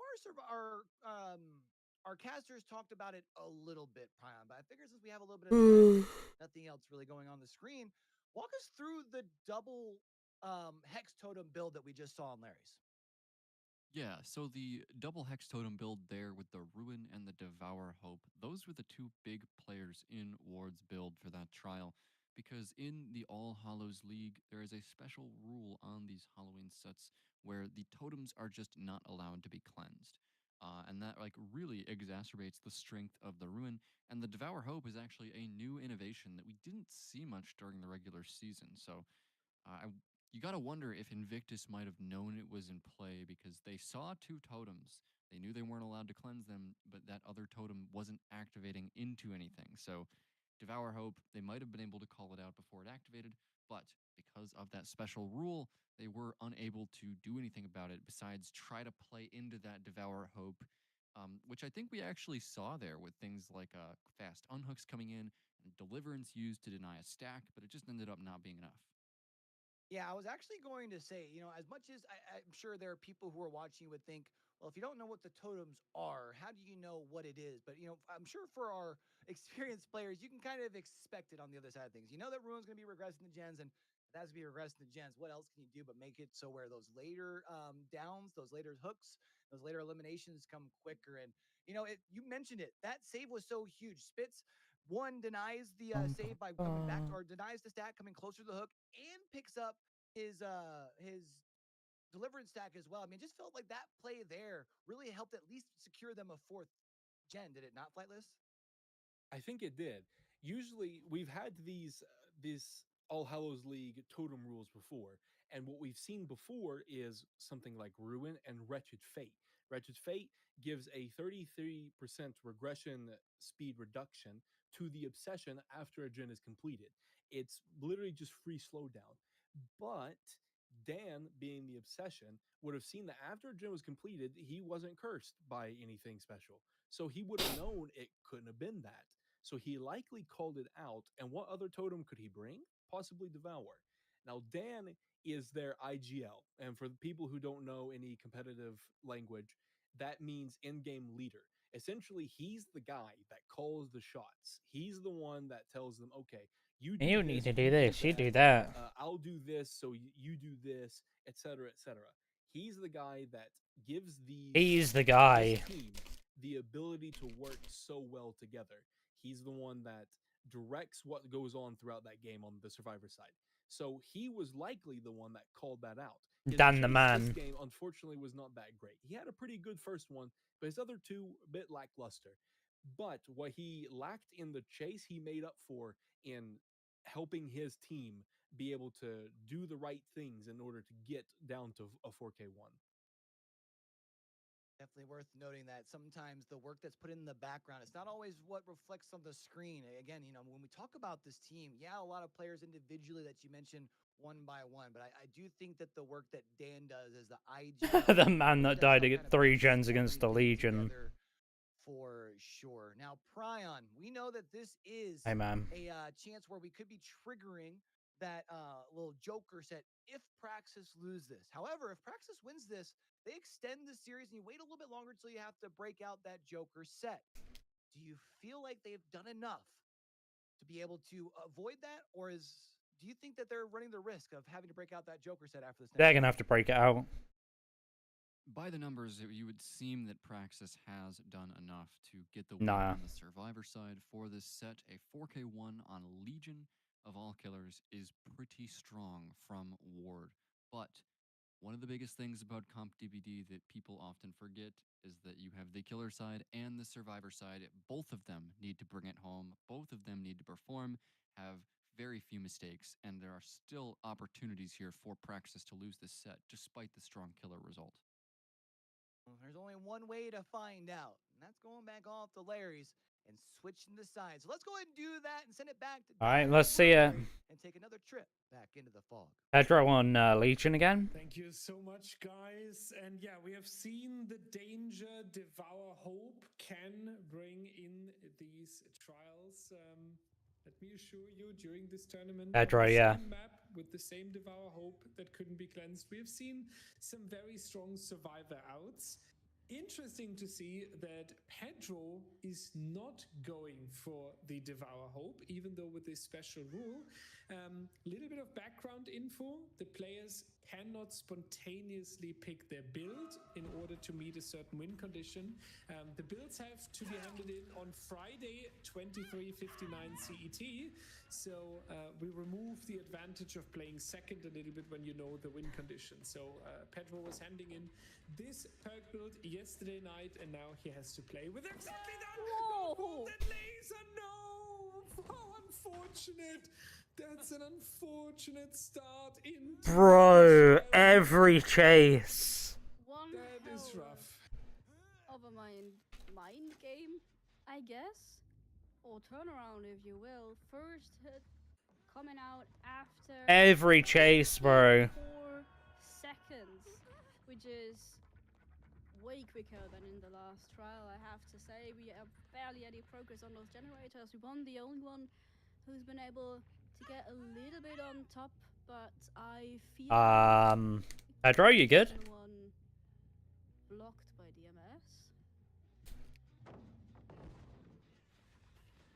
No, this is the one. That's a hit. Working on, however, still interrupted. Interrupted indeed. Back to the survivor hunting. They do run away though, trying to make it impossible for Pedro to reach it. Yeah, he is going out of power a little bit earlier than letting it run out completely in order to gain a quicker recharge here. Circling back. The survivors doing a good job after laser went down initially a little bit too quickly, as I would say. We now see them playing very careful here, taking the distance, good communication as well. Unfortunately, laser is the next one in chase. Would be the second stage already. Nice mind game here by laser, getting a little bit of distance, will reach the corner over here. And now you have to be on point with the mind games. You need to have the patience. Good standoff. Good standoff. Okay. I was waiting for that. Well played. Good job, Laser. Going into the next room. What a great popping. Amazing play. First chase now showing He goes down though. potential. And on the other hand, that is my Pedro though, in order to get the quick down here and sensing the pallet save as well. What a No way he makes it, right? by our killer here. What?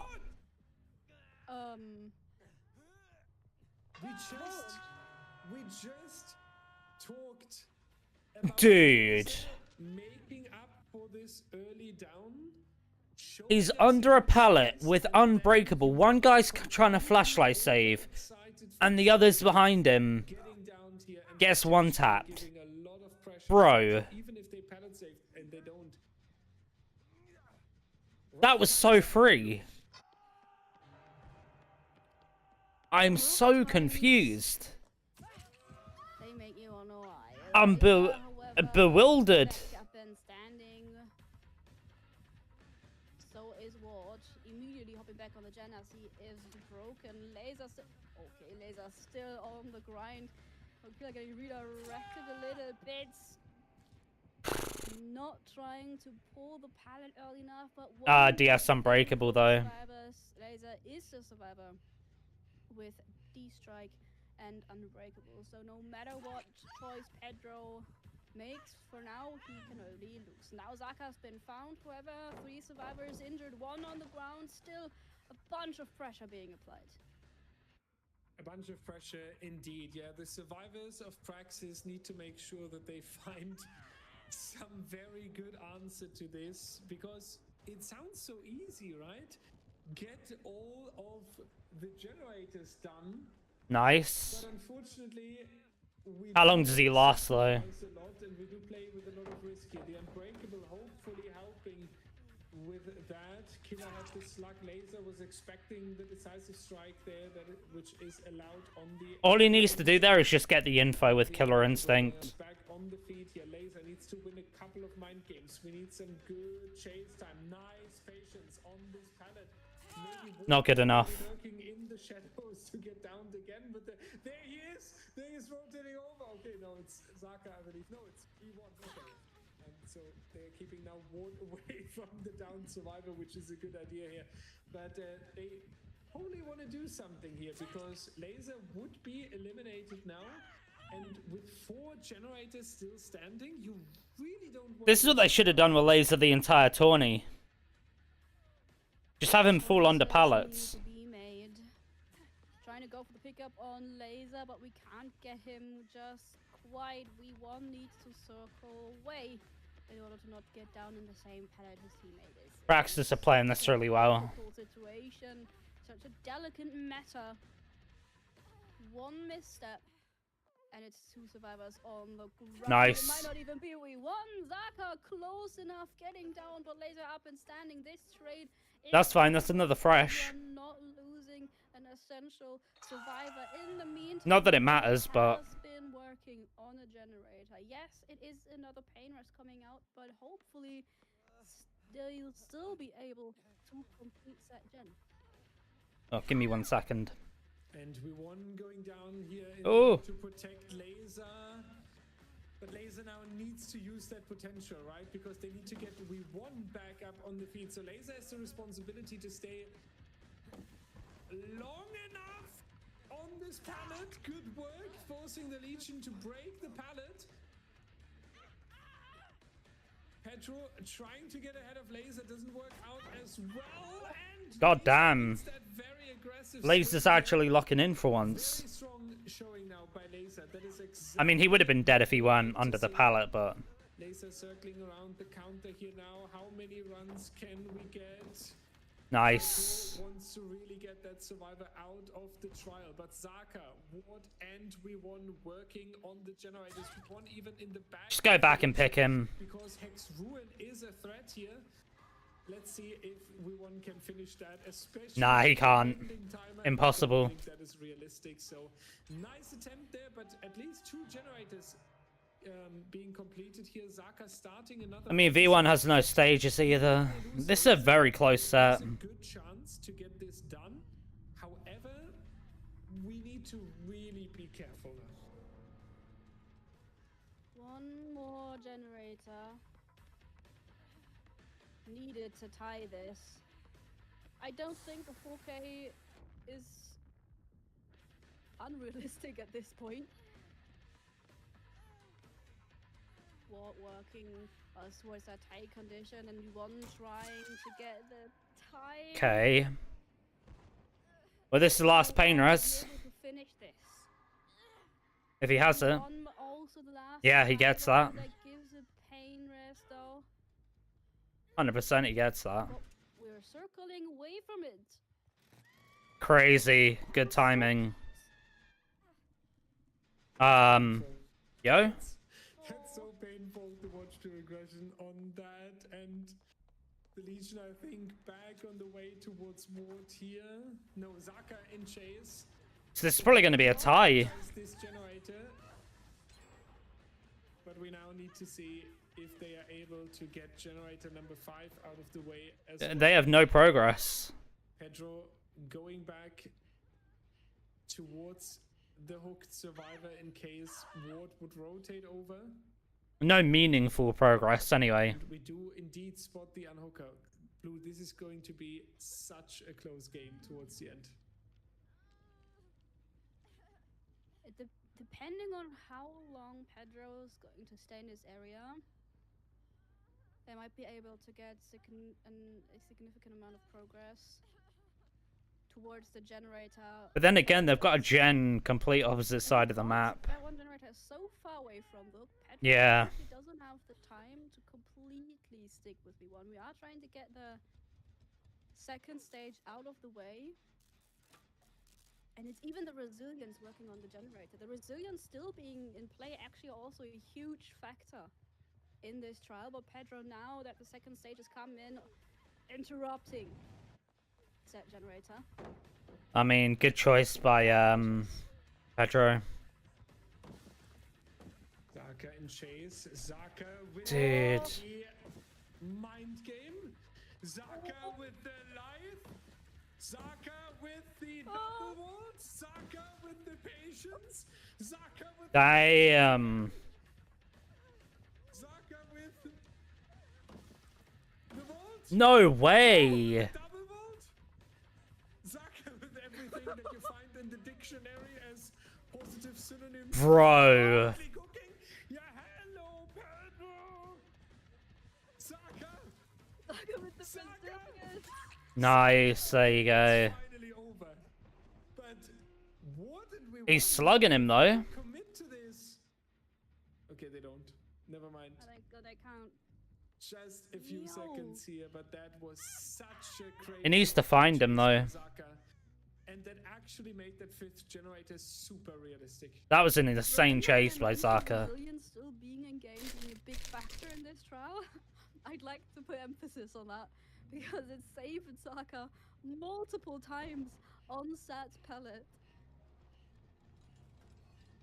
He's also up and standing again, which leads Pedro to believe only one survivor could have been working on the generator, and it's probably one on the other side of the map for now because we did interrupt Zaka and the survivors need to push 2 generators, so we are currently prioritizing the one on this side of the map, finding Ward.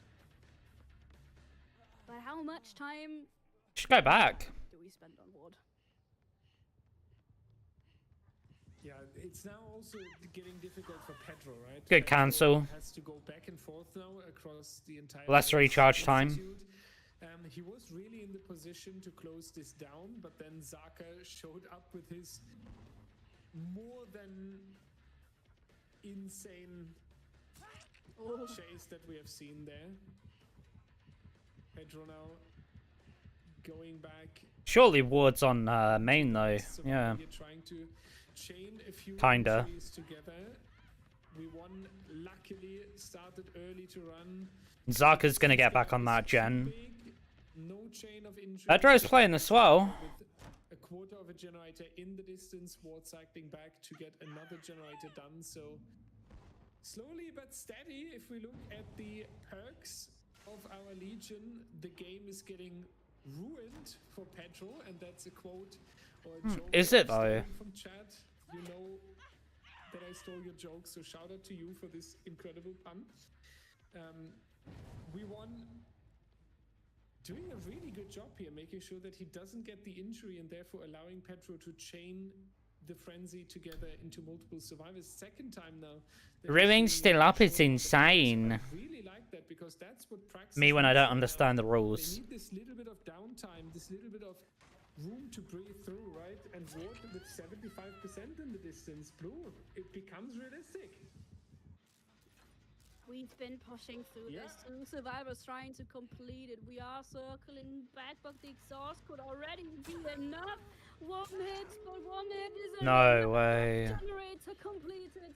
So they take GG's. the win of this set. Incredible performance from these survivors there. I would have not believed it while we were watching the middle of the trial, but Very well managed played.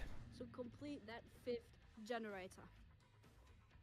Yeah, crazy work here by our survivors. It was such an up and down here. The early game looked Like laser locked in towards the middle of that. Pedro had so much on his I hands. thought that was gonna be. I thought he was gonna throw the set, Praxis, was more than but laser ended up locking in quite well, quite really fucking well. more than throwing And then Zaka locked the fuck in as well. resources in for not apparent reason.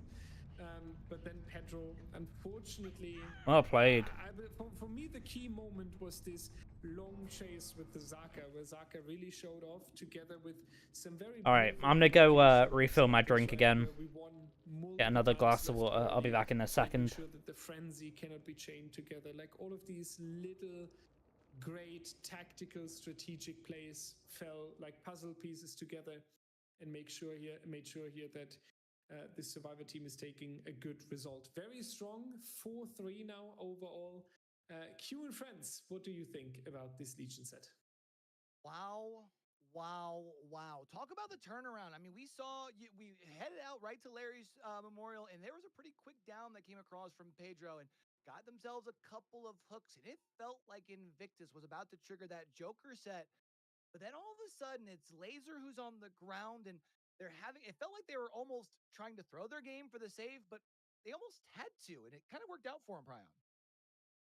Yeah, absolutely. Q. That sequence where Laser was just on the ground on that pallet, dead on hook, was so crucial here to Praxis bringing it back.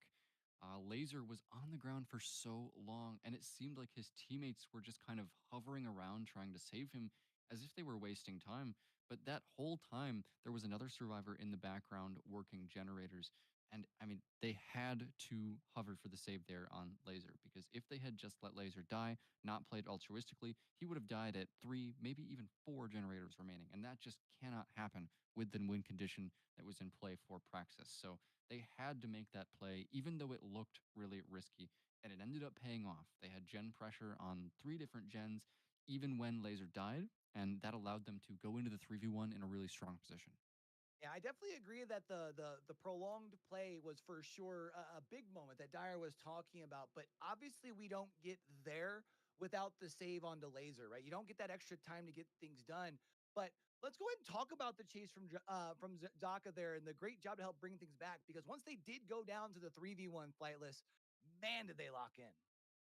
Yeah, they may have needed to stay in the 4v1 for as long as they could by keeping Laser alive, but it didn't end up mattering really because while the 3v1 is a much weaker position for the serve, not in this game. The 3v1 for them almost was a buff because Zaka absolutely locked in and had a rocket level chase and completely brought it back. From that point on, the gens were too high of progress and way too split. Pedro just couldn't seem to get any pressure after that. Zaka completely turned the game around into Praxis's favor. And this is the first time my prediction has been completely wrong. I thought this would go to Invictus, I'm not going to lie. But Praxis actually just showed up this game. That was very well played by them. That was incredibly well played by them for sure. But now we do shift that focus one more time because we're going to be switching things up and going to set number 8. It's the shape, and I think also offers its same sort of a unique challenges, right, for the survivors. In particular, here, the survivors for Praxis, because they are still trying to push this thing the distance and wait as long as they can to be able to avoid that Joker set being enabled. So walk me through it, Pryon. What are they going to have to do on the survivor side to set a really good win con here? This is kind of out of the frying pan into the fire for Praxis. The shape on the Hawkins National Laboratory is one of Invictus's most picked and best sets in this AHL. And Pedro on the killer is going to be an absolute monster on that Michael Myers.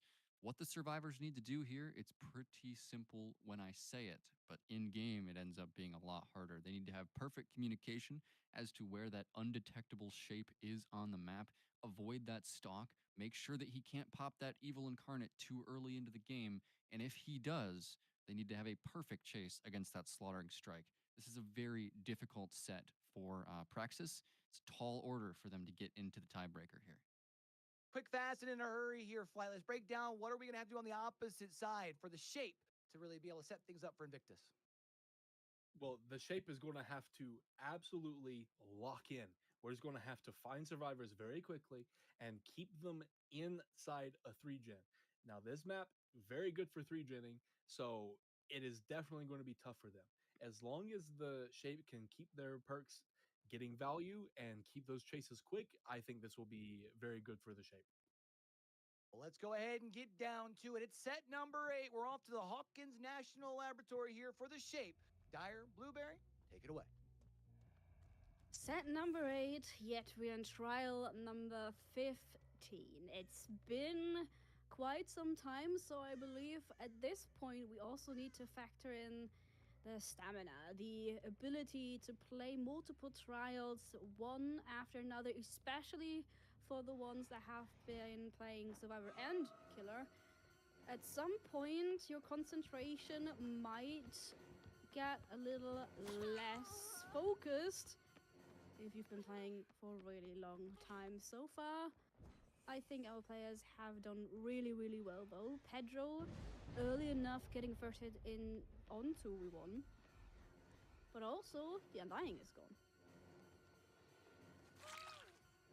Yeah, and dying is gone, which is good news at the beginning in the shape set. Even though we play on Halloween rules, it is allowed to cleanse the hexes. And we were trying to go for a mind game there. We could have actually pulled through, I believe.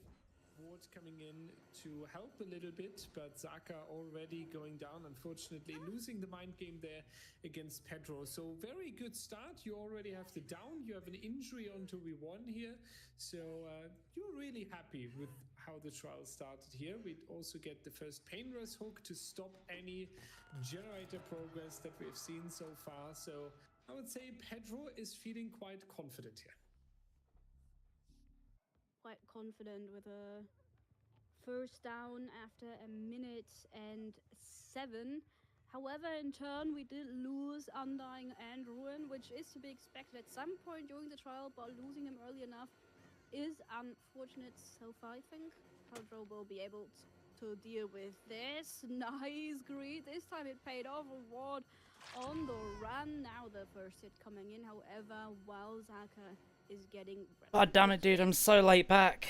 The point in time where Pedro circles back towards the area, trying to cut off the survivors. Alright, we're back. You see pools of blood returning. What we thought... Maya's set, huh? Oh, jump scare. Really nice. Yeah, This is looking really good for Invictus. 2 stages at 5 gens, 3 people injured, 1 guy hooked. Good work so far by Pedro. 2 hook stages already without a single generator. Yeah, that's pretty good. Vibing in the locker with the head on. Staying around for the rescue, and Pedro already on the other side of Hawkins, back onto Zaka. Perfect survivor. Insta votes. Would be the second hook stage. Nice. Survivor, and a beautiful mind game by Pedro, forcing the vault, then getting Zaka down onto the floor. So next stage, A bit of a jank hit though. we'll see the elimination blue, and we are still with 4 generators. Zaka is not looking too good right now.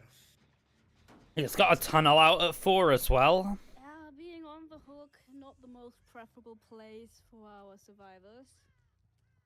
It's also a 3rd hook stage for Pedro, Damage. who's undetectable once more.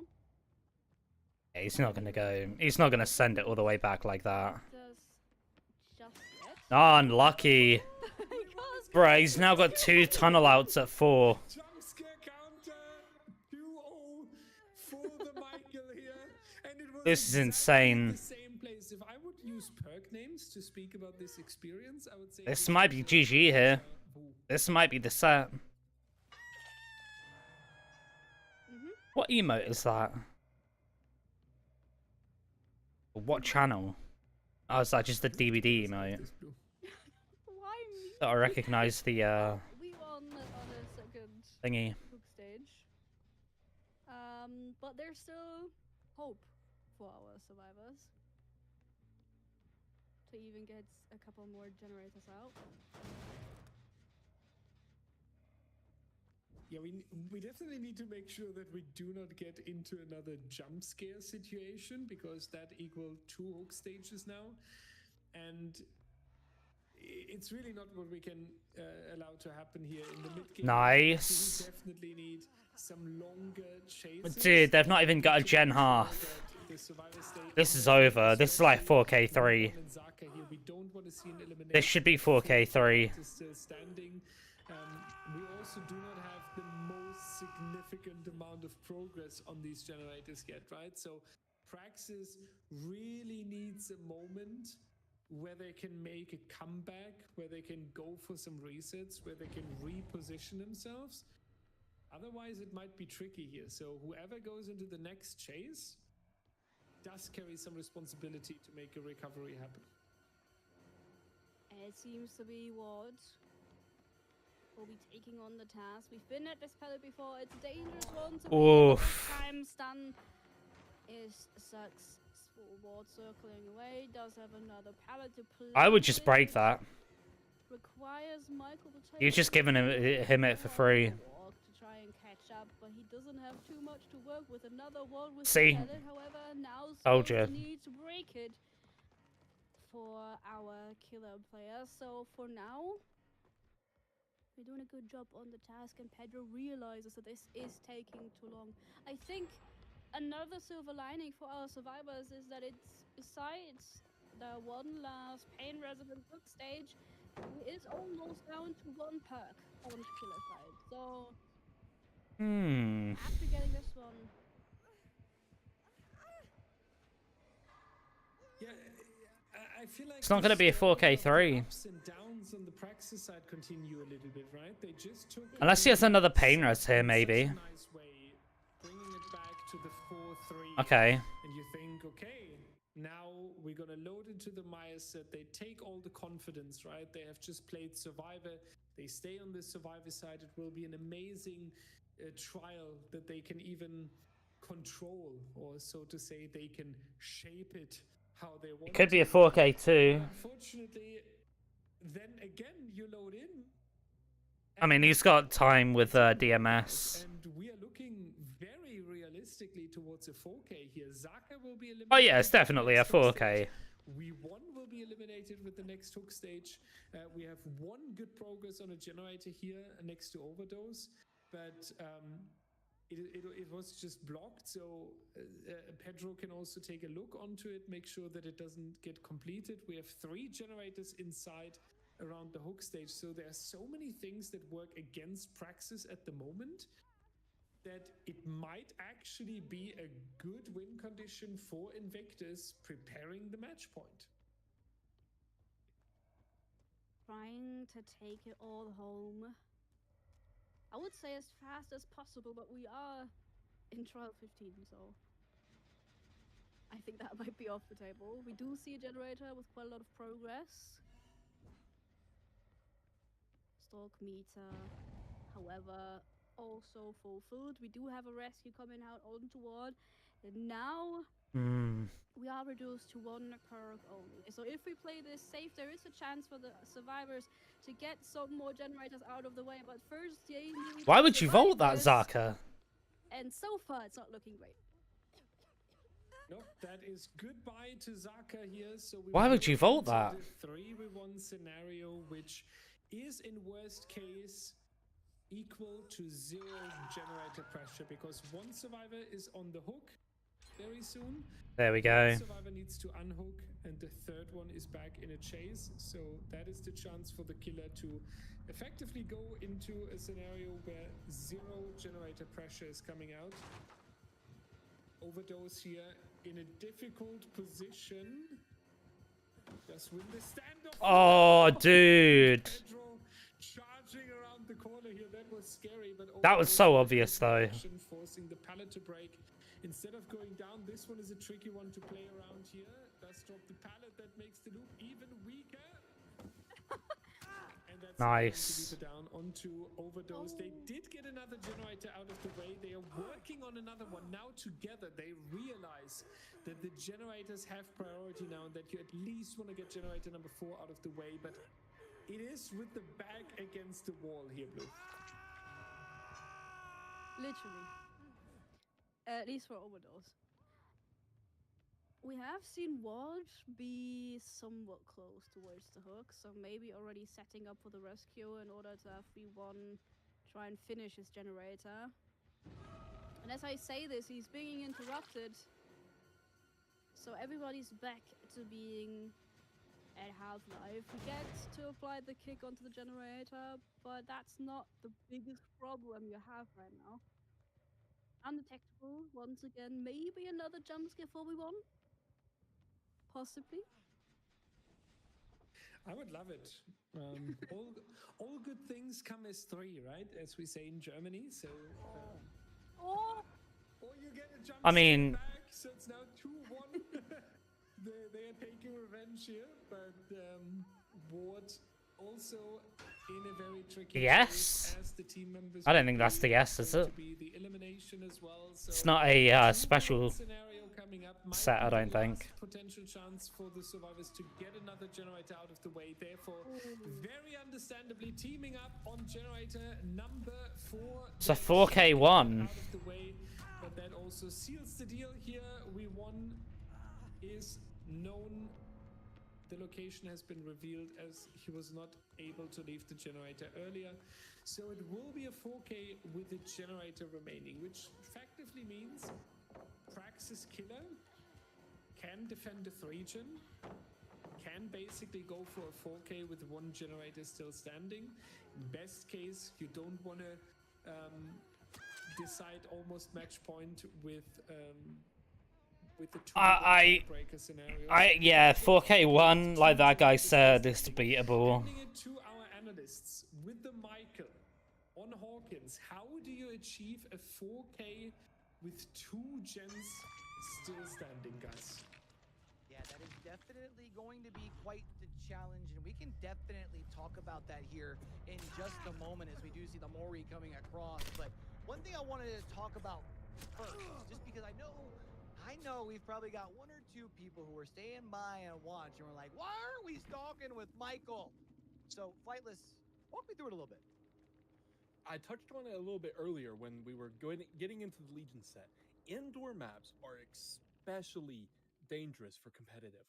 That's why Dredge, for example, has the highest 4K rate of any killer, even Nurse, because he is a high mobility, somewhat stealth killer on an indoor map. So you put yourself in a very precarious situation versus that killer. And it's the same here. So the advantage of not stalking is the fact that you don't waste time getting that stalk and you don't risk getting potentially run out of your power because it is doable on this map. There are very weak pallets, but there's a lot of them. So if you win some 50-50s, you can definitely make the Myers very upset with using their power.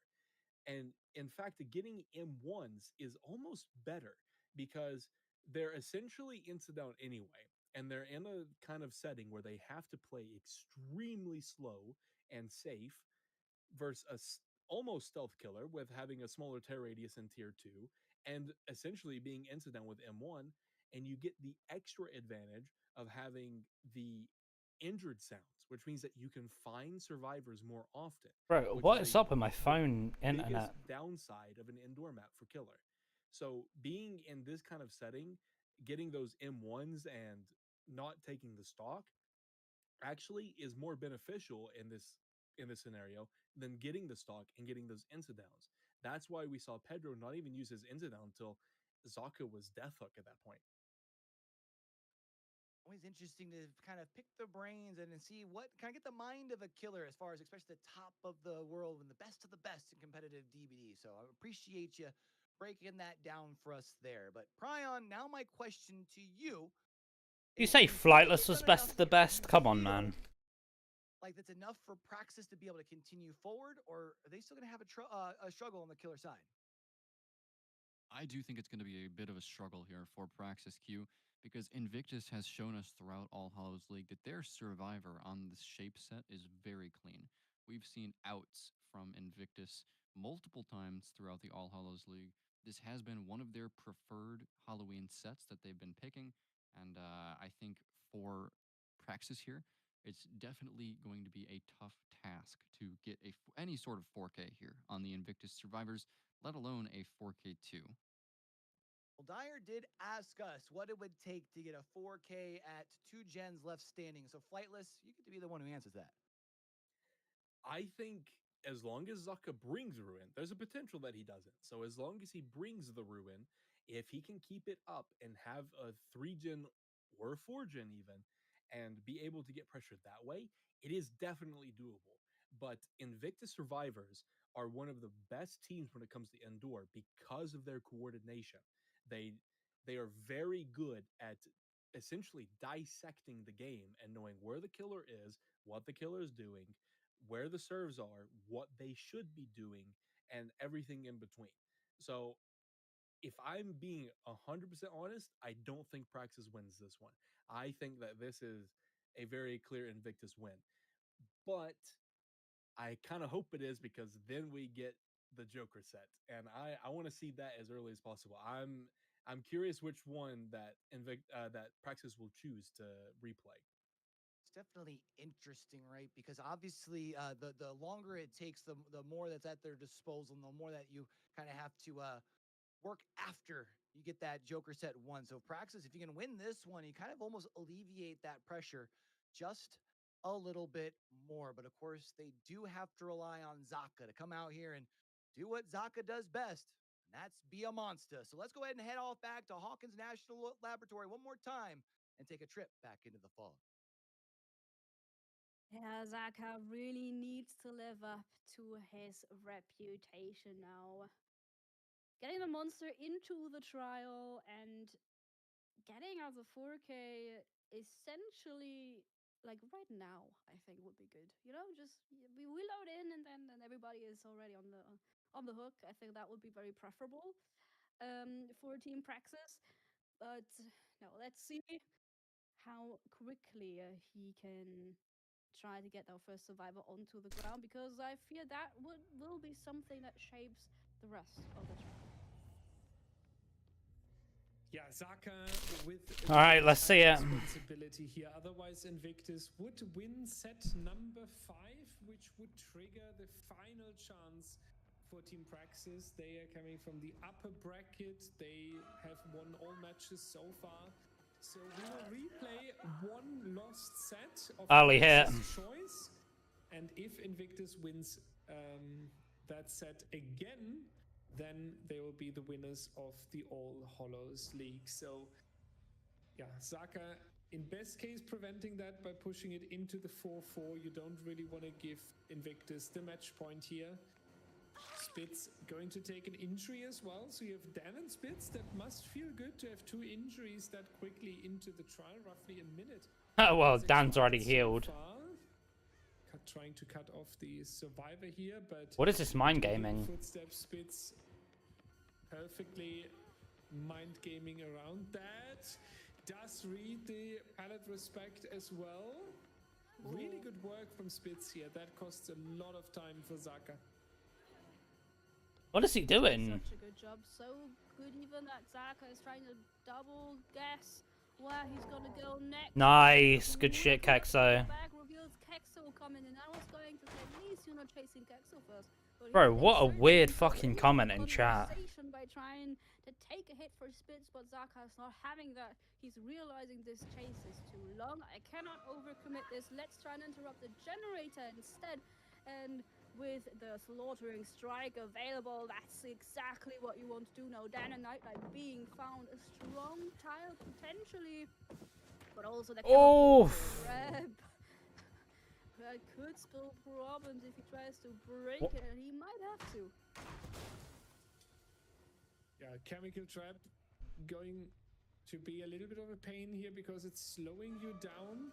Rushing towards the generator close by. At least we do get there in time.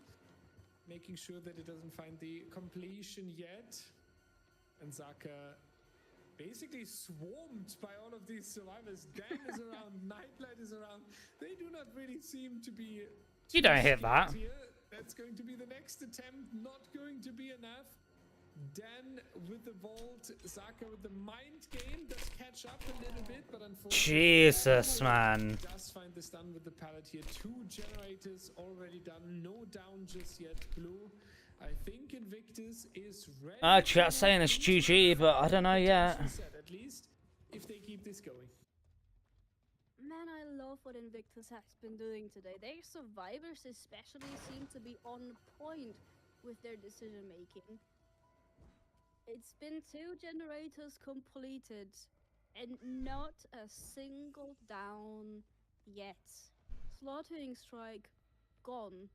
And so apparently are the survivors again. We don't see anyone. The only indicators we have for survivor presence right now is the crouching Spitz for one, but also where the generators are being completed, right? Absolutely correct. I'm just watching Spitz here again because I'm so ready for the chase that is coming up here. Doing such a good job here in the early game especially. And look at that, Blue. They are all healed again. They're all healthy. They're all happy. No danger, no risk at the moment. It feels like they're playing this trial without the killer. They are just like, we play our group simulator here, repairing the generators, and you have to watch from the sideline. It's crazy how dominant they are. It's also crazy how differently these trials can go, right? It really shapes your expectation of what potentially could happen. I mean, now we do catch someone working on the portal room generator, so this marks free stock. Let's see if it also possibly marks our first down, because so far it's just been the survivors picking flowers, essentially. That's blocked. No. In this little room here, I was about to say, if Nightlight manages that successfully, then I'm gonna leave my chair here behind. But Nightlight does go down. It is a very needed down because we do need this game to start, basically. On the killer side, we do get the pain res here, which forces a little bit of regression, but we cannot continue like this, Blue. The task is very clear. We need to get almost as soon as we see the next survivor, we need to get an instant down in order to make a comeback here. It is just, there's no other way to say it. Like, as soon as we see the next survivor, it needs to be a down. I mean, I would even take two. You know, we really need something going for Zaka. He's running against Invictus, who are currently playing their 30th set in this tournament. They've been playing left and right for such a long time. They're experienced, and yet for this shape set, it seems like, especially for today, we've been playing for a long time. It feels like it's the first trial of the whole evening, right? They seem fresh, unbothered, and very well organized. Yeah, and you talked about earlier how much exhaustion also comes in, right? Not the in-game one, the one that you have at home. No, he didn't. But like you need to focus for such a long time. No, he It didn't. looks like Nightlight, Spitz, Dan, and Kexo just used the last break, taking a quick cold shower, getting back at the PC and being like, okay, let's do this. Let's start from zero. They play this so perfectly. Maybe it's also a little bit of boost of motivation, right? You have the end inside. You win this one. You are in match point. You have to replay one set that Praxis chose that they lost. And if you win that again, you win this tournament. So maybe that really motivates them right now, but it looks really, really strong here. Also, Dan leading us all the way into the portal room, which causes a longer distance to walk for Zaka here back towards these generators. And we see the effect of that generator over here almost completely finished.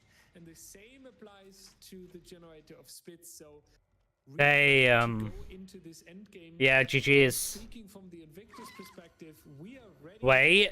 to finishing this, but Hold up. maybe there's a short hope.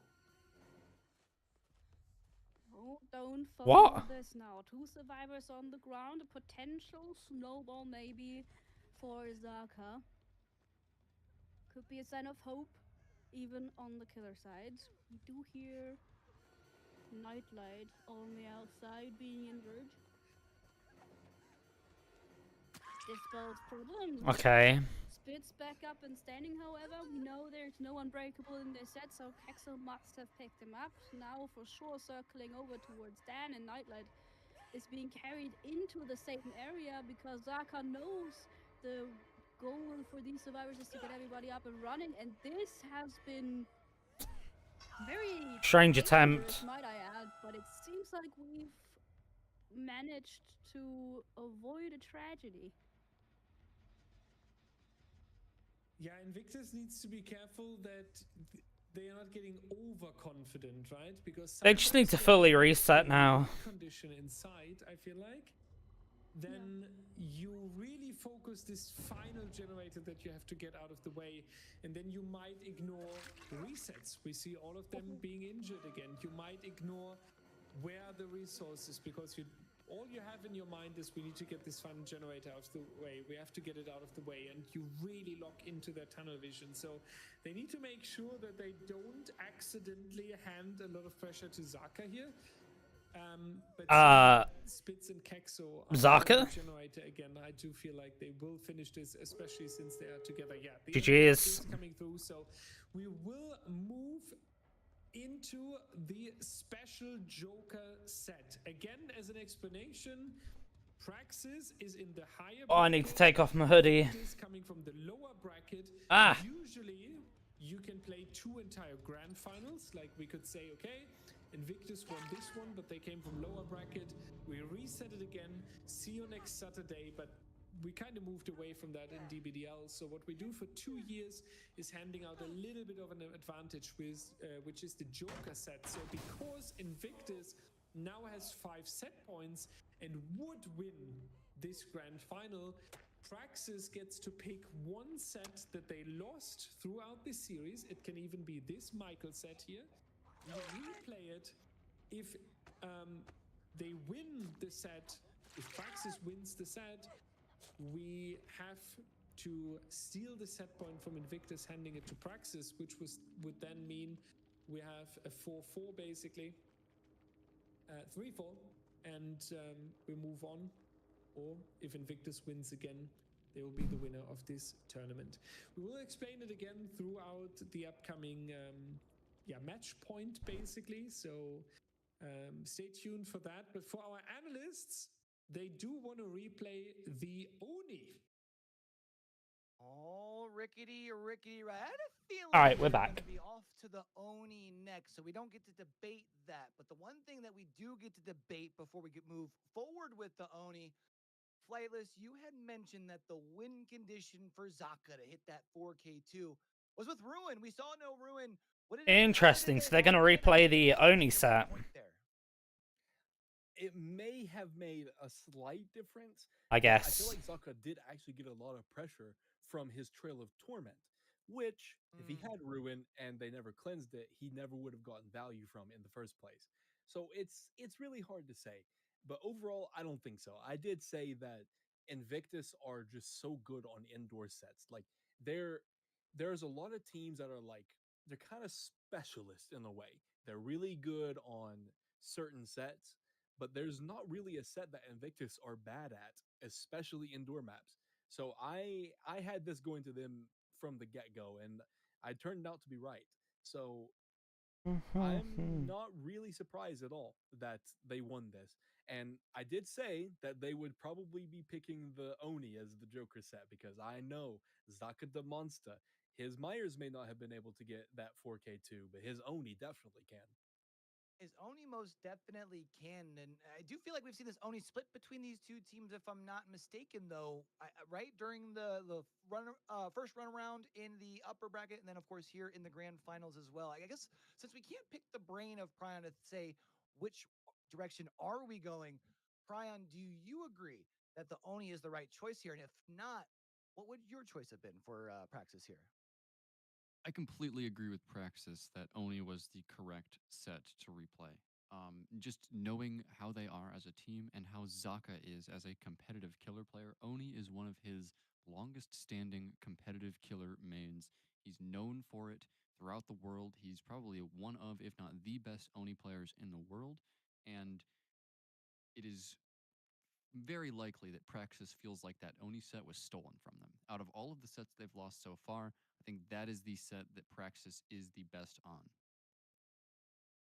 Got to think back to how that even played out last time we were here, right? Because we had seen Zaka get a couple of slugs and went back towards the gate. Had they picked up Nightlight there in the gate, I think. All I know is I'm going to sleep well tonight, whenever I go to sleep. As I say, since about 3 p.m. yesterday when I woke up, I've had like 2.5 hours sleep. A different win condition to play. Literally. So based on what they got as their scores, Went to yeah, bed at it would've 7 probably this been morning had Zaka just picked up. and had an So I alarm feel set for like I feel like 3. Zaka may have been kicking himself down about that. So then I decision could get he made up, earlier. do some shit, and then stream. Maybe he has a chance to redeem himself. And Again, I just a just quick couldn't reminder as sleep. far as for the Couldn't Joker sleep. set before we do get ready to head on in. If Zaka is able to All bring right, this thing on Joker top, set. essentially it makes it so that Oni set went in favor of Praxis, and that would bring the score Joker back Oni. to a 4-4 tie, and we would be off to that 9th set. So there is still a chance that we could still see one more set, or it could very well end here. It really all comes down to this. So Pryon, my question to you: is there a world where we still go off the suffocation pit for the ghoul, or is Midwich where it ends? Midwich is where it ends. This really is still like it's still up in the air, Q. I mean, Oni is such a good set for both of these teams. The plays that Invictus needed to make to steal away this Oni set earlier today are not always reproducible. Invictus has been 100% on their game for the Survivor side so far today. So if they continue that level of play, it could end here on Midwich. But Zaka on that Oni, he is just that strong of an Oni player. So it really could go either way, Q. Definitely like that light more. All right, you're taking the easy route. Flightless, hit me with it. Is this where it ends, or are we off the suffocation pit? Honestly, I think we might be heading off to suffocation pit. Now, another little piece of info I did mention earlier that beforehand, before this whole match, before today, the teams were required to pick builds for each survivor and killer side for every single set, just in case they're all played out. So now that we're replaying this set, if they bring the same builds that they did last time, each side may have a little advantage. They could remember, oh, this survivor had this, the killer had this. So now they're able to re-choose their builds. And I feel like Zaka's going to be a little bit more tactical with his perk choices, and he may actually bring this to a 4K, which is going to be tough for even Pedro's Oni to beat. Well, it all comes down to this. For Praxis, they had to go ahead and initiate that Joker set. They're hoping to keep their run in the All Hallows League alive here in the Grand Finals, while Invictus is hoping to end things on to Midwich. So let's go ahead and send it back to Direwolf and Blueberry and take another trip back into the fog. The Joker set, the one set that could already decide the fate of our two teams, and it couldn't be more intense than this. The teams have played this set twice, once in our upper bracket final and once as the first set of tonight, and each time it's been decided by a single hook stage. So quite literally everything is up for grabs. Everything indeed. The dreams on the one hand for Praxis to make. All right, let's see it. They would steal the set. This could be the final set. So it would look really, really strong. The to final go to game. move this into a 4-3 basically, if they take this away from Invictus. This is the advantage that you receive when you come from the higher brackets. Obviously gonna be a because pre-drop. usually it requires an entire new grand final. On the other hand, though, Invictus looking so strong, so confident, and they also realize they're very, very close to the next tournament win here. Only one more set, only this Oni, and Pedro will try to get the first injury here as quick as possible. Laser locked in, though. Great. Oh, Jesus, Pedro. With a confident lunge over this little hole here. Very nice injury at the beginning. Ward and Zaka doubling up on a generator, but yeah, Pedro once more. Don't fumble, Laser. Trying to avoid being down just by a couple more seconds. Playing the patient game, being able to make his way over towards the longer side of the pallet once again. Pallet drop, reading this another time is crazy. Getting another Okay. one is inevitable. First generator coming out in turn of the first down of the trial. However, we once generator also already has quite. Guy in chat says this is why DBD can't be competitive. Why? We want waiting for the potential regression there that doesn't come through, so we do get the second. Okay, generator out of the way. weird place to pop Zaka it. moving towards the tower here, building himself a house. I personally always call that the IKEA loop. But, Nice. it can offer a lot of safety. Zaka trying something. I don't know what Zaka's doing here. Here, and that Not a didn't clue. really work out, Blue. I feel like running Not away a from the clue. tower straight away would have been the better choice. And now we have a big problem because Laser was on the hook. Zaka slugged right next to it, so it's really important that Praxis finds the unhook. In He's the fine. moment. We want somehow surviving that. And that's going to be the flick without success. And unfortunately, the power now running out.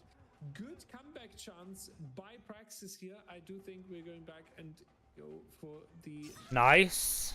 hook onto Zaka. We want taking an injury here. Zaka being picked up though, so Praxis fighting, even though they are struggling a little bit. I somehow This is a feel good like game so far. they're doing this in a very confident manner. Yeah, Pedro is keeping them on their toes for sure, but I feel like they've recovered that one. What? Not to reverse stun into Nah, he got robbed. We won. Really.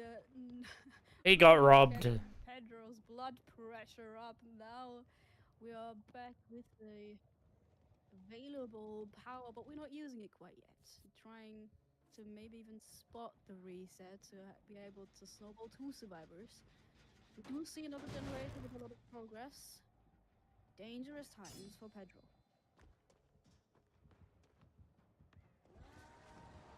And Ace in the next chase here. Ward with this pallet available here. Dropping that from the good side, was basically allowed to get back into the midsection of mid. I mean, It is going should have just jiggied it. down relatively quickly after that. 2 generators have been completed. Zaka healing together with We1. Laser getting on a new generator here. So we do see a little bit of progress. Only 25% progress. But Pedro able to slow down the survivor team a little bit due to all of these injuries, to the pickup being needed. So yeah, I feel like Pedro got some good slowdown there. The problem is now Praxis kind of finished the comeback, right? They are all healthy again with 3 survivors. They got themselves out of the misery here. So Pedro needs to make sure that with this upcoming power, he does cause a lot of trouble. He's in the business of misery, one might say. We really need to get these survivors back towards where he can snowball them. Or back towards IKEA, if you will. And Laser is the first. Laser just given free stages as usual. Couch maybe. Or some cushions for the hook, preferably, because that might hurt. Second hook stage for him. And that also means that Laser once again will be our tunnel target, right? You want to get him out of the match. You want to move into the 3v1 scenario. So Laser will definitely find himself in a difficult spot very soon, where Pedro will try to force the elimination. Information reveals that we have survivors above us working on the generator. It does take a little bit of travel distance to get up there, but now with the power we also gain the mobility again. Praxis found the perfect timing to unhook this survivor, and now Laser on the run for his life. Oh, dude. Also breaking the pallet. Even more distance, and he's half-life, so the one survivor you can chase during the... Alright, Laser's dead here. Pallet's gone, trying to zone him away from the... Bro, what are you doing, Pedro? Smash doesn't hit. Laser able to vault it. What? There's another pallet, a very small one, not the safest, but it does spill some more time. 2 further generators completed towards... It's a 50-50, but the power has run out. What a run. Yeah, Laser with Oh, dude. here with so much patience, wasted roughly 20 seconds again on this very weak pallet. So survivors can use that for the generators here. Ward got it towards the 40% mark, Zaka to 25%. So we have some good split pressure on the side of Praxis here.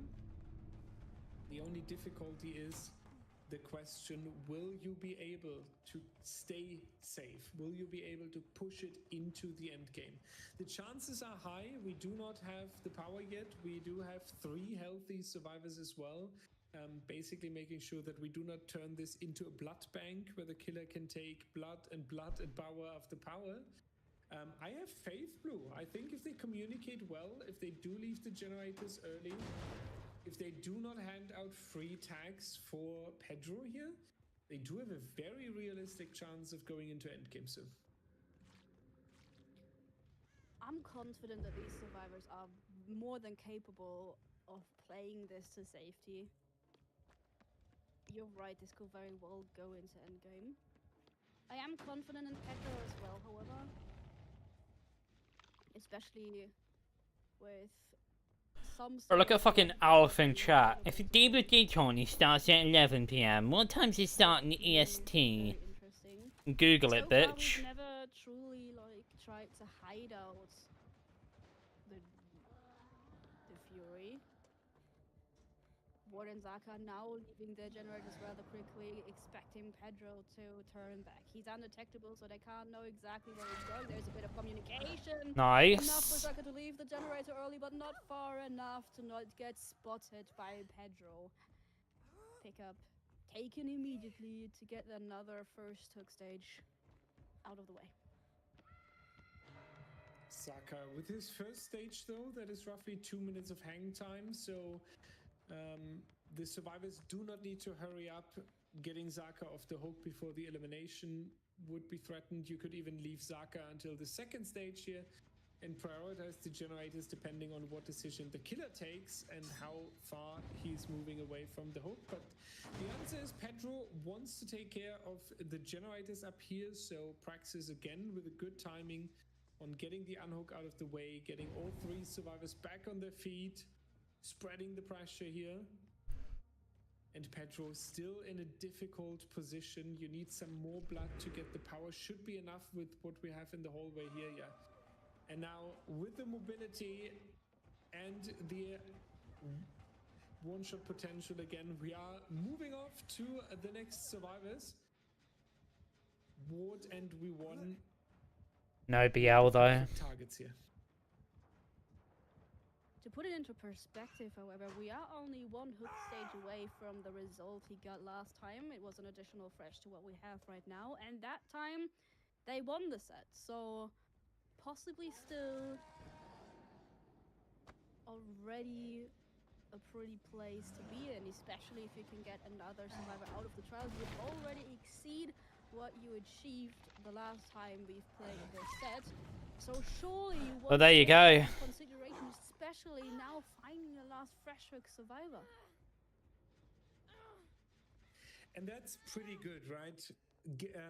Because in case they pop the last generator, we would be on this emergency situation again, where we say, oh my god, where's we won? We still need this survivor. He would offer 3 stages and so on.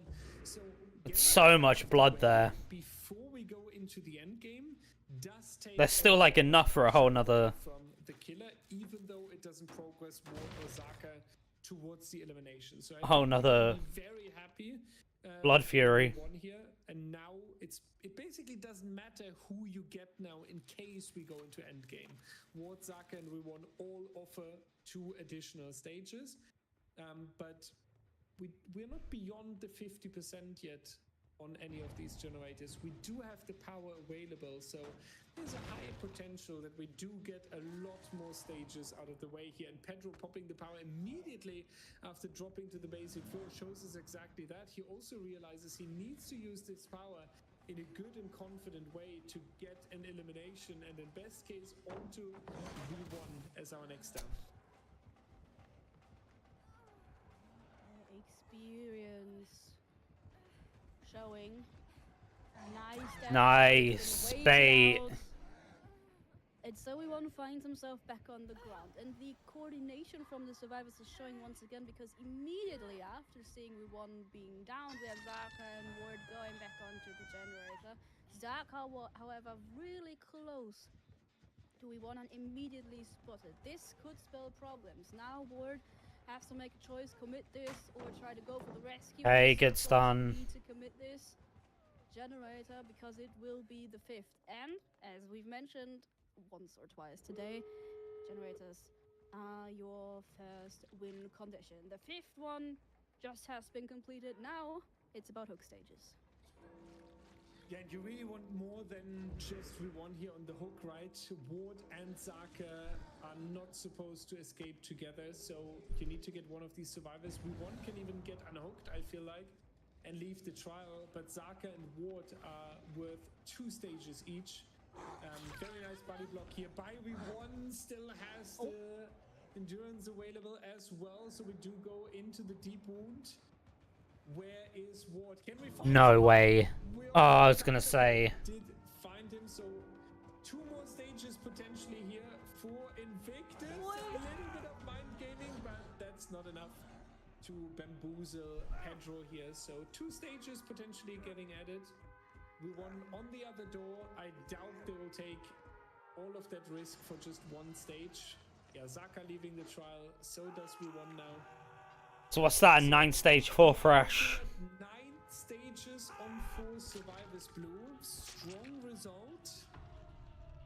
Could be better in terms of let's finish this off once and for all wise. I feel like 9 stages still offers a little bit of potential for a comeback. Analysts, what do you think about this? Well, I definitely think there's a lot to discuss here, the way things have broken down, because I do definitely think 9 stages is one of those sort of markers with as good as players that we have on both sides of the servers. Either team can really turn things around and walk away with it in the back half of this. But of course, every trial of Dead by Daylight is kind of like a sense of tug of war, right? Each side has to be able to make their adjustments to try and see what they can do to kind of pull in the reins of the sort of pace of the match, right? And one thing I really want to talk about is we saw Pedro very early on build up a bunch of pressure inside of the court yard, but then after that, never really extended for the slugs in the same way. So, Pryon, I was curious, what did you take away from that? It seemed to me, Q, like Pedro was playing in a very measured and safe way on the Oni there. He wasn't really going for any sort of crazy snowball plays. He wasn't leaving survivors on the ground for a ridiculous amount of time. He was keeping those gens with the eruption applied to them, using that ultimate weapon to find whoever he could, and just generally playing his chases in a slow and calculated way. Ended up working out for him here, and what that tells me, Q, is that Pedro trusts his survivor team a lot. That they're not all going to get slugged on the ground by the Blood Fury. That Invictus is going to keep up the way that they've been playing Survivor so far today. And if that is what comes to pass, I mean, this grand finals will be over. I think Invictus survivors definitely have the ability to control the pace of things here. So, Flightless, my question to you is, what is it that the monster, Zaka, is going to have to do when we head out to Midwich? What kind of perk build do you expect us to see here? And then also, what kind of playstyle are you expecting? I'm going to be expecting either a complete copy paste or at least something very similar to the build that Pedro brought, because that is probably the best build, because you do require an undetectable perk, which usually you're bringing unforeseen. Ultimate weapon is excellent for finding survivors, and eruption works well with a gen kick perk like unforeseen, and is also good regression.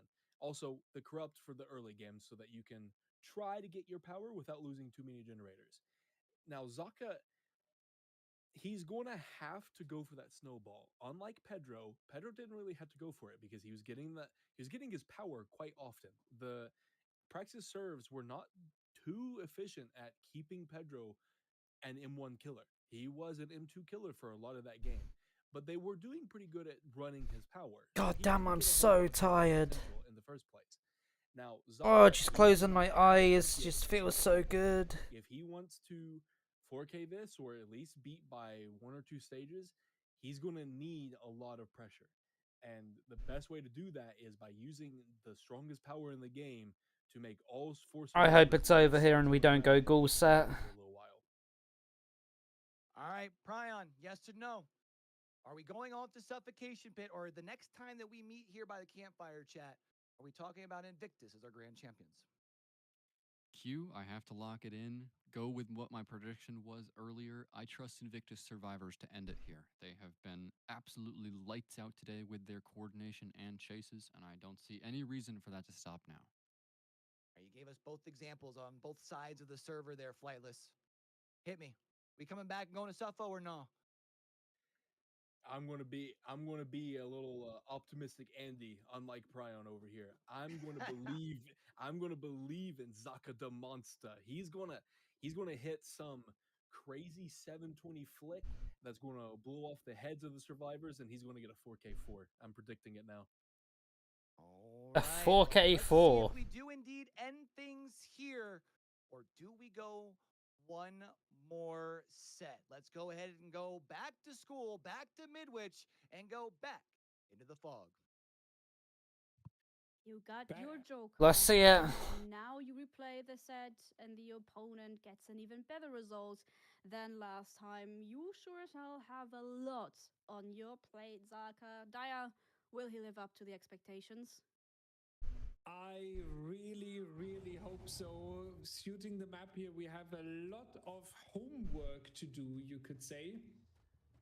It's not going to be the easiest task here. We would need 10 stages on 4 survivors. This was like deja vu. 3 full kills and then 1 additional stage after that. But W pre-drop. especially when you play the Oni, a lot is decided in the early game.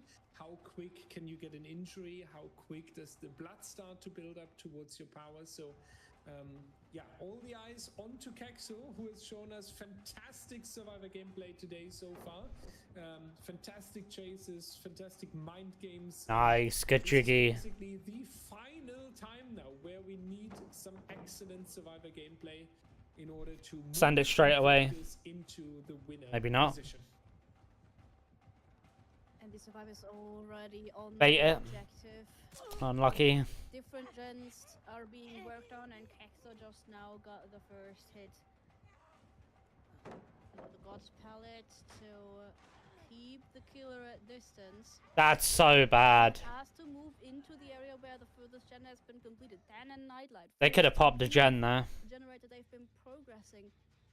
But Zaka I think they still pop it. and not onto the Nightlight or Dan. I'm a bit Interesting to see confused. here, yeah, to see that coming through. Zaka now again using the locker to get some information here.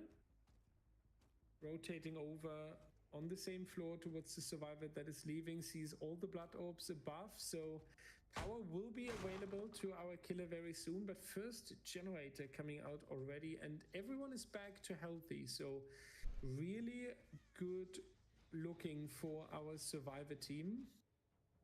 Regression over here still kicking in, so no one has returned just yet. Spitz staying in a very, very nice distance, making sure that there's no danger applied. Dan rotating over here, so Invictus looks like they're setting up for a lot of pressure on different generators. I just don't know where Zaka is.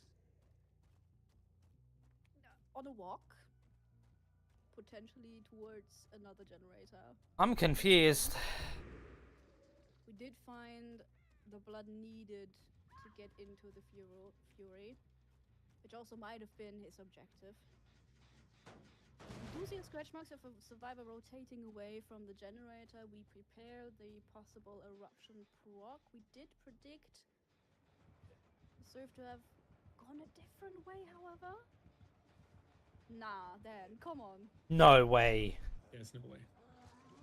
I was gonna say, not able to avoid the killer for now. The fact that that even worked for more than 10 seconds is already great. What? But he does get his karma for something as cheeky as that. So Dan going down onto the floor. Where's the gen progress? Generator in the distance, Nightlight and Hexo doing the same here. So We now see the price though for all of the resets that were coming in and letting some of the generators regress in the meantime. They do kind of have to start again from zero on these generators, which is a little bit of a chance for Zaka here, especially with the power available. Power available and ultimate weapon working overtime. Revealing the survivors' positions once more. Kexo on the lookout. Waits for the perfect moment to rescue Dan off of the hook. But so far, still the survivors seem to be in control. Yes, we're going at a slower pace, but not a lot of mistakes have been made. No, not yet at least, and we will hope that it stays exactly the same here. Again, the reminder, Invictus is on the potential final try here before crowning themselves the winners of yet another tournament here. All they have to do is getting locked in, stay focused, and then with what a crazy patience here, seeing what the killer's opting to do. Nightlight finishing the next generator here, so 2 completed. And then on the run here, the library pallets are really difficult. Nice fake there that he would go into the vault, forcing Zaka into a short hesitation. Don't know about that choice. Back towards the pallet down here, but kind of a long time that he was on the run there. We see the consequence of that. Spitz with the 75% generator now. And Nightlight started another one. Important is now, Blue, though, that they kind of successfully survived this power here.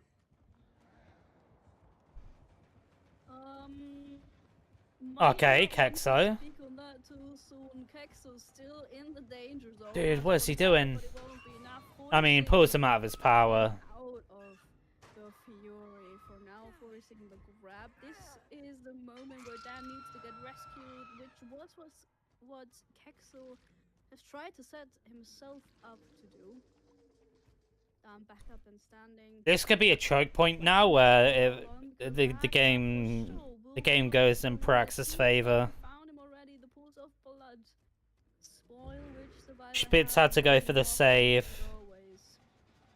But he's not the They one almost popped that. completing the generator. That's Spitz. In fact, they probably do pop that. Scratch marks here, while Nightlight's on that. Generator in the distance. Zaka rushing after that survivor. Nice. Arriving. What? How? How? Is not surviving. How? You have 2 survivors in front of you. Not entirely sure. How do you whiff that? Nerves that are kicking in. Oh, that's GG. Chance to make a turn. That's over. Getting down, taking the heroic sacrifice so Dan can survive a little bit longer. You really don't want to lose a survivor just yet. Dan dropping the pallet early, trying to make this I mean, as safe as possible. Does get zoned a little bit. Spitz Kexo's up though. finishing the generator. That means we have now 4 generators completed. Dan going down, so we will lose There's no way. survivor, and we will go into the 3v1 scenario. We basically have 6 more stages to offer. Did Zaka get a rob? This guy says, why would Dan go for the save? It's fine. We might never get to know. But one thing's for sure, it complicated things for him. One more generator to go, 3 survivors back up and standing, and none of which are even close. Now they have to do what they did in their original set, Invictus, and just drag out the game. To even possibly meet a tie. Literally. At this point, because I fear that it's Get the gen kick limit again, and just go back and forth and just take distancing. And then as soon as he gets his power, just hide. Potentially. Yeah, potentially, but anything really, right? Zaka, I think as Zaka, you would take ties, wins. Hopefully you get any grasp back on the game here, because even though we have just eliminated this survivor, Spitz, Nightlight, and Kexo are healthy. They are 1 more gen and a few outs away from the tournament win. So They are not looking forward to dropping this, and this motivation when you have the win very close, combined with the efficiency and experience that you have on the Invictus roster, can be very, very scary. Scary times. But it's only one power and it all could change. One mistake on the survivor side and it all could fall to pieces and it could send us into an additional set. There won't be many more chances for Zaka though to kind of turn this into his favor. The generator spent not 100% being on his side. Now we found Nightlight, a fresh hook survivor. Is this going to be a fast down? It would be needed. Yeah, Nightlight has to cook here for Invictus. Zaka needs this down as quick as possible. Look at the HUD there, ladies and gentlemen. 50% already on Spitz Gen. So Zaka doesn't have time to chase down Nightlight. Has to rotate away again. Spitz left early though. Hiding behind the next corner. And Nightlight just waiting there. As I say, Appears. they're doing what they need to do. Now with the balanced landing, some very He's not even running. Zaka doesn't even drop after them. You can feel the pressure on the shoulders of the killer here. There you go. Now they just hop back on gens again. This is GG. Without meaningful impact here. Very strong play now by Invictus that they survived that. And that's kind of what I've been missing in the past trial, right? They haven't been waiting out the power at all, and now we see how punishing it is to not be able to find a survivor during this. And now you find yourself in a situation, no power, close to none, if any, blood left on the map to regain said power. Nice. The survivors have managed to not only survive your power, but to push the killer back in his position to try and turn this around in his sake. Spitz now dropping the pallet here. You just want to... I mean, he gets hit here, but that's about it. Get as many seconds for Nightlight's generator in the distance as possible. 80% in the distance. We do not have the power, therefore we lack mobility that we would so desperately need.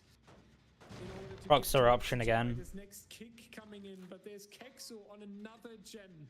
Invictus wasn't just pressuring one of them, instead they were setting up for multiple generators. What did this guy say? Across the map here, Zaka trying to go for it. Spitz now coming in as assistance as well. We GG's. go into endgame in blue. We would need some endgame slugs, some crazy turn of events. Otherwise, Invictus will crown themselves the winner of All Hollows League 2025. They're one of the fresh hook survivors out of the gate, and this spells curtains. One hit onto Nightlight, the Fury available, but we've been on the gates, I'm sure. Pressuring the other gate, no survivor has been down Wow. so far, but we don't see it.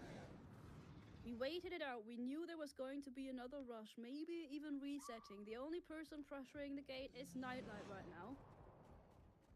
Once again, playing it safe, trying to punish Zaka. Oof. You would need the absolute speed run now. Zaka's final chance, basically. You need to leave Nightlight on the floor. You need someone else, anyone. But where are they? Kexo's hiding up here. Not well to give the position up at all. Yeah, his Zaka's power's out done. of these rooms. The power is about to run out. You only have a few more seconds of mobility in order to check the Midwich Elementary School to find any of these survivors.